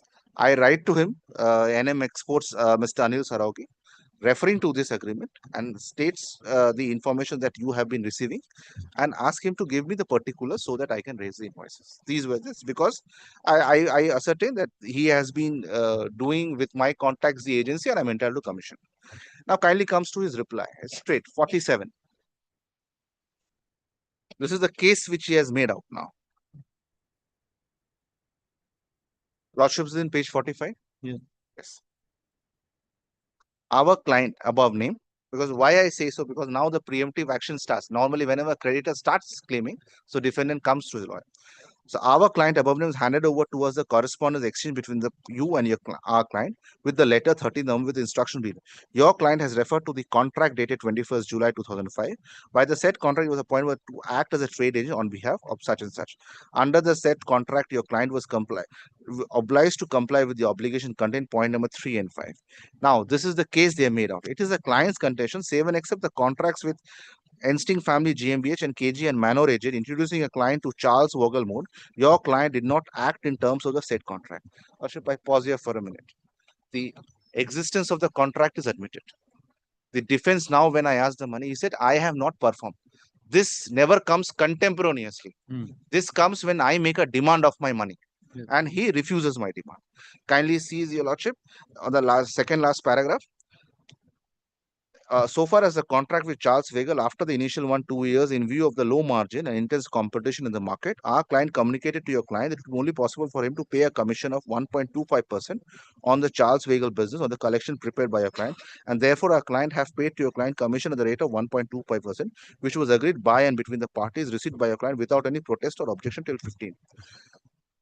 In the intergram, when my client was raising invoices, I was told, I'll be very honest, my client being a national, he relying on good faith, the defendant asked him and he raised 1.25% of invoices. But on the yes, 1.25%, because that's it. I have to come with it. But on the understanding, he was always sure that this will be final settlement of accounts will be there. Because as I use the expression, it was a pulling over the wool over the trick because I was deceived now. So having said that, this was the contention they put forward. I reply to this. My reply is at page 49. Dear Mr. Mitra, reference is made to your email dated 14th February, December 2014, which is brief. As a matter of fact, a valid agency agreement exists since July until today. The agreement automatically renewed every year until today due to the fact it has not been terminated yet. Thereafter, our client still has a right to claim his commission, which is based on any of all sales made with the companies that have been placed by a client. In addition to this, our client is entitled to claim information with respect to the sales aforementioned. This also comprises a disclosure of a statement of the account. The objections from your side are not convincing at all. Please note, we are assigned to the file to the writ and the court around. This was my response. I disagree. It's a matter of record. So you did not deny with regard to 1.25. I have not denied. It's the question is that whatever is the factum of the agreement, I said that. I denied. I have denied. I have denied. The objections from your side are not convincing at all. There is a letter. There is a letter. Now, there is no response to this. Having said no response, directly a suit has been filed, which is at page 50. Oh, that's my letter. That's my letter. Because your What they lordship have prayed for. now kindly comes to what they prayed for. 62 comes to the reliefs. Because your lordship are sitting also exercising an equitable jurisdiction. Have to see the entire case. Whether I have come with clean hands or they have come with the clean hands. No, that's no. See, they already initiated a suit before the city civil court or whatever. Chalda. Yes. Correct. They have initiated a suit. Yes. Against you, declaration. Yes. Entitled that you cannot make, not entitled to make any claim. Yes. Correct. Declaration that I am not entitled to make any claim against Respect those of invoices. any Yes. Yes. 64 is a typed copy. Commission. Yes. So they are telling that the agreement is not enforceable. Enforceable. That's the first time they come up with. Correct. And this suit was filed when? This suit was filed in 2015. 2015. Yes. And you appeared, you filed whatever it is. I have filed a rejection application which was rejected. Now, when on a civil revision application, the prayer A and prayer C has been set aside by the court. I just straight. Prayer C set aside. Yes. Like can't be granted. So there's an observation. Kindly comes to page 72. I'll stand corrected. It was said it can't be claimed. Because bar under section 42. Yes, yes. The suit appears to be a tenuous and more for professional benefit than for earning any relief to the plaintiff therein. This is a dispute between the petitioner herein and the opposite party as to whether the petitioner is entitled to any commission on account of the sale of the goods of the opposite party. Matters of demand being received by the opposite party, the defensive suit was filed. This is very important. in the trial court. On the petitioner's application for rejection of the plaint, the trial court has found that the suit was maintainable. On a reading of the plaint, it does not appear that the first or the third relief can ever be granted. As far as the first relief is concerned, a declaration pertaining to money claim cannot be issued. The third relief claimed in the suit is for an injunction, which is contrary to Section 41 of the Specific Relief Act. If an authority is required on such proposition, a reference may be made to AI 9672. Since the trial court has found a modicum of cause of action evident from the plaint, the order impugned is not interfered with. It is, however, clarified that pendency of the suit will not stand in the way of his petitioner hearing institutes independent claim before an appropriate forum in accordance with law. I'll be very candid. No steps thereafter has taken by the suit. The suit is running on ex parte board. I thereafter files a suit. So Because 1 and 3, what are the other prayer before the court? Trial court. I should kindly seize the prayer 64, prayer B. Alternatively, the entitlement of defendant of the commission in the facts and be determined. This is neither here, neither here, because his entire defense of the case has been put at rest by the civil revisional court. So this suit is going on. This suit is pending ex parte. They are not taking any steps. They have kept it intentionally handling. I am only on why I am indicating the entire. Now kindly seize the entire paragraph of the plaint. Now what's important? Now the defense. They come file a defense. Now the entire pleading on which the earlier suit was based, the two reliefs has been put at naught. Now the self-same defense has been pleaded in the WS. Now first thing first, kindly comes to the written statement, Your Lordship, starts at, I have disclosed it.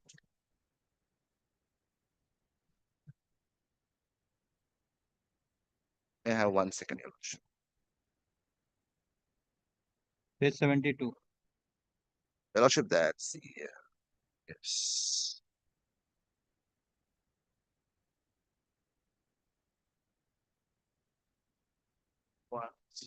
Page 72. 77, sorry. Yes, Your Lordship. Once again, I am just seeking another 77. prayer because I have to show a suppression, which they have done.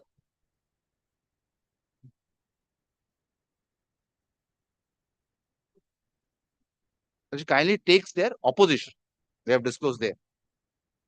My application. Page 21. Yes. Lordship keeps the written statement as well as that plaint side by side. Because now I have to satisfy Your Lordship whether the defense is sham or not. Plaint of your case. Where is The plaint which they have filed in the trial court is at page 50 of my application, and the written statement starts from page 21 Correct. of their opposition. All these paragraphs of this case of denial, it's a part of that plaint, verbatim. Yes. If Your Lordship sees plaint paragraph 1 and from paragraph 11 onwards at page 25, this entire case has been pleaded there.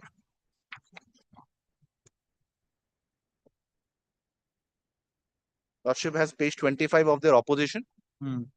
Lordship sees paragraph 11 sometime in the year 2006. Yes. And that's compared with page 50 of my application, where the plaintiff case has made out. This is entire verbatim. Now, Your Lordship, having said that, comes to page 29.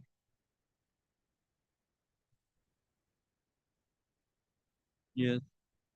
Now, Your Lordship, whenever a defendant who comes or any party who approaches court, I have to come with a clean hand.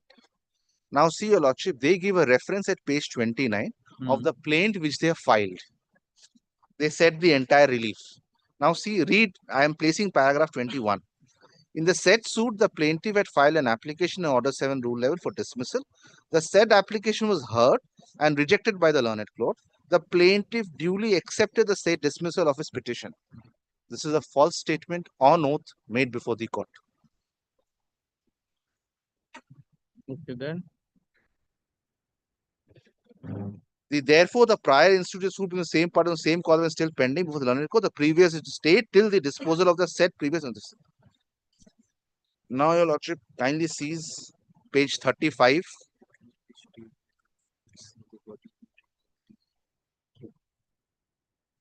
Because at page 25, there was a pleading stayed, although there was a liberty by the court which was not disclosed. Now, kindly see page 35. Kindly see paragraph 4. I state there is no false statement or concealment of any material fact, document, or record. This is also a false statement.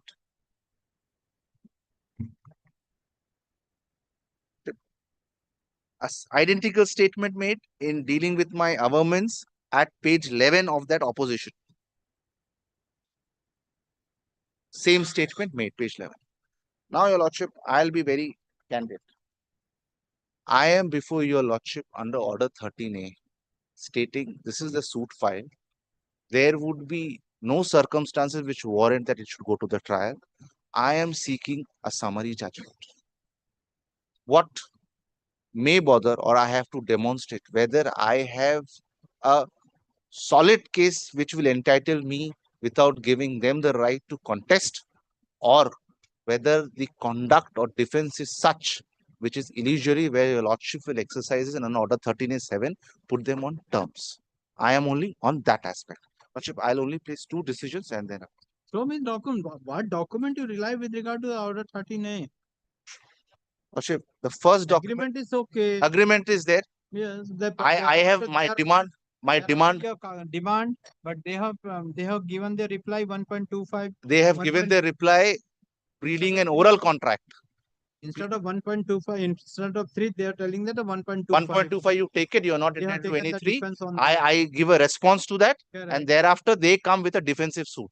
Correct. Now, my only defense is, once the defensive suit and the prayers, in order to abstain me from claiming any, make any claims or asking my demand, is being set at naught by the court.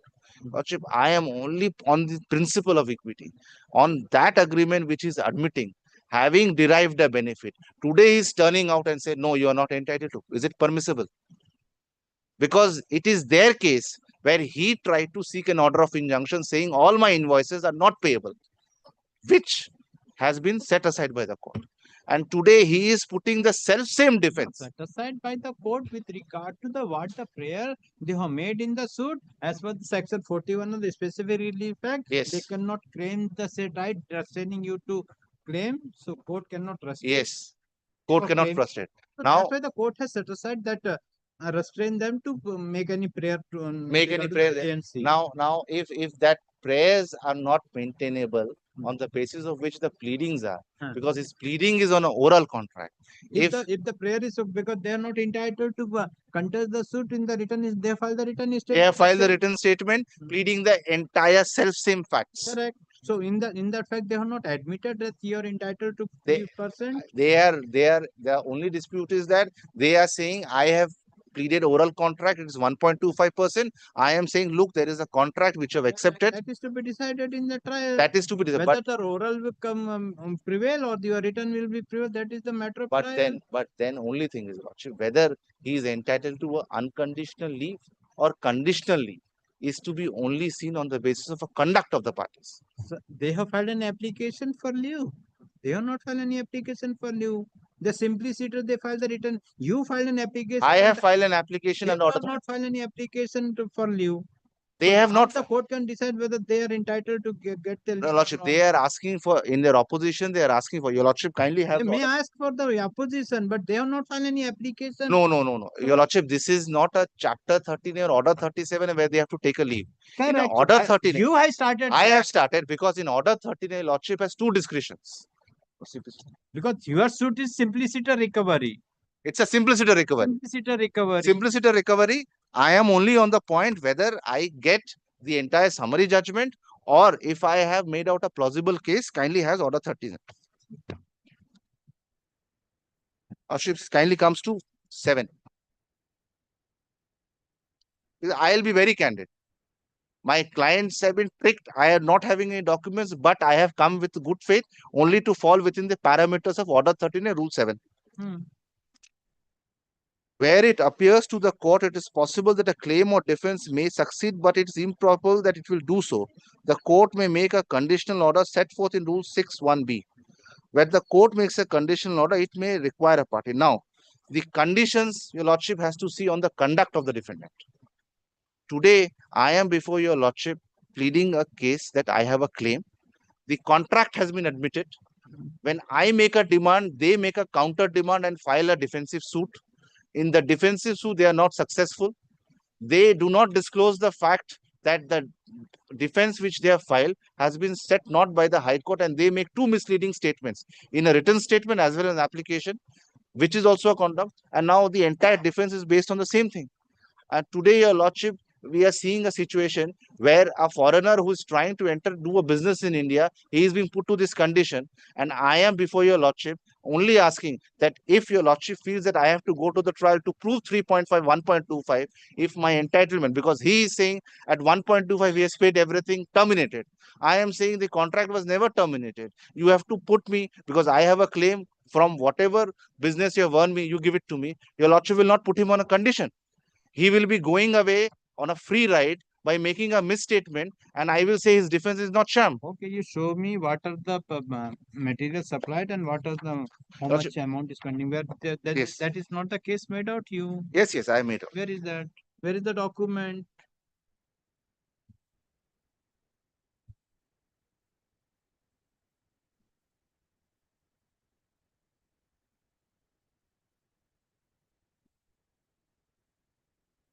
Lordship kindly comes to page 37.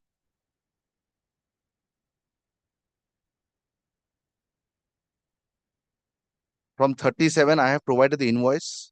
37, 38. This was my visit there. And 1 second, one more document, your lordship, I have to show.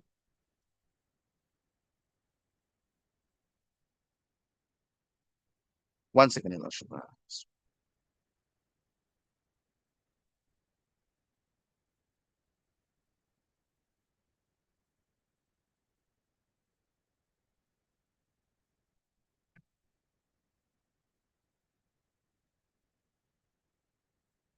तो opposition रहेगा.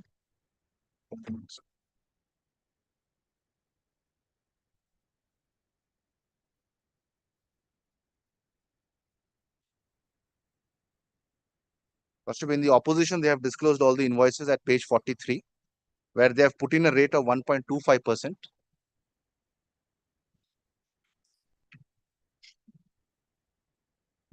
Page 43 of the AO. of their AO. And they are putting the rate of 1.25%, which according to my client has to be 3%. I have taken this at 1.25% on understanding that I will be entitled to 3%. These are the only documents available. What is the date of this invoice? This date of the invoices goes to July 3, 2015. 15. The case they are made out is that I have paid this. So nothing is paper. The question is the payments which you have made at 1.25, whether I'm entitled to 3% or not. That's it. I do note that I am on a footing where my client could not have disclosed any documents. No, this has been given by you. This has been given by me, Othmar Forest, but when I filed the suit, because 1.25. yes, I have given claiming 1.25 because he told me to base it at 1.25. Correct. But that's my plain cases. I am always entitled to 3. You are ready for the 1.25. So at 1.25, I have already received it. Then I am only seeking a difference of 3%, which I am entitled to, which is my plain case. So this is 2015 1.25. Yes, You have received it. Yes. So where is what further claim? You once you admitted and received the claim. No, your lordship. That's 1 second.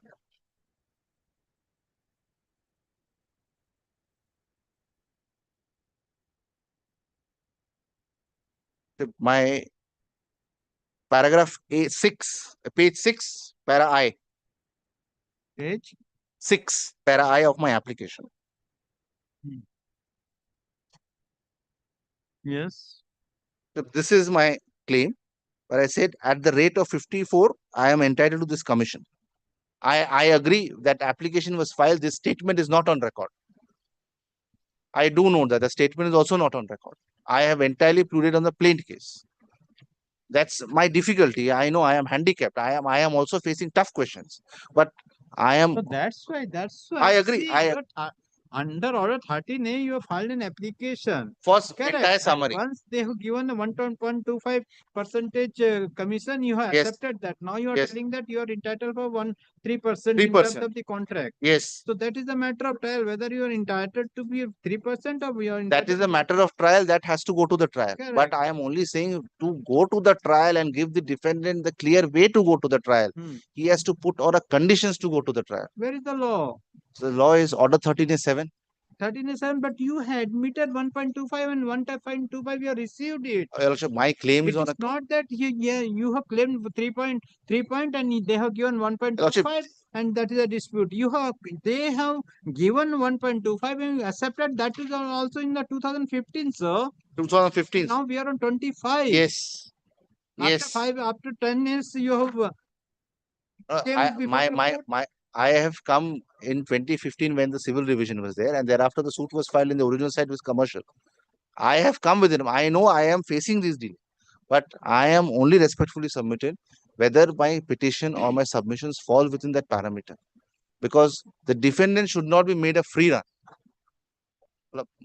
Those two averments, and I have a decision of the Supreme Court where the court has to see all the materials on record.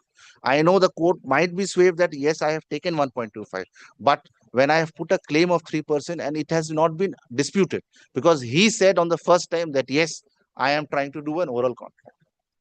That's it. Those are my submissions. Yes. May it please, my lord. My lord, at the very outset, before indicating my opposition to my learned friend's application, I take serious exception to one persistent submission that has fallen from my learned friend. He has persistently submitted, my lord, that the civil revisional court has struck out my entire case in the plaint before the learned Shalda court. Entire case, not entire case. Your prayer has been stepped up. My lord, I bow down. I'm grateful. My lord, what my learned friend has not placed, and perhaps what should have been placed at the outset, is the sum and substance of the plaintiff's application today. The plaintiff's application proceeds on one and one contention alone, that since I have admitted the agreement of 21st July, that is all that it requires for this honorable court to pronounce an order 13A and a judgment under order 13A. Most respectfully, my lord, in my opposition, I have canvassed three contentions. First, that the application on its own strength has no legs to stand on. There are the pronouncement, or rather the provisions of order 13A itself are absolutely self-explanatory. That is the first thing. Unless those are rigorously complied with, the court will not go into passing a judgment under order 13A. My first respectful submission is that the plaintiff's application does not match up to any of the parameters required. His application proceeds on only one sentence, and I will place his application, which my learned friend has not placed at all, I find. He says the defendant has admitted the agreement. That is it. Nothing remains. Please proceed to summary judgment. That is number one. Number two, my lord, is whether at any point of time, in order for the plaintiff to show that my defense is sham, the plaintiff will have to show that at any point my conduct, whether explicit or implicit, whether written or oral, there is any admission or whether it be absolutely on the face of it. Most respectfully, my lord, there is not one single document that the plaint case has disclosed that shows that I have ever consented to any outstanding payments or given the plaintiff to understand that he may be entitled to anything other than 1.25. And third, my lord, as my lord has pointed out, and I am very grateful to my lord for that, 1.25 was admittedly received by the plaintiff without any contemporaneous objection or demur. My termination is on record in the 2015 Shialda court suit that I have filed. Admittedly, my lord, today it does not, I cannot stand up to before this honorable court and say that the reliefs claimed in the plaint are correct. I cannot. And the civil divisional court has held that, and that stands against me. But what the civil divisional court did not, in its wisdom and very correctly, go into is whether my entire plaint case goes. Today, my learned friend is saying that I have verbatim reproduced my plaint case in my written statement. To that, I most respectfully respond, my lord, that that is my case. I may have misdrafted, the learned draftsman may have incorrectly drafted the reliefs, but it does not obliterate my plaint case. These are the same set of facts which I have every right to plead, most respectfully, in my written statement. There is today no undisputed fact on which the plaintiff seeks to found his claim under Order 13A. Rather, my lord, the facts have been disputed, and they have been disputed since 2015, and the disputes have all been from my end. It has been the defendant's contention that the plaintiff has failed to perform the contract to my satisfaction. Also, the 3% originally agreed was brought down to 1.25. That 1.25 was accepted by the defendant way back in 2015 without any objection and demur. Thereafter, my lord, it was the defendant's positive action in coming up and getting the agreement terminated. Even thereafter, my lord, most notably, the plaintiff takes no steps to secure his claim, if at all he has a claim.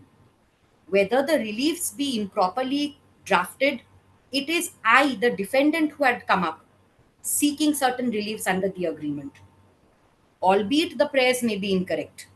And today, after a hiatus of 10 years, the plaintiff seeks to come up again. And that too. Terminated.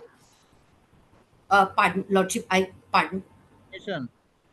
Termination, Lordship, kindly gives me one moment. I have pleaded that in my affidavit in opposition. 14 December 2015, when I make a demand. Yes.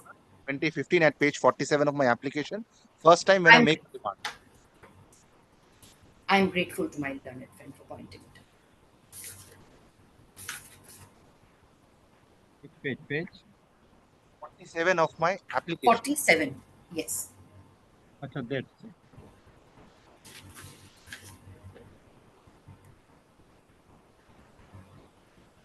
Yes. These are going to be the sum and substance of my submissions, my lord.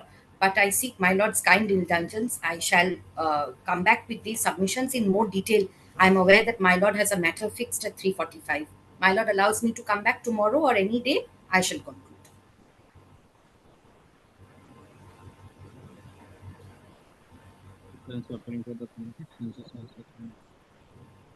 Plaintiff has filed an application being created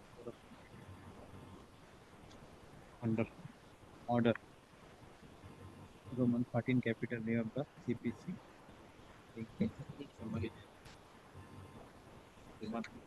Because the plaintiff has concluded his argument. Also for the defendant is argued a claim, but due to paucity of time, hearing to be completed. This is adjourned. Let the matter appear.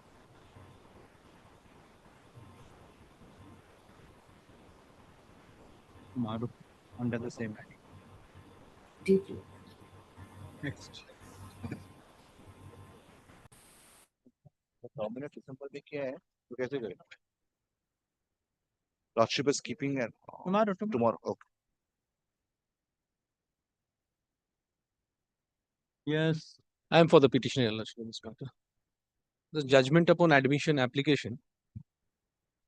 You are from the plaintiff? Yes, Your Lordship. I am the plaintiff. I have filed this application. Your Lordship, A2. kindly. Pleadings have been completed, Your Lordship. A2. Yes. A2. GA2. Yes. GA2. 1 टकी शील 820 of 2020 820 of 2020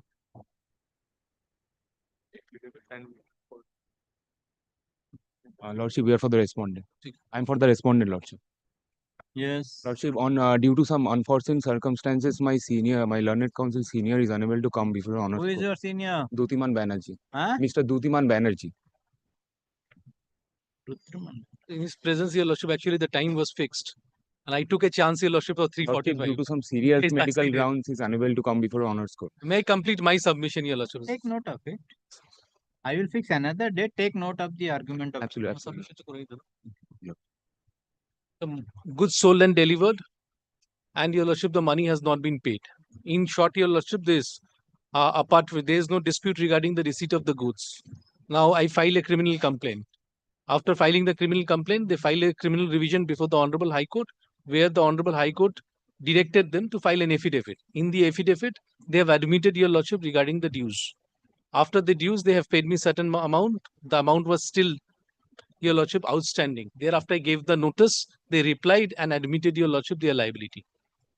So everything, Your Lordship, the admissions are on documents by way of an affidavit before the Honorable Court. May I just indicate, Your Lordship, the documents? That's the entire matter. Kindly take, Your Lordship, page 18. That is the security check for security deposit. Kindly take page 18. 18. Page 18.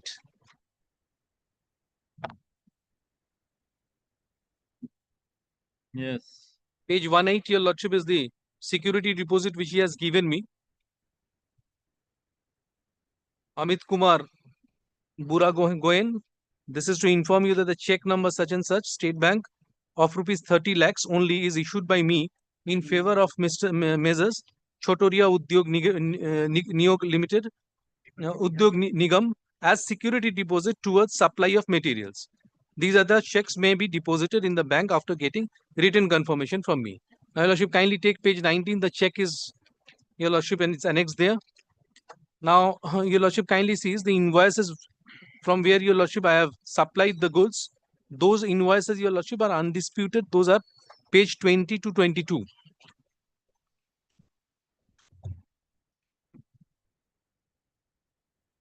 And Your Lordship, the e-way bills and the challans, Your Lordship, I have annexed from page 23 onwards. Yes. Page 23 to 25, Your Lordship, are the e-way bills. Yes. And the challans that they have received the goods, that is from page 26 onwards. Now, when they were, Lordship, defaulted in making payment, I made a police complaint. That is at page 29, 4th of June 2022. Yes. And on the basis of, Your Lordship, the police complaint which I made, Your Lordship, the FIR has been lodged. That is at page 32. 32 and 33. Thereafter, Your Lordship, I demanded, Your Lordship, the outstanding amount.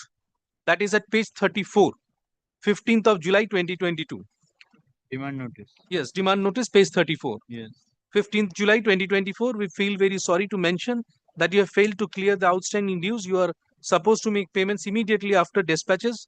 We would like to mention that an amount of rupees 38,69,249 is still outstanding as materials. Since you have miserably failed to clear our outstanding to us with interest due till date of payment, in spite of your continuously following up and personal persuasion over phone and visit to your office, having failed in our effort to receive payments from you against our bills, we now find no alternative but to finally write to you to clear all the outstanding together with interest immediately upon the receipt of the letter.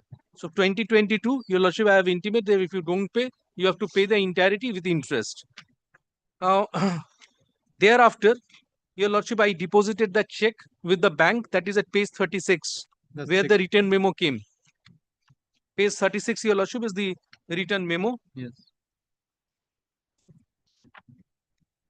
I gave them a notice under section 138 of the Negotiable Instrument Act. Yes. That is at page 37.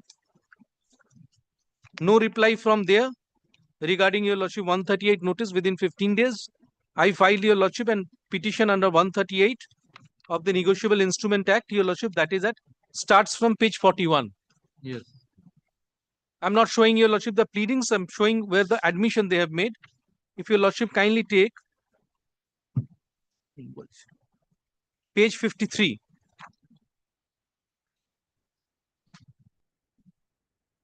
Yes. Page 53, they filed an anticipatory bail application. And in that particular application, the Honorable Court directed them to file an affidavit. Page 53, your lordship, is the part of the affidavit. Kindly take page 55.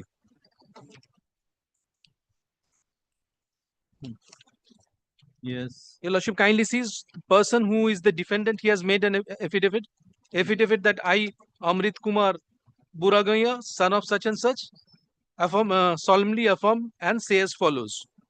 That I had established a business relationship with the de facto complainant, Sanjay Chauraria, director of Chauraria Udyog Limited, pursuant to which we had entered into commercial transaction from 23rd of January 2021, wherein the de facto agreed to supply iron and steel goods with 3 invoices worth rupees 38,69,249 on credit. That pursuant to such commercial relationship, the de facto complainant had supplied the iron and steel goods with 3 invoices worth rupees 38,69,249, against which I was supposed to make payment to the tune of rupees 38,69,249 to the de facto complainant company. Now page 56, paragraph 3, that in lieu of the total payment of 38,69,249 against the supplied goods, I have already made a payment of amounting to rupees 10 lakhs, admitted amount. Now your lordship kindly sees paragraph 5, that against the police complaints made by the de facto complainant, I applied to an anticipatory bail before the Honorable High Court at Calcutta, bearing number such and such. The matter was heard on 21st of August 2023, and in consonance with the order of the Honorable High Court, I hereby solemnly affirm and say as follows, that the above mentioned commercial transactions are admitted by me, that in lieu of the business transaction, now I owe 28,69,249 to the de facto complainant, and I have complete bona fide intention to pay the requisite amount to the de facto complainant without being harassed into the criminal proceedings. Under the circumstances, the petitioners mentioned that I am not shying away from clearing my outstanding dues. Yes. Now, after this affidavit has been given, this particular admission has been recorded, and on that basis, the anticipatory bail has been granted. That is at page 57. Page 57, your lordship kindly sees, this is an order dated 28th of August 2023. Kindly take paragraph 3. It is submitted by the learned counsel for the petitioner that almost all the documents relating to business transaction between him and the informant have been seized. And in the affidavit filed today, the petitioner has admitted the liability of the amount of rupees 28,69,249 so far as the business transaction with the informant is concerned.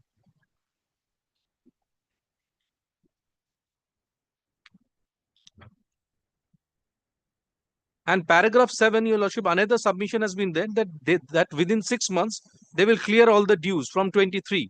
Lordship, kindly take page 58, paragraph 7. The learned counsel for the petitioner submits that the petitioner, having sustained heavy loss during COVID period, he has not yet recovered, and the petitioner proposes to pay the amount at least within 6 months. So the proposal, lordship, they have given. On that basis, anticipatory bail application is allowed. Now, thereafter, they fail to give me, and some amount has been paid to me, your lordship, is 5 lakhs, 10 lakhs 50,000. Your lordship, kindly take page 61. After that, 4th of September 2023, and this order was passed on 28th of August 2023. Prior to that, September. Prior to that, your lordship. But I have acknowledged, your lordship, that 10,50,000 have been paid by them. 10 lakh paid. Yes, your lordship. Page 61, your lordship, is the letter written by them, wherein, your lordship, they have admitted, your lordship, that 10,50,000 has been paid. Yes. Page 61. Yes, yes. Page 61, your lordship, kindly sees 4th September 2023. They have given a letter to me. Subject is request to meet for amicable settlement of the dues. I, Amit Kumar Boragoyan, son of such and such, has established a business transaction with you, pursuant to which we have entered into a commercial transaction from such and such, wherein you agreed to supply iron and steel goods with 3 invoices worth rupees 38,69,000 on credit. Further, after receiving the iron steel, I have made payment of rupees 10,50,000 to you. I have provided the details in the tabular below. Subsequent, I like to acknowledge that above mentioned payment of 10,50,000 till date, and further the same would like to request you to meet so that we can amicably settle the dispute. And therefore 10,50,000 he has said that he has paid me, on various dates. In 21, 50,000, 22, 5 lakhs, and 23 again 5 lakhs. Now thereafter, time to time, Your Lordship, we have given notices, and one legal notice which we have given.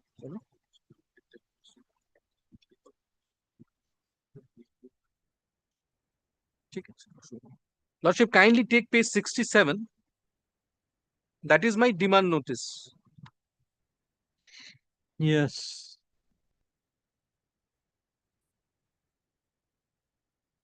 Page 67, this is a letter dated 8th April 2024. By an order dated, second paragraph, by an order dated 28th August 2023, the Calcutta High Court was pleased to enlarge you anticipatory bill under the terms and conditions mentioned therein. It appears from the said order that you have admitted your liability on 28th August 2023 of rupees 28,69,249 on that date. In December 2023, you have what paid is the amount pending? the amount, Your Lordship, which has pending today, for which Your Lordship today I am claiming. Your Lordship, kindly take. Because 28 was pending, so 10 years be given. Yes, yes. 18. Yes. Lordship, kindly take page 12.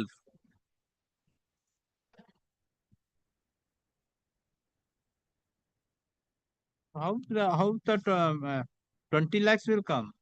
Lordship, the outstanding, Your Lordship, was total 43. Why it is 20 lakhs? Your Lordship, they have paid me. Your Lordship, kindly sees page 11, page 10.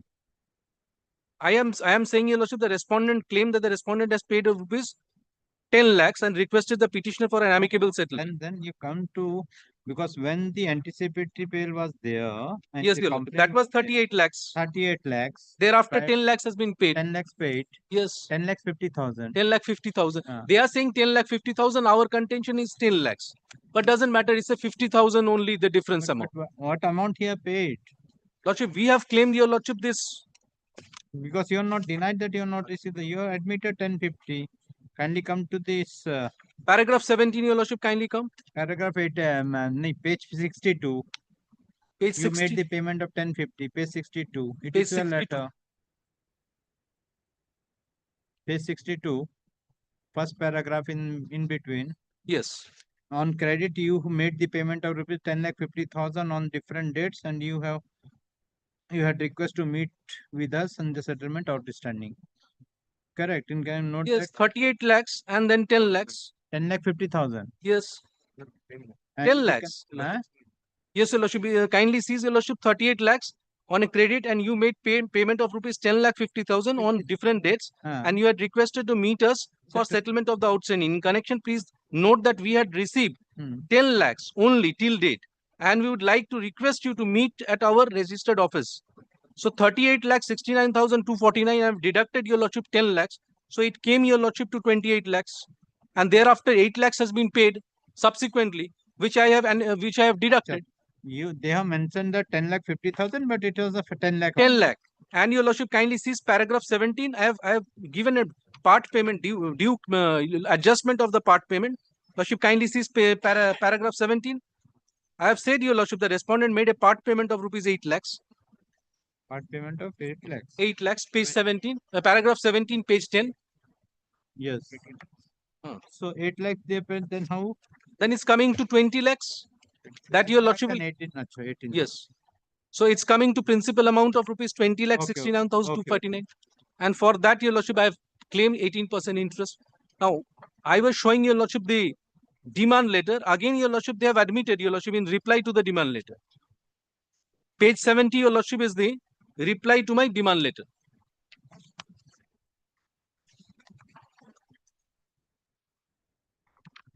Yes. Page 70, Your Lordship, 24th of April 2024. The advocate, Your Lordship, is writing, Your Lordship, to my director. And Your Lordship, kindly come to page 71, last paragraph.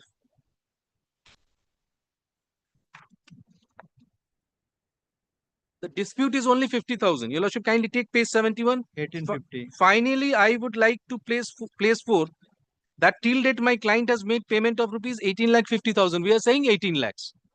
To you, and presently my client is in compliance with the order of the Honorable High Court, is voluntarily willing to pay the rest of the dues, which sum is And to exempt the 80%. legit, and my client shall only be liable to pay the amount which is just and proper to me. Hence, you are requested to exempt the interest charged at the rate of 18%. That your lordship has discretion, your lordship, whether it's 18% or 12%. So, therefore, your lordship, the admission is very clear. Admission made in the affidavit before the honorable court, admission made in the reply to my notice, and thereafter, your lordship, I filed the suit. They are not paying. When I filed this particular application for judgment upon admission, they came in and your lordship prayed for time to file affidavit. So I am carrying all the judgments, your lordship, but the admission is so clear. The last letter said no problem.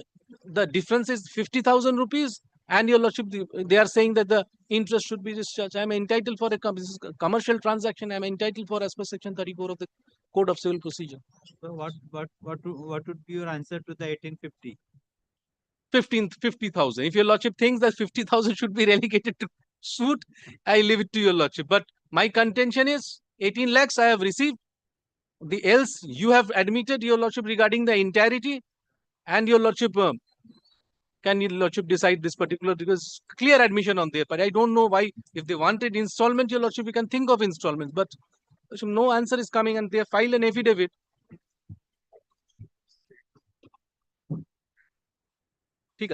In affidavit, your lordship, in page 9, subpara M. Affidavit in opposition. Opposition. Opposition. Yes, your lordship. Affidavit in opposition, page 9.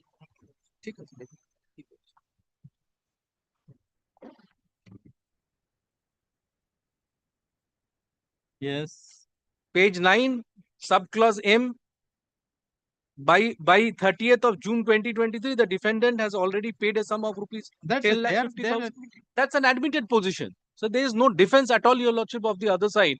That what is the reasons, your lordship, why they are not paying me. It's easy, your lordship, to get an anticipatory bail by saying that I am willing to pay. But where is the willingness, your lordship? That is not there. Let him complete. Lordship, I have taken note of everything. The senior Mr. Jyotiman Banerjee is leading me in the matter. I will only request Lordship will keep it next week.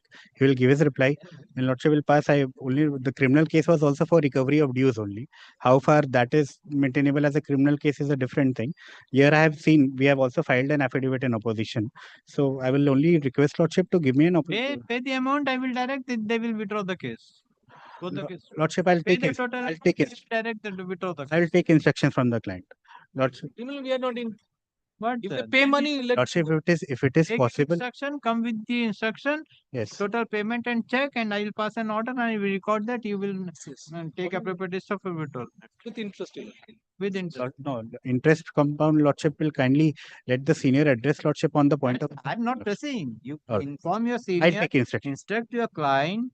See, criminal case is pending. Yes. You are admitted in the before the High Court at the time of anticipatory bail. Lordship. Correct. And now the 50,000 is the differential and interest part. Lordship. You take instruction if you are ready to pay the total amount, whatever it may be, or interest you see, then the court will consider. I'll take instruction. If you pay here in now, you come ready to pay, or I will fix a date, you pay the amount, and I will pass an order, and I will record the submission of the plaintiff that they will not proceed with the criminal Lordship, case. the client is from Assam. Please give me 2 weeks. I'll take instructions. 2 weeks, your lordship. Kindly, Lordship, because I'll have to call him, ask him to enter into. 1 second. Calling lordship is 1 second. Ask him to call him here in Kolkata.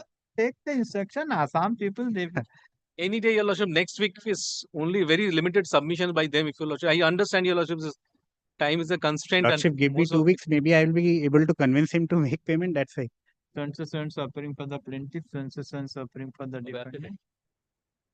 Plaintiff has filed an application being GA 2 of 2025, praying for judgment upon admission. Counsel for the plaintiff has concluded his argument. Counsel for the defendant prays for time. Accordingly, case is adjourned. Let the matter appear on 15th July. क्या heading में है? Adjourn motion. Adjourn motion at the top. Lordship has fixed it on 15 July. 15th. Lordship. Take instruction, come on that. Lordship. Otherwise, I will dispose of the matter. Lordship. I'm grateful. Grateful. Yes, next. क्या है पास? Hey, सुनो? क्यों ना कर रहा है? Regular call करो.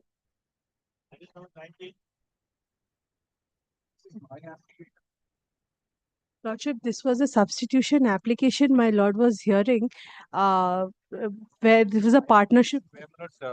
We had made a submission so far as the heirs to be substituted of the deceased partner. Mr. Bose was supposed to make his submissions. Yes. Lordship, Mr. Partnership. Supposed to make Partnership. partnership. Yes. Mr. Bose was supposed to make his Mr. Bose was appearing for defendant number 2. I am appearing for the proposed defendant Nupur Kejriwal. She can also start Lordship, I am led by Mr. Devnath Ghosh, Lordship. May my lord be pleased to fix the matter on a certain day, Lordship. It's already parted. Coming on list, you are not arguing or fixing a date. Lordship, Mr. Ghosh is stuck before another court at It was decided on the last occasion only because we had argued the matter. They were in reply. They had to only distinguish our judgments. Factually, I do not think there is We are nothing. ready with that, Lordship. Lordship, may my lord be pleased to fix it on some day, Lordship. Fix it, then it will go to September now. Oh.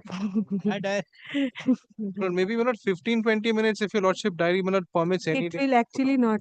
Then why not let it be in Then the let list? it be in Otherwise, the it will list. completely go out of our mind. Let it in the list. Let it be in the list. Grateful, Lord. Not today.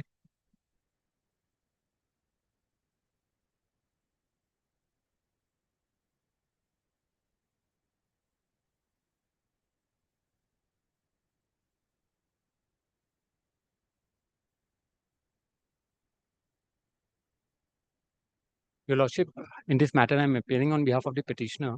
Huh? I am appearing on behalf of the petitioner. I am being led by Mr. Choyan Gupta. He's on his Paginated? Yes, Your Honor. In item number 21, we have paginated, Your Honor. 21. Yeah, 20. This is 20. 20, Your Lordship, I appear on behalf of the defendants. Ah. Lordship, this is a change brief. I'll be candid. Here also, GA number 214. Here also the leave was granted to pagination. That, Your Lordship, we have done on the last occasion. You are done? Yes, Your Lordship. Okay. Your Lordship, we are yet to receive a copy of the paginated. What you want? Actually 21. 20. 20 kind of 21 have it. 20. Asterisk have it for the 20. Asterisk 20 nothing.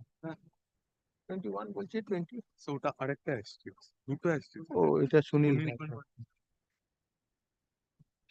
But in this matter, my lord, on the last occasion, I think Mr. Shumon Dotto, senior advocate, had appeared on behalf of the defendant and submitted that out of the several points which they have taken in the defendant's GA, they shall not be pressing 12A and Commercial Code Sec point and Section 10 point. But that has possibly not gone down in the order, but that was the submission which was made. They would be only pressing for the vacating.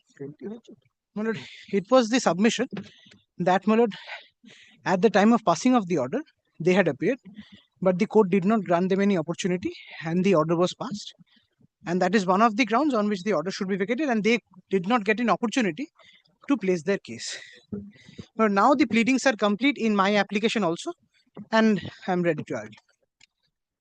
Your Lordship, I'll just be candid. I'll save Mr. Gupta some time. This is a change brief, as he had indicated. Mr. Dutt was appearing the last time. It's been changed. The new Wakalatnama is yet to be filed. We've obtained the no objection. This, Your Lordship, in lieu of that, Mr. Banerjee is leading me in this matter. We are yet to obtain adequate instructions. Your Lordship, I pray for a short adjournment. Then after filing your wakalatnama, then again another wakalatnama. No, absolutely not. We'll seek instructions adequately, Your Lordship. I cannot stand in the way because this was my submission 2 weeks So the back. clients were sitting there and taking the benefit of the In fact, Your Lordship, view of the I think court. so. I'm the junior most in this And they court. thought that that advocate is not satisfied. This I court. bow down to Your So Lordship. that's why they can catch hold of the another advocate so that he can. Your Lordship, I was also informed of Your Lordship's anguish with respect to which matters have been proceeding. And Your Lordship, I've been coming and taking this adjournment over here. I am very, very shameful. I reprimand myself for this. Kindly do not permit them. Permits everybody else, do not permit him. He's very shameful. Then you have to argue. Your Lordship, I know Your Lordship's kindness will not shadow that. Then you have to argue. You know the. Your Lordship, I would have honestly, Your Lordship, and obviously, Your Lordship, my senior also would not have shied away on that count for me arguing. See, The only nothing. thing What the senior tell the senior, I am managing. You file the vacating application. Correct. Right. Now the pleadings have been completed. Anyhow, the interim order is extending from time to time. So all the matter can be disposed of whether the interim State till disposal. so whether the interim order is to be vacated or it has to be You confirmed. see, Lordship has to hear out finally on the merits. One part it No.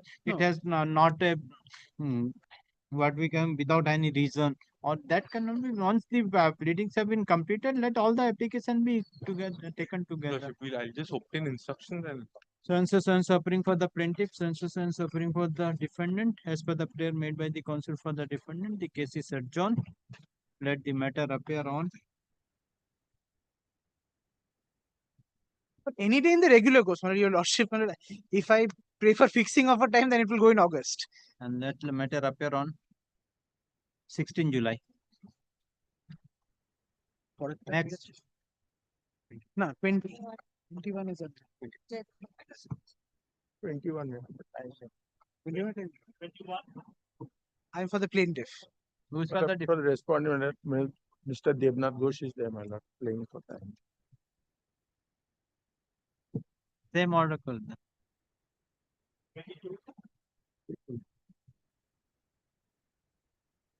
Now, item number 22, I appear for the plaintiffs, Miller.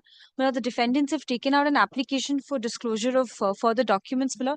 We file our affidavits, Miller. It's perhaps returnable on the 16th of July. Let it be allowed. Yes, Miller. No, Miller. Miller, we've not filed our affidavits yet, Miller. They've only been directions. You want to file affidavit? Miller, there are directions already for filing of affidavits, Miller. Look, this application is not the application for extension of time to file documents. This is Look, my it's- Your application. junior have conceded that yes, it may be allowed. But this is for the purpose of striking out of the defense because they failed to disclose documents. No, this is our application, which is GA5. We're taken out for striking out their defense, Miller, because they were not disclosing or inspection. So when you will file, where is the affidavit? Miller, Time is over. Your Lordship. 16 July. Why it has come today? Yes, Miller. This is the GA5, Miller. This is the previous application. GA5 is What is the GA6? GA6 is their application for additional for the documents. And GA5 is? GA5 is my application, my lord, for striking out their defense in view of the fact, my lord, their non-compliance. GA5 आ जाए क्या? आ जाए. GA5 was returnable today. इसका order कहाँ है? तो GA6 है. Supposed to be heard first. नहीं. इसका order कहाँ है? ये तो 16 जुलाई को. जुलाई को. Now, if your lordship takes the order of 12th of June, it says that, my lord, these matters are returnable on the 16th of July. 24th June. Yes, my lord. This one. Subsequently, my lord, there is another order passed by your lordship on the 12th of June 2025. It In says this matter, 5 Yes, also. my lord. No, 5 or 6. That's 6? Only 6 also. Yes. 6 also. 6 is 16 July. Yes, my lord. So regarding 5, My lord, GA5 and This is GA6 today. have to be heard together, my lord. okay. We got an order. So and so appearing for the plaintiff. So and so appearing for the defendant. It is found that two applications being GA.com 5 of 2024 and GA.com 6 24 or 25 है? If 4 is pending. The GA6 is fixed on 16 July 2025. Let this GA.com of 2024 be placed on 16 July 2025. I'm so grateful. Millard, am I audible, Millard? Yes. My lord, item number 20. Millard, I appear for the defendant number 2 in this matter, Millard. Not allowed. When the matter was not taken up for hearing, the advocate was appearing in the court. When the matter is taken up for hearing, the advocate is in the virtual mode. So it is not permissible. Millard, kindly consider, Millard. Yes. What is the matter? Millard, matter is, Millard, they filed a suit, Millard. I have just been briefed, Millard, in this matter, Millard. A suit has been filed by the plaintiff. It's a monetary suit, Millard. It's about 200 crore is their principal claim, Millard. I have filed a written statement already. Which matter you are submitting? Mr. Dev? I am item 22, Millard. It is over. Come on 16 July. Very well, Millard. Very well. Very well, Millard. I'm sorry, Millard. Very well. 23. But 23, some imposter is appearing as Mr. Shomaba Ghosh. Kindly do not enter. For the sake of expediency, I'm appearing from Mr. Shobha Ghosh's device, Your Lordship. Yes. Your Lordship, now GA3 on the last occasion I had already appraised has now been dismissed. Yeah, GA2 So is there is no GA3 bar. is also there. But could My lord, GA3 has already been disposed of. but Yes, could it stand over for a few time, my lord? So insofar Who as filed the GA2 is GA2? But concerned, it's Mr. Banerjee's application, my lord. We had it's an application for interlocutory relief. My client has filed an application under Section 10, which has been dismissed. You prepared an appeal. Yes, my lord. so Appeal. now I wish to proceed We are in there is the no appeal. we are in the process of this. We have not yet filed. for judgment upon admission and injunction. Okay. Affidavit filed. Yes, affidavits have been exchanged. Pleadings have been Pleadings are completed. It is so appearing for the plaintiffs, so appearing for the defendant. The plaintiff has filed an application being GA2 of 2022, bring to judgment upon admission. It is meant that the pleadings have been completed. The matter is ready for hearing. In view of the above, let the matter appear on 23rd July. Grateful. Grateful, my lord. Deeply obliged. Yes, any urgent matter? Any matter?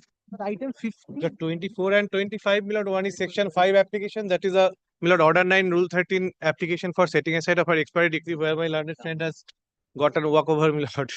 My lord, your lordship has heard the matter earlier also. I don't have any urgency, but they must have any urgency. Mr. Gupta? Hey, আপনার তো। এই যে, ওদিকে আসুন, sir.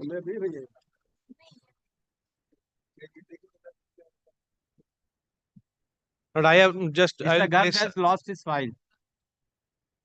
ওই যে ওখানে পেয়ে গেছি, ঠিক আছে, ঠিক আছে। Got his brief, my lord. But I will be placing some of the case laws. I cannot improve on facts, my lord. I will be very candid before your lordship, as on the last day, your lordship was not practically with me, my lord. But I have certain thing to show that from that only, my lord, and I have to come up with, I will, my lord, rely on some case laws, my lord. My lord, if your lordship takes up the matter right now, my lord, I will beseech your lordship to take note of some dates. My lord, I have a 129 days delay in filing this application, my lord. In the meantime, my lord, my case is that I had no knowledge. I had come up of the decree, my lord, from an application which they have filed for cancellation of my bail before a 138 court, my lord. From that, I have gathered knowledge, and thereafter I have filed. In the meantime, my mother has expired. There was family problems over there. So a delay has occurred, my lord. Now, the fact is that, my lord, if your lordship sees the decree once, my lord, GA3 টা যদি একটু দেন।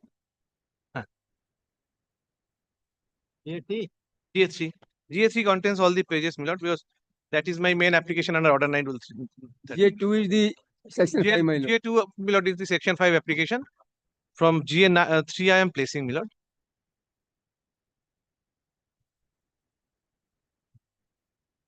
Yes. Yes, my lord. The decree, my lord. Yes. As your lordship, but in the next any day as per your lordship. So appearing for the plaintiff, so appearing for the defendant. Let the matter appear on 24th July. My lord, 24th July instead of, just a second, my lord. I had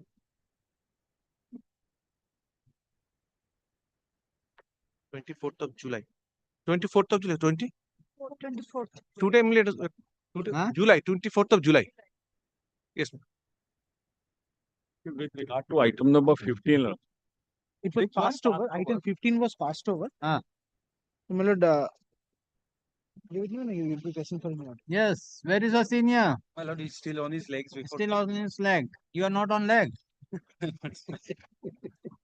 I would anyways have preferred for direction for an affidavits, but let them find what is your instruction? There is one interlocutory, one addendum prayer in my application for attachment. What happened? Yes, my lord.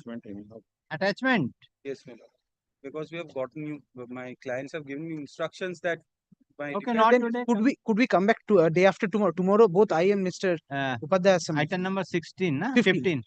Let the matter appear on